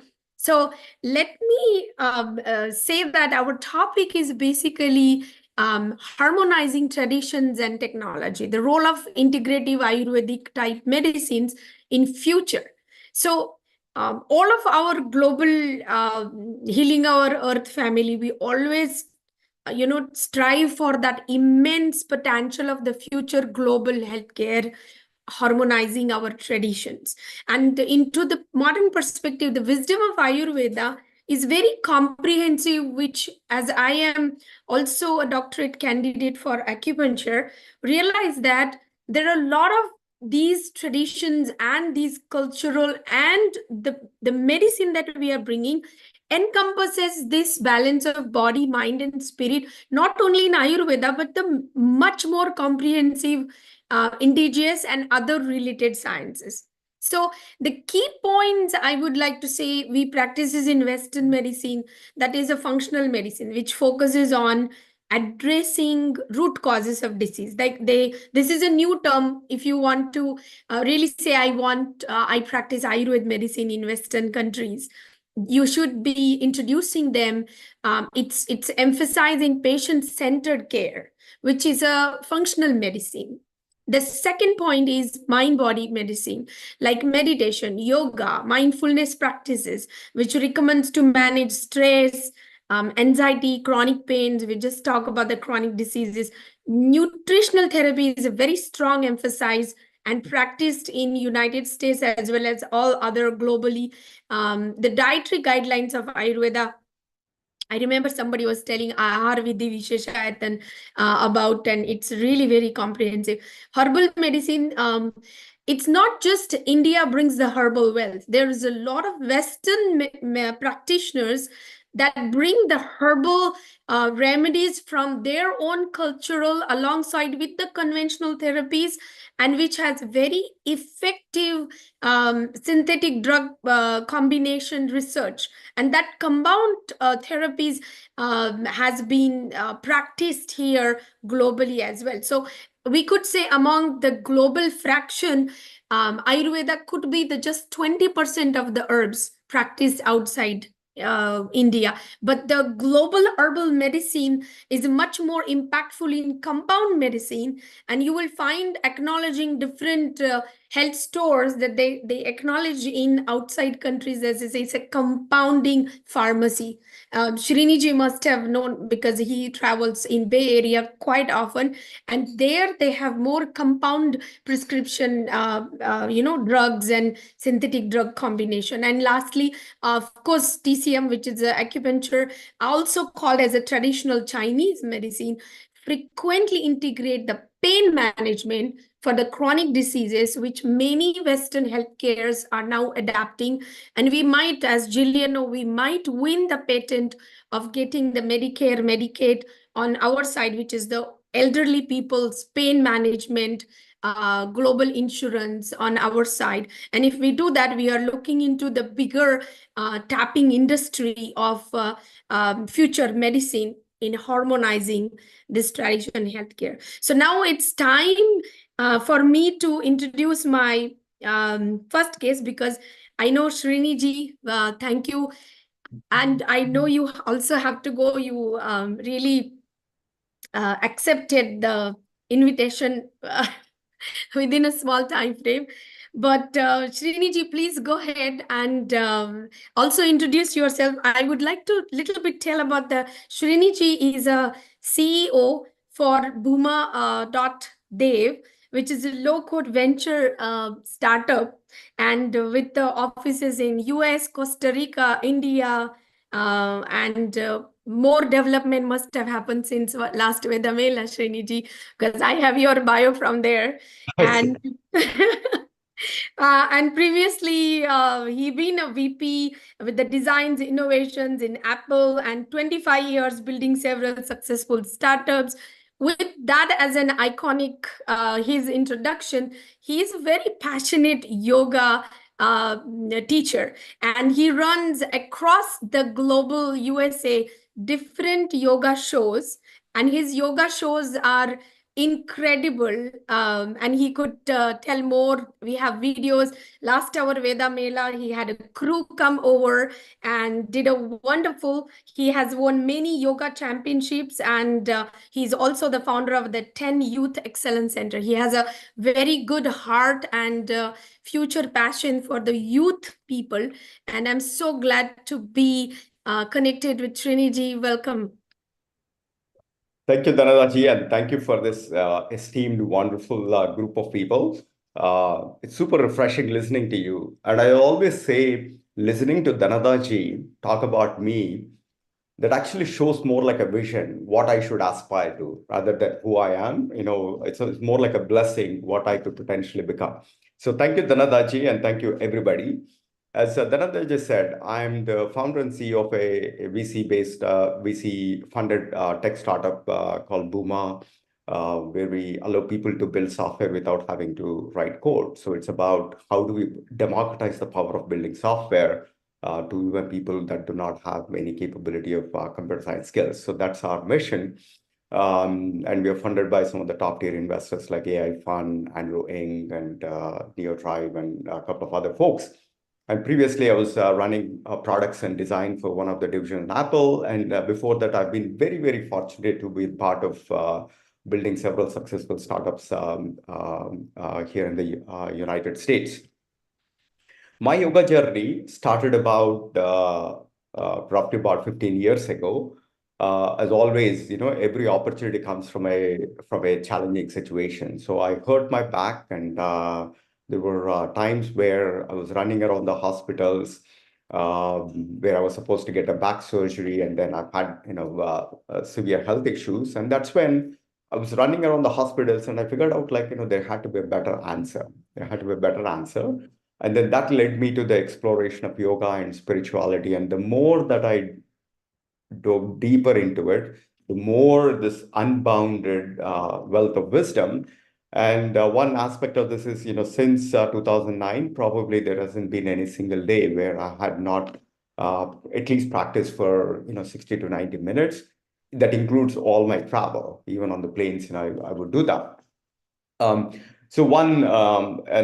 that position of not having any mobility to, in 2017, I participated in USA Yoga 2017 Men's Yoga Championship. But beyond the physical expression, beyond the health, what really attracted to me is the mindset or the philosophy behind some of our, the foundational Sanatana Dharma. I'm very, very fascinated with Patanjali Yoga Sutra, Advaita philosophy, and particularly how it actually allows one to cultivate that infinite, the God realization within. So what we do at the nonprofit, based on my experiential reality and based on my resonance and the conviction of this Eastern wisdom or Sanatana Dharma, Yoga, Ayurveda, and holistic living, not only the holistic living, but also the growth mindset. We started a nonprofit called the 10Ys, the Youth Excellence Center, where our focus is to help cultivate entrepreneurial and healthy or excellence mindset using some of the yogic powers. In particular, we focus on the three big superpowers of yoga. One is samyama, and the other two are yama and niyamas. The samyama is very fascinating to me. Being an entrepreneur, I truly believe that entrepreneurs are the change agents in the world. They are the quarterbacks to designing excellence in the world, both within and all around. So, coming from the startups, today, if you look at the world, who are shaping up the world? If you look at AI or the future of medicine or future of the technology and the social media, most of it is being powered by the technologists. And I'm connected to that. But the only thing is these technologies, without having the proper foundation of the holistic living, they are creating a lot of inefficiencies in the world, like inequalities and the health and inefficiencies. So what we are trying to do is we are trying to cultivate that entrepreneurial mindset. The samyama is the harnessing the power of the mind with the three powers, which is dharana, dhyana, samadhi, and then rooted in the right values, yama and niyam. Yama is how do you conduct towards others. Niyama is how you conduct towards yourself. Which is Saucha, Santosha, Tapasvatya, Ishwar Pranidhana, along with keeping your body and the mindset. So this is something that we are doing a lot of programs in India in government schools and United States. And I also have a secondary purpose or the objective. Particularly, I have two daughters. My older one is pursuing medicine at Columbia, one of the top tier medical schools here. She's a very gifted kid. But very much only focused on the Western medicine, and she's pursuing some new frontiers. In fact, there is a book that she's writing with some of the deans that's about the next generation health. And then my younger daughter finished college this year. The interesting thing is, even though they've been exposed to some of our foundation, the Sanatana Dharma, but because it's not being part of the mainstream, it's not what is taught in schools or in our way of life, they do not see the real essence of it. For them, the Hinduism or the Sanatana Dharma is very much kind of confined to the ritualistic practice. They don't have exposure or the awareness to the deeper science and which is like thousands of years, which actually is very well integrated into the holistic way of living. So I believe that if you do not make this as mainstream into our schools, into our workplaces, into our communities, we run the risk of alienating our second generation Indians, second generation and the subsequent generations of youth to be totally disconnected from their own roots. And then also that means is that, we basically are kind of alienated from the holistic way of living. So that's why I'm very, very passionate about this. If you watch some of my keynotes at Apple or other things, I always start with, the philosophy of yoga and even my professional community and joining forces with all of you. I'm looking forward to playing my small little role in contributing to your causes. So you are a perfect example of combining the tradition and technologies right now, as you come from technology background and going towards understanding holistic medicine, which values the fitting of common people what they want. How you have observed that people respond to it in US and other countries that you travel? I know you travel many small islands plus the global things. How do you feel that they respond and how they're fitting? And if you are conducting those programs, what are the things that you feel which is most needed for us to do at this hour, that we should be, how we should be approaching that? And this is a very good conversation because the folks that back in India or the other people, they look Ayurveda or yoga in a very different style than what we see here. You know, they feel that it has the authenticity, that turning power of Sanskrit to be practiced, and understanding the way we do the yoga has to practiced in other countries. But we see there's a lot of customization. People cannot adapt, especially the work that you do with the youth people. And we have seen it many times, right? So the youth are not able to accept as is all these sciences. So what should we, like, how do you bridging these? How do you working? And I know this is a great, conversation that we could really treasure in. Yeah, I mean, that's a fantastic question. Like, in fact, without sounding, belittling some environments or not, when I travel around the world, there is growing amount of appreciation and the value of this, and people wanting to take to the practice of holistic medicine, explore Ayurveda and other things in the United States and the Western countries. And sometimes I get the sense that in India, at least the places that I travel, there is a sense of entitlement, but there is an attraction for them to kind of go do the other way. I'll give you an example. So one of my colleagues, who is a general manager at VMware, her name is Purnima Padmanabhan. And when I was talking to her about my own journey, and she was like, apparently she recently spent some time when her dad in India was going through something. She spent some time at the Jindal Care in Bangalore. She was so fascinated with it. And when I basically talked about the journey that I'm doing, including my ranch, and she's like, Srini, let's partner together to actually go create something like in the Bay Area. Right? That's number one. And number two, one of the VCs that we both built a company, and one of my investors, his name is Kitu Koluri. He is like, following all kinds of diets, including, making turmeric as part of his regular, thing, and ginger and, thing. And also he teaches me all these things about the benefits of fasting and, some of the kriyas and so on and so forth, right? The interesting thing is all of these are right now at individual exploratory level. There are no systemic programs.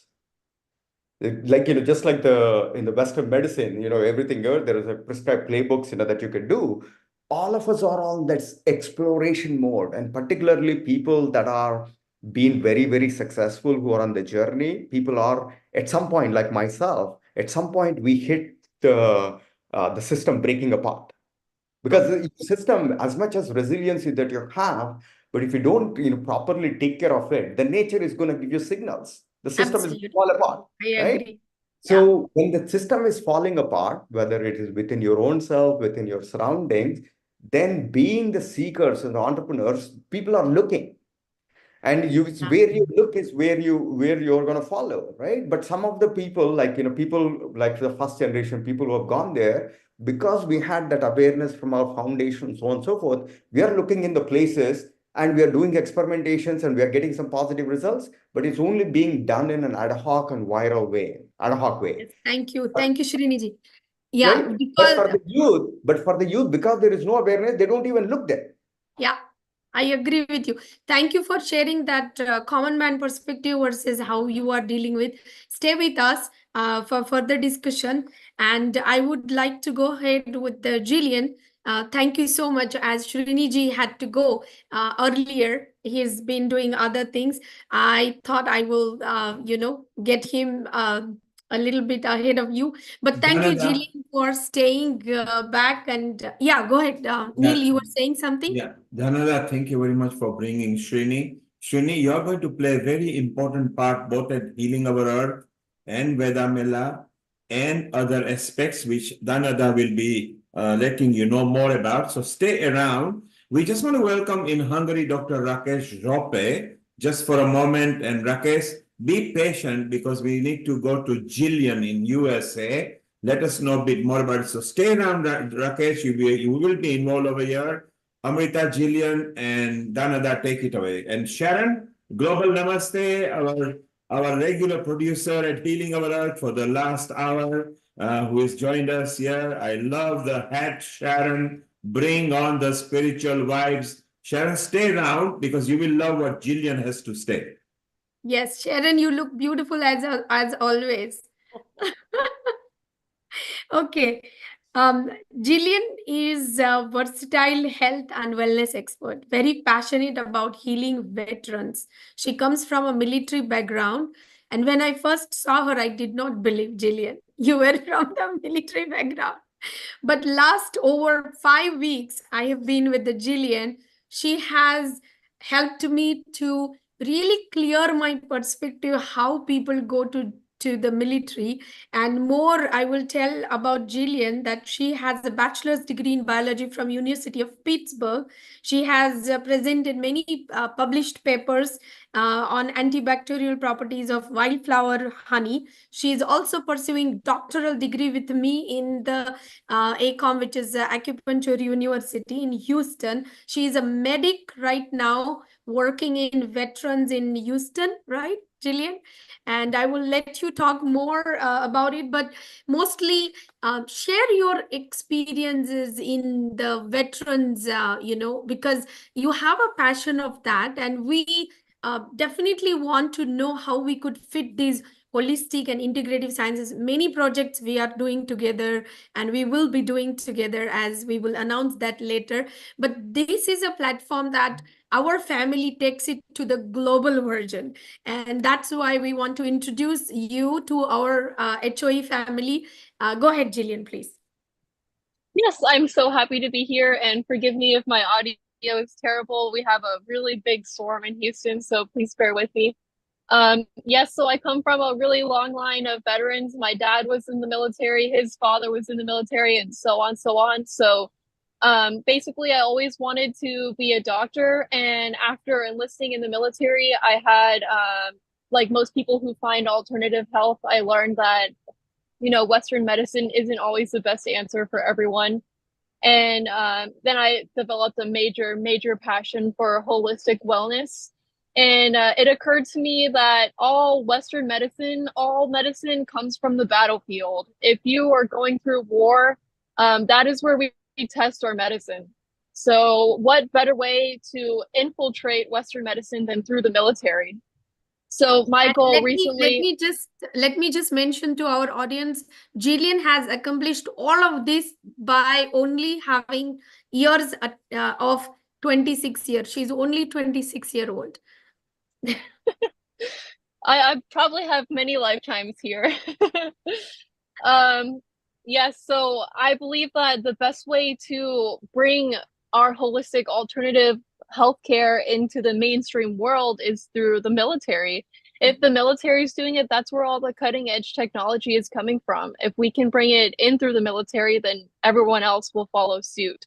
So my experience as a medic in the Army Reserve here in the US, I see a major potential for anything, even just massage therapy. If we had our veterans being treated earlier instead of after their service, we would have a lot of healthy people. And I'm sure many of you study generational trauma as well. A lot of our family members have been in the military, be it from the United States or not. So the military is like deeply ingrained in all of our histories.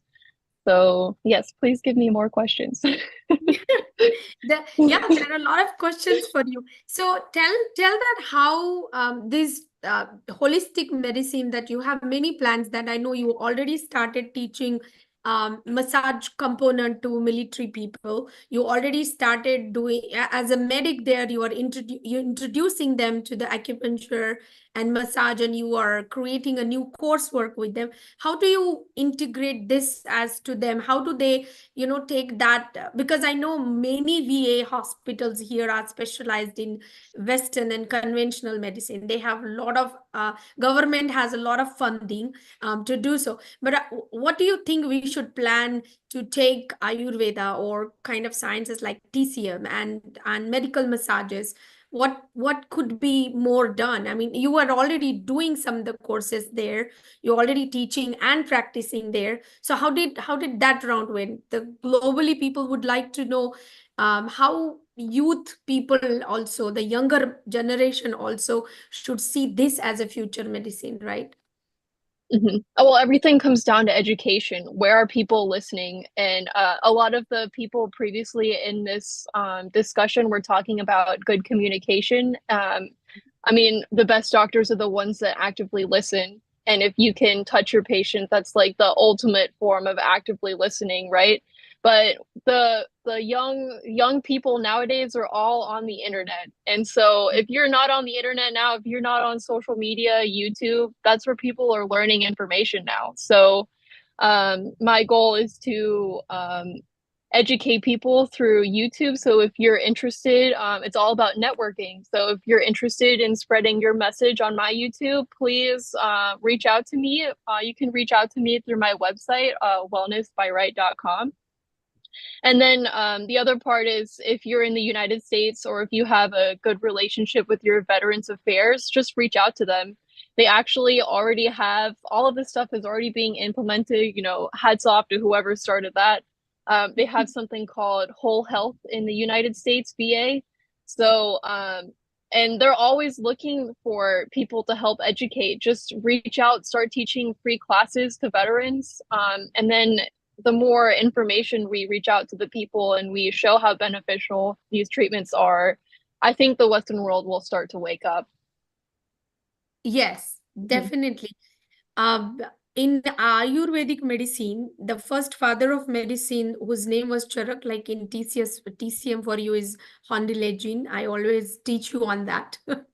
So this is Nityam Yastu Samikshet Akaryam Sweshu Karmasu Sadharmartham Cha Karmascha Swastho Shrute Sada. The people that they look the adaptability and relevance of Ayurvedic yoga and technology or medicinal sciences, who are the people that will come to you and align in the future. And that has been written in Charaka. He says one who constantly evaluates their actions. It's like a man is an action of their habits. What time you get up, what time you eat what, how you take your medicines. That ensures that they are aligned with their health or not. That's the first thing. Nityam is like constantly, every day. You are brushing your teeth, you're doing good activities, you are good positive thoughts. Well-being is always attained through the righteousness, wealth, desires, and then the remaining is health throughout. So with this, I know that there is so much and future many topics on Ayurveda. We will be doing a lot of preventive and personalized Ayurvedic medicine is. But in conclusion, I would say for us today that the harmonization of Ayurveda and the integrative sciences globally with the modern technology will represent a paradigm shift in a way that we approach health and wellness in a value of wisdom of ancient traditions, and leveraging the advancements of contemporary science will pave the brighter way for a healthier future. And with this, I would like to, go ahead with the Amrita. Please plug in to next speakers. And if you have any questions for our panelists for this topic, we are here. Thank you, Dr. Dhanada.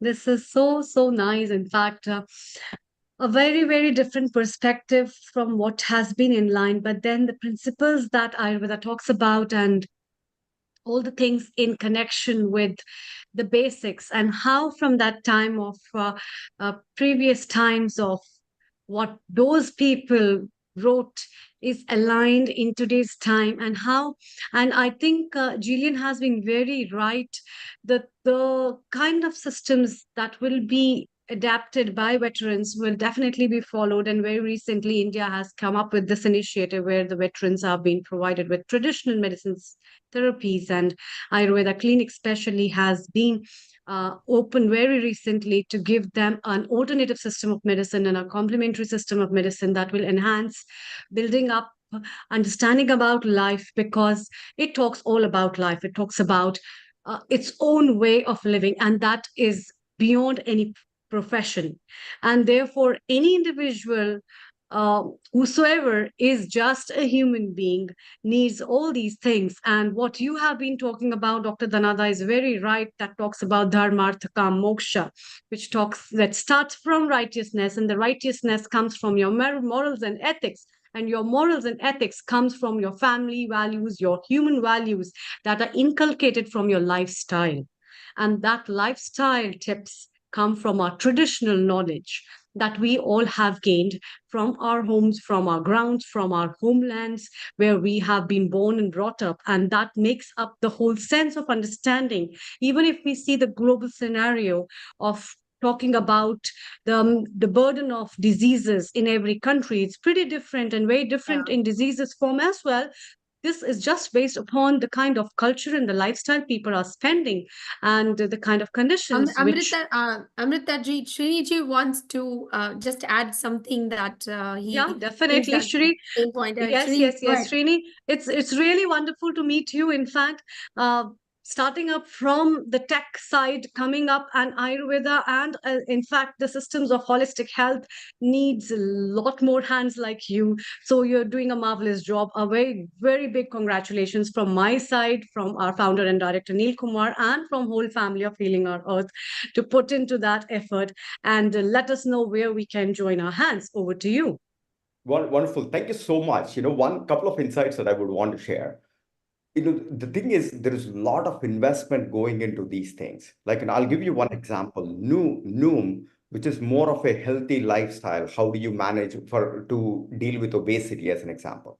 It's funded by Greylock, one of the top tier investors. They're already a $10 billion company. It's a mobile app that basically designs, gamification of, encouraging people to do the right healthy habits. So my vision for Ayurveda and yoga is to create these experiences so that I know, like from Sequoia to everybody, they are investing a lot in these things. And similarly, one of my investments, it's actually Yogify. I'm part of the advisory board. And they are now being sought after by Apple. And Apple, when I was there, Apple is investing a lot in bringing this ancient technology into their products and using their things. And in fact, very recently, the whole Ministry of Ayush actually requested Yogify. They basically gave those AI-based yoga mats to every minister. Last year, our Veda Mela had showcased them here, and we had thousands of people, that did contribute towards the Yogify mat. If you remember, Sriniji. Yes. In fact, we invited them. So is there anything special in that mat? That is basically completely AI-based yoga mat, and then it has all the sensors. Like when somebody sits on top of it, basically measures, how well the alignment is. It also measures your breath. It also integrates with all the other sensories. Yes. And then it's like your personal assistant. So the future is, how do we design these, our science as personal, assistant through mobile apps, through social media, so that, and then in a way that's gamification. Like, the other example that I'll tell you, another $10 billion company, Apple, used to require all of us to use every October. All it does is basically it's a meditation app, 10% happier. So the thing here is, for us, we have to we have to learn from the Western practices of how to build profitable businesses and take our proven age-old Very well science said. Very well said. that way. Because that is the only way. We are not doing We here can to go forward. we are spreading the overall excellence. Absolutely. Yes. So if you Absolutely. have anybody Totally. ideas, I can actually contribute my thing. We have a lot of investors. I can put some money, but we have these playbooks, and we just have to bring all these sciences into this the traditional ways of building, like a startup, and then use the same go to market. Yeah. Let's use the Next technology. time we will have Yogify's founder. I forgot his name. Murli. Murliji. We will call Murliji also in one of the panel discussion. But it is a yoga mat that you can, Amrita, the yoga mat is app oriented. So what you do is, if you stand on yoga mat, it gives you analysis of your tridoshas, and then it will give you the asanas list. And then it will show you the asanas on your, they also developed a ring, I guess, now. Yeah, they have a yoga ring and they develop you wear the yoga ring and then they analyze you as your prakriti. Okay, and then once you are analyzed, then I guess that is the prakriti factor is he's still working on it. But No, now they launched it. Now they launched it. Yeah. So we were Dr. working. Dhanada, for the Prakriti factor, they are taking up the parameters from some particular standardized zone or just from the random books No, of there's a 10 lot of questionnaires? study involved. There's a lot of study. I'll explain that. But if you stand on that mat today, it analyzes you as your prakriti, and then that prescribes you basically at that moment. At that Prakriti moment, you are moment. just standing there. You're just standing there, and then it gives you a scan. It gives you all the asanas, and then it shows you how to do the virasana, how to do padmasana, how to do the mayurasana, and then it shows also Sriniji can add it. It shows also a very analysis like how perfectly you have done. You are at the basic level. You are at the intermediate level. I only had a couple of minutes in my Veda Mela to explore the Yogify mat and very interesting. In fact, Sriniji. And there are more technologies like they are now reading the face, they are connecting you to the pulse, and then they are actually doing all these things. And I'll tell you this funny. One time I travel a lot. One time I was at LA airport. There was a pop rock star. He came by. I was wearing a Yogify shirt, and then he immediately came and greeted me. And he basically is like, "I'm also using this Yogify." Oh, great! Okay, wonderful. See, So Sriniji is involved in so many other such projects. I know we do not have much time on that, but it's very interesting fact how we are building in outside India and we are cultivating Ayurveda and yoga in future medicine. And this is a real future medicine that we are contributing towards the healthcare. And what is the first Ayurveda says? Swasthasya swastha rakshanam. Isn't it? Ayurveda says that you should prevent what you have first. You do not really waste that. So we are trying to prevent, and there's a huge number of awareness and a huge number of work and projects going on in the preventive healthcare and Rakshanam, the Swa part, coming to the Swa part when who said that today? I don't remember, but he said Swastha, which means coming to Swa, which is self. Swa means in Ayurveda is a self. Okay, you coming back to yourself is actually the health.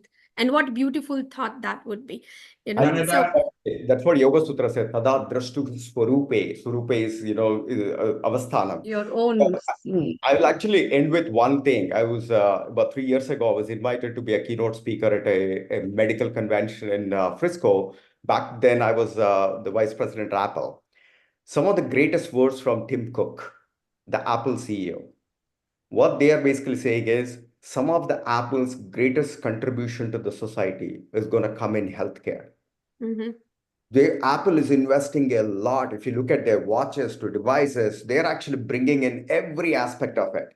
And Amazon. And the reason why this is important, American economy and the rest of the Western economy is crippled by the mounting healthcare costs. Right now, I think 1/3 of the GDP is spent on healthcare.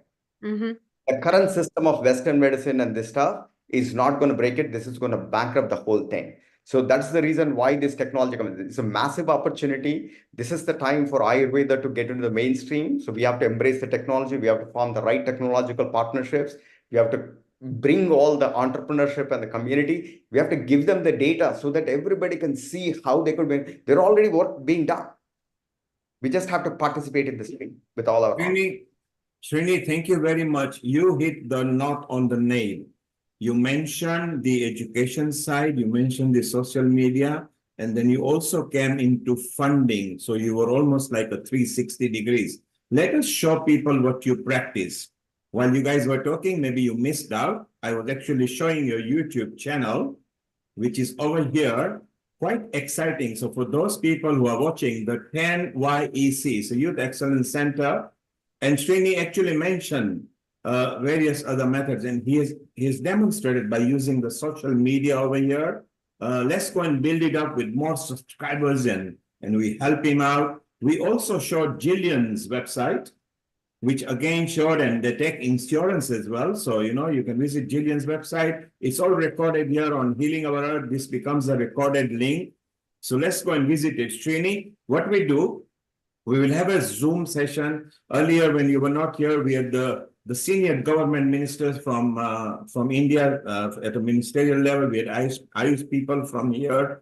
We all agreed that together, if we can combine our effort through healing our earth in different countries, let us find a conduit that we can go via education through the youths and youngsters in a systematic way, and we penetrate the knowledge of yoga, meditation, Ayurveda, herbalife, so everything to do with Ayush, and how wonderful it will be to have a diverse people. Dhanada was very keen because we had a chat when we were talking about Veda Mela, about sponsorship. You were there, Srini. So you will play a very important part, not just demonstrating your knowledge and technology, but also saying, okay, fine, put in some funding and I will bring some funding, and funding is very required. So Srini, you're going to play a very important part in what we want to develop this year for next year. So it will be very useful, and we want to carry on this conversation. Jillian, you have done an excellent job as well. Your website is good. Let's bring in more subscribers. Jillian, you like YouTube as well and social media. We actually do transmit our episodes right now into different partner YouTube channels. So Srini, you and Jillian through Dhanada should be in touch with Nishit, who can drive the episodes through your channel without you having to do anything. And that way we can build our family and our network. Very proud of both of you, Jillian, Srini, Dhanada. Thank you very much for bringing them over here. Stay around. Now from India to London to USA, let's go to Europe, Hungary, where Dr. Rakesh Zope is waiting. And let's listen to him, and then we again chit chat. Over to you, Amrita. Take it away. Thank you. Thank you, Neil Kumar. Thank you, Srini. Thank you, Jillian. Dr. Dhanada, please stay around. It's Amrita, time to welcome. Amrita, Yeah. Srini wants to just make a closing statement. Is he there? Okay, he is just Srini? gone. He left. Yeah, Srini no left. worry. We'll carry on. Take over, Amrita. Yeah. Okay. Dr. Zope, you are an Ayurveda expert as well. And you heard about the talk and the technology, right? And you are presently in Hungary, and you have done your master's in Ayurveda pharmacology, the herbs of Ayurveda, right? And your talk is also pretty much based on food and its relation with healthy living. And so, what kind of Ayurveda do you see in Hungary? And how do you correlate all this with the technology side when you heard our previous guests? Over to you. Yes, thank you very much for Global one more Namaste. opportunity for me to be here and share my views with the global community. So, a global namaste to everyone. And I was listening to all the talk. It was very nice to listen to. And then I remembered Sri Ravi Shankar ji, who is the founder of the Art of Living. Many years ago, when I joined the college, then he was giving a talk, and he said that Ayurveda is the future medicine, and that now is becoming a reality, because the best thing about Ayurveda is that it is based on the laws of the nature, which are universal. They don't change with the time. Like a simple example which I give is that when we light a candle, the flame, it goes up. Even if we make it upside down, the flame still goes up. So even now it is happening like that. 5,000 years ago it happened like that, and 5,000 years later it will happen the same way. So because it is based on universal laws, it doesn't change, and that is why again and again we have to get back to the nature and take help from the nature. So Ayurveda being one of the most complete health sciences, we are very fortunate that we can still access this beautiful knowledge, and technology definitely is going to add more to this, in the sense that like Sriniji was saying, that you stand on this yoga mat and it scans you. So that helps you to understand what your body type is, what are your doshas, and based on that, it guides you. So the person doesn't even have to find an Ayurveda clinic where he has to go and then search for an Ayurveda Vaidya and then get the things prescribed to himself. but it is like the technology is making the things much easier. Right now, we being connected throughout the world through the technology is one best example. Like otherwise, it was almost impossible for us to know each other and to share this knowledge with everyone. So today I'm going to share something about the art of conscious eating, because Ayurveda gives a lot of emphasis on eating. It says that a person, if he follows a proper diet, then he doesn't get diseases. And a diseased person, if sorry, I think I messed it up. So a diseased person, if follows proper diet, he doesn't need medicine. But if a diseased person is taking medicine, but if he is not following the proper diet, then the medicine will also not work. So the food, whatever we eat, we become that, and that is why it is very essential that we bring importance and awareness about the food. So what is conscious eating? It involves every single step, starting from where the food is grown, how it is grown, where you buy it from, what exactly you need to eat based on your body type, how to cook it, how to eat, and then what you need to do to make sure that it is digested completely and it becomes part of your tissues and even your mind. Because Ayurveda says that food also influences your mind. So we are going to touch all these points in short in next few minutes. So starting with where the food is produced. So it is very important to make sure that the source of food is as much as possible organic. The best way is that you grow it in your own garden. Nowadays, again, with the help of technology, we can grow small little plants in our own garden. Even if it is a balcony, it is still possible. And we need to help the local farmers who are organically growing their food, so that they get inspired and then we get good quality of the food. So I'm not against supermarkets, but we don't know the exact source of food that they are getting it there. So it's very important that we see the source of the food. Then where you can buy is the best place is where you have vegetable markets. Now here in Europe, we have supermarkets where we can buy vegetables, and there are weekly vegetable markets where you can go and buy fresh vegetables which are brought by the farmers, local farmers. So that would be the best place to find good quality of vegetables or grains. They also bring some beans which they have produced. So everything which is local is going to be good for you.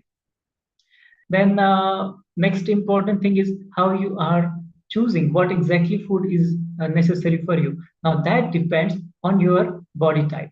So you can know your body type based on doshas, definitely. So you can do it with the help of a questionnaire which are available on internet, or you can have the applications which can help you, or the best thing is to go to an Ayurveda expert who can check your pulse and then exactly tell you what your body type is. Now, again, Ayurveda, it sounds a bit mystic, but it is super scientific. According to Ayurveda, every single person is different, and therefore his or her needs are also different. So, what makes you different is your body type. Now, there are three main doshas, Vata, Pitta, and Kapha. I will not go too much in detail with that. But based on their dominance, your body type is decided. So, whatever you are, you have to adopt your diet and lifestyle according to that. That is what will help us to achieve this swasthasya swasthya rakshana. So, the best way to maintain your health is to align yourself to your own self. So first we understand ourselves, what body type I am, and then following the diet and lifestyle according to that. So choosing what is good for you. And then you have to change the food according to the season also.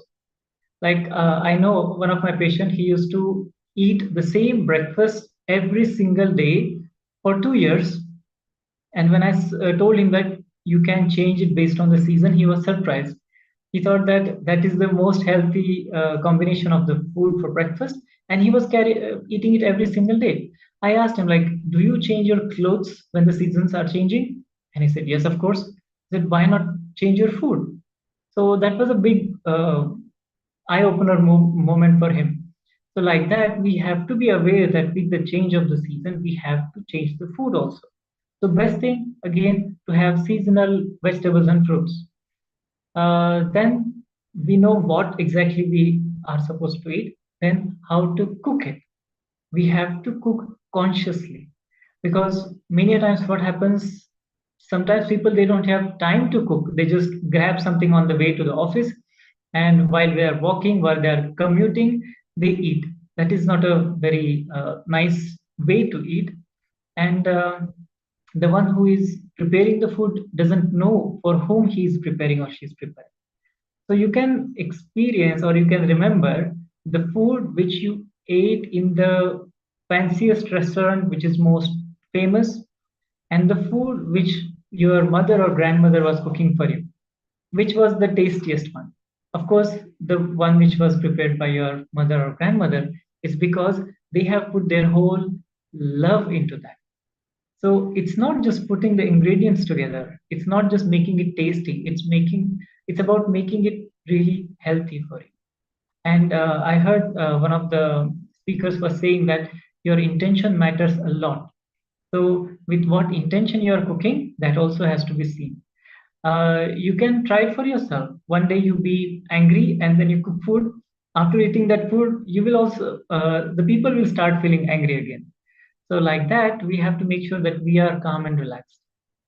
So cooking and then just mixing things because they have certain chemical properties like mixing carbohydrates, proteins, and fats just to make it a complete food doesn't mean that it would be healthy for you. Because Ayurveda has laid down very interesting and different principles about combining the food. There are certain combinations which are not healthy at all. For example, eating yogurt with fruits. Any kind of fruit is not supposed to be eaten with any milk product. So, of course, there are certain exceptions, but what we are seeing is that eating fruits with yogurt is considered as very healthy. And unconsciously, we are creating problems for ourselves, and then we don't know where the problems are coming from. So making sure that you are cooking it consciously is one more important aspect.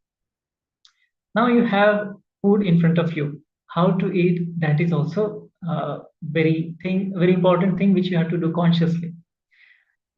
Usually what we do is we just stuff the food inside our mouth. Maybe first 1 or 2 bites you enjoy, and later on it just continues. You don't even know when you're full. So it is very important that you are paying attention to what you're eating. So the place has to be very calm and relaxed, not in the cafes where people are talking and there is loud music. You won't feel relaxed while eating. The same thing you do at home where the atmosphere is nice, people are sitting nicely, and you enjoy your food. That food will give you more vitality, more prana. It will make you feel more energetic. You can try it for yourself, see the difference. And then making sure that you are meditating at least for a few minutes before you start your meal. If you cannot meditate, there are beautiful prayers which are mentioned in Ayurveda or in yogic traditions. So these prayers are just for a few seconds, but they help you to bring your mind to the present moment. So all those things which you are carrying in your head till the time you eat, all these are kept aside, and then you are there with your food. Because in Ayurveda it is said that, or even in Bhagavad Gita it is said, Anna is like Brahma. So we give that much respect to the food. It's not just something which gives us energy or something which keeps our body alive. It's not just that. It is much more than that.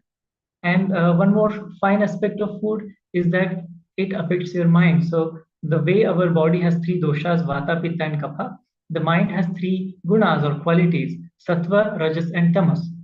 So the food which is dominant with tamas, it makes you very heavy and dull. the food which is dominant with rajas, which is like deep fried food, spicy, hot chili, this kind of thing, it makes you restless in the body and also in the mind. But sattvic food, which is rich with fresh vegetables and fresh fruits and freshly cooked food, that makes you feel more alive and energetic. So, do you want to be happy, restless, or lethargic? You decide based on which kind of food you are eating. And how to make sure that you are digesting it is that you eat proper quantity of the food, not just this much is not the quantity of the food. Actually, we have to see the size of the stomach. Our size of the stomach is approximately this much, or some people they say as the size of your fist. So only that much food is enough for our stomach to process. If you eat more just because you like it, the body doesn't like to process extra things. So that's what can create ama. Like Dhanadaji was saying that we have to make sure that we are not producing toxins in our body. And some people they have the habit of immediately lying down or sleeping after meal or getting more active after meal. That is not what we are supposed to do. Or just sitting immediately after eating your lunch, then they sit for hours together doing their work. That is also not a good idea. So going for a 10-15 minutes of slow walk, you don't need to walk very fast, and then giving a gentle massage on your belly, that helps you to get a few burps, and that helps you to make sure that you are digesting whatever you have eaten. So starting from the production of the food till it completely gets digested, this whole process has to be done consciously. And this is what we have been doing. Being an Ayurveda doctor, I bring this aspect, and my wife, she is a psychologist, so she brings psychological aspect of being mindful about whatever we are doing, and together then we are teaching people how to eat consciously. So it includes how to shop consciously for your food items, then how to cook consciously, how to eat consciously. So like this, then we are creating awareness about the food, because people are looking for information. We just need to give them authentic sources, otherwise they end up searching something not so good, not so authentic, and they hurt themselves blaming the system, which is not a good idea. So with this, then I conclude the talk thing, and then if there are any questions, then I'm here. Thank you, Dr. Zope. That was so lovely. In fact, very important and lovely tips that you have shared with all the viewers. Most of the people don't think about it. Most of the people hardly think how important it is to have a calmness of mind and to involve your consciousness while cooking, eating, and this kind of a legacy that has come from the traditional system of India has put forward India at many places to have like prevention of many of the diseases, as well as the prevalence rate of diseases, may it be COVID or many other diseases.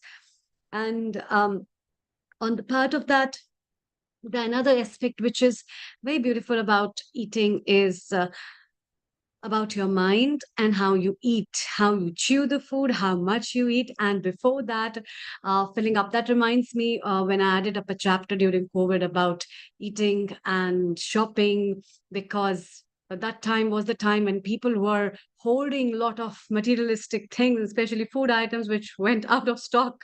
And so I had like an opportunity to add a chapter in one of the books which talks about this thing: overconsumption and underconsumption of certain things may give you a hell lot of diseases, even if you think you're eating healthy. And a lot of people think they eat healthy, but still there's much more lacking into it in form of their nutrition or the kind of things you mentioned about your patient, where you talk about one food every day a whole year. This will give you so many other problems. And even in today's time, food passions are very common, where people hardly think about what kind of combination of food should be very right. So if whether you're adding chilies to ice cream or you're adding salt too much of salt with sugars, or you're adding dairy with other kind of stuff. So these kind of incompatible combinations add up toxins at an unconscious level that you mentioned, which add up with this. And food flavors, that is so important, which comes not just from your mind, it comes from your fingers, it comes from your own sattva or purity within you, how you cook the food, how you prepare the food as well. And in this beginning of the episode, we started the episode with the touch therapy that Ayurveda emphasized on, whether you started with the pulse touching of a patient, or you started with the mom's a pat on your shoulder, their head, and it touches with a small grain that she's putting in your mouth, and it heals everything in whatever pain you are. And that's what is the magic of touch therapy, which is so important. And that touch comes from the Annapurna, which is the kitchen where you cook, where you do your own service. And that's what Ayurveda talks about. It's really wonderful. And I could see Sharon smiling. I can see Lakshmi ji nodding her head and thinking about with a smile, and a lot of other guests who have been putting up the positive note on thinking, yes, we have been doing all these things and we are into it. So this is what is Ayurveda about. It doesn't have to come from authoritative big sources of things, but yes, a lot of things have to be incorporated and inculcated among people and spread the right words of working on. Apart from this, your talk, I would like to know what is the current scenario in Hungary about Ayurveda? How do people take Ayurveda? What it is among people? Is it like a spa? It's like a massage? It's like a herb? Or it is something really fantasizing or fascinating? What Ayurveda is in Hungary? Over to you. Yeah, it's been 7 years since I'm here in Hungary. And in first few, I think 2.5 years till the COVID started, I was traveling extensively in other European countries. But I got more chance to work or to observe Hungary. So here, Ayurveda is one of the alternative medicines. So they are open for it.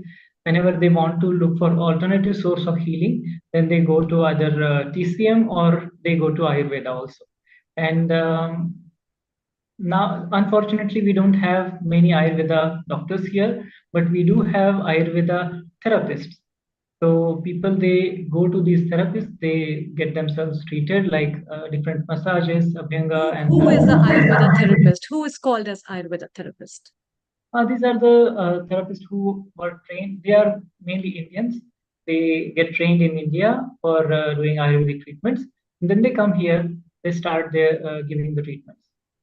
So they are trained in India. Treatment like? Like Abhyanga, the whole body massage, or massage with the leaves, or even the Shirodhara treatment. These kind of things they are doing, which is good. Or the powder massage, which is Udvartana. So mainly Ayurveda is understood as massage. So which is like a limited understanding, and that is what I'm trying to do, that to make it more expanded. I had a few clients who went to India and then they said that, okay, they've underwent some panchakarma. And then I asked, like, what exactly you underwent? And they were like, oh, there were different types of massages. And I was like, okay, massage is part of panchakarma, but it is not the panchakarma. So like that, people have some misconceptions about Ayurveda. Also, there are some yoga enthusiasts who bring some importance to Ayurveda, but at the same time, they can dilute the not purity, but the reality of Ayurveda. So because they are not completely or properly trained in Ayurvedic knowledge, they just hear it somewhere or they read some blogs and then they start teaching it to their students. And sometimes these students, they end up coming to me asking for help, that, okay, I did some Ayurvedic routines, it was not good for me, can you help me to fix it? Another thing about Ayurveda is that, yes, herbs like ashwagandha and shatavari or triphala, these are the three most famous herbs. And shilajit is also getting popular nowadays. So it's kind of dangerous also that they are taking the herbs on their own without knowing if it is really suitable for them or not, and how much they should take, when they should take. They just say that, okay, I add 1 teaspoon of ashwagandha to my smoothie and then I drink it and it feels good. So they think that it is a superfood because it is sold here as superfood. So it's a kind of fancy thing, but it has not got that name and importance as much as it should. So there is a huge potential here for Ayurveda. That is the current Are there state. any policies and rules that are built up for practicing Ayurveda or supplying of these herbs that are in the market? For practicing of Ayurveda, the Hungarian doctors who are trained in modern medicine here, and they have taken some Ayurveda training. There are some universities which give some Ayurvedic trainings, but then there are no Ayurveda doctors who are teaching. They are again some professors who learned Ayurveda somewhere and then they are teaching. So because they got some degrees in Ayurveda and then they are teaching here. So those doctors who have studied some Ayurveda, they can officially and legally practice Ayurveda.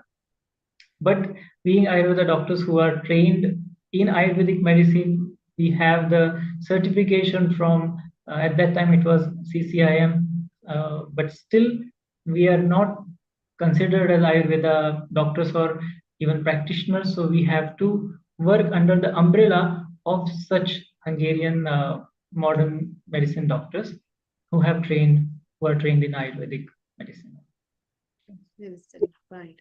And you are allowed to practice to make changes in lifestyle of the people or change their dietary habits and things like that?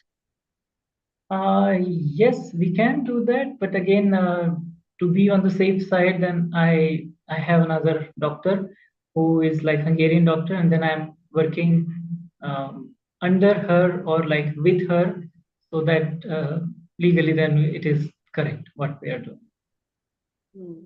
Right. So thank you so much for joining us. And it was really wonderful to have your talk and to see how beautiful the science of Ayurveda is when it talks about food integration of health with herbs, and how important it is for us to understand conscious eating is so important. So thanks a lot. Before we wind up today's episode, if anybody has any comments, Lakshmi ji, over to you. Yes, please. We cannot complete, and I think Kushal. Yes, Lakshmi ji, your comment first. Thank you very much. Global namaste to you. Global namaste to all of you. Anyway, today's session was very good, extremely good. And the last one, the Hungary person did one of the finest talks. I enjoyed it every bit because he exactly was narrating what I practice and what I have learned from Ayurveda from India. Rakesh, you are based in which part of Hungary? I live in Budapest. Budapest. Okay. So we have an organization there, the Hare Krishna Temple, to which we are associated, and I work in Europe region. So this I think on Tuesday and Wednesday I am in Brussels. So one of these days, when we come that side, I'll come and see you, or probably you can come to Brussels when we have our meetings or something like that. So I'm very much interested to talk to you and learn a lot of things from you. Yes, let's be in touch. Yeah, that's wonderful. I will put you both connect you. Yes. Telephone number in the Lakshmi ji, I'll make the connection with both of you. Don't worry. Thank So you that very will be much. done. Thank you. Yeah. So let's have a comment from Kaushal Saraswat. Kaushal, you have been watching the whole episode. Can you introduce yourself a bit and then your comments? A very global Namaskar. namaste to you. Namaskar. मैं भारतीय हूं तो मैं हिंदी में ही बात करने की कोशिश करूंगा We और have आई होप audience सबको globally. It will be nice if you can introduce in English, even if you're an Indian. We all are Indians. इसीलिए मैं हिंदी में ही बात करने की कोशिश करूंगा और आई होप सबको समझ भी आएगी। अब डॉक्टर राकेश जी से मुझे एक सवाल करना है और जो मुझे बहुत Question. ज्यादा इम्पोर्टेंट है। वैसे मेरा नाम कौशल है, कौशल सारस्वत। मैं चंडीगढ़ से हूँ और एक शुद्धि आयुर्वेदा नाम से ऑर्गेनाइजेशन है जिसमें मैं वर्किंग हूँ और वहाँ पे 250 डॉक्टर्स हैं लगभग। हमारे पैन इंडिया में लगभग 30 से 35 हॉस्पिटल्स हैं और हमारे लगभग 130 के लगभग हमारे क्लिनिक्स हैं, डे केयर सेंटर्स हैं। तो मैंने अक्सर ये देखा है कि जो भी पेशेंट है ना, उन पेशेंट्स को, मतलब पीपल्स को, पेशेंट छोड़ते हैं हम, पीपल्स को आयुर्वेदा पे ट्रस्ट नहीं होता, मतलब वो ट्रस्ट नहीं करते। तो ऐसा क्या कोई वर्ड्स है, ऐसा कोई सेंटेंस है जो हम उनको बोल सके कि वो ट्रस्ट करे? एक पहला सवाल है मेरा। दूसरा, जब भी हम आयुर्वेदा की बात करते हैं तो हम बीमारियों को रोकने की बात करते हैं कि हम लाइफस्टाइल को चेंज करके बीमारियों को रोक सकते हैं, लेकिन कहीं ना कहीं हम बीमारियों को क्योर करने की बात जब भी करते हैं तो उधर से सामने से पीपल्स की, और वो जनरली भी है भी जेन्युइन, उनकी उंगली उठती है कि भाई एविडेंस क्या है आपके पास अगर आप क्योर करने की बात कर रहे हो, खासतौर से क्रॉनिक डिजीज में, जैसे किडनी फेलियर है या फिर कैंसर है या लीवर है या हार्ट से रिलेटेड प्रॉब्लम है। इन जगहों पे वो एविडेंस मांगते हैं जहाँ पे फेलियर होते हैं। मतलब आयुर्वेदा में डॉक्टर्स अक्सर मैंने देखा है, 90% देखा है कि वो नई रिसर्च को दिखा पाते कहीं पे भी, है ना, जिसकी वजह से ट्रस्ट नहीं बनता। तो ऐसा क्या वर्ड है जिससे ट्रस्ट में ला सके और किस तरीके से हम लोगों को बता सके कि आयुर्वेदा में भी क्रॉनिक डिजीज का भी ट्रीटमेंट है? So Zope, your question Over to you. basically is Over to how you. can we build trust and faith in Ayurveda? And this is very interesting question, in fact. And yes, you add on your comments and I'll put on. Over to you. So it's very important that we, as Ayurveda practitioners or Ayurveda doctors or really the Ayurveda spreaders, we have to believe in our science. Because if you believe, people will look at you and they will come to you. For example, like we become the advertisement for everyone. Simple example is that I meditate for last 20 years.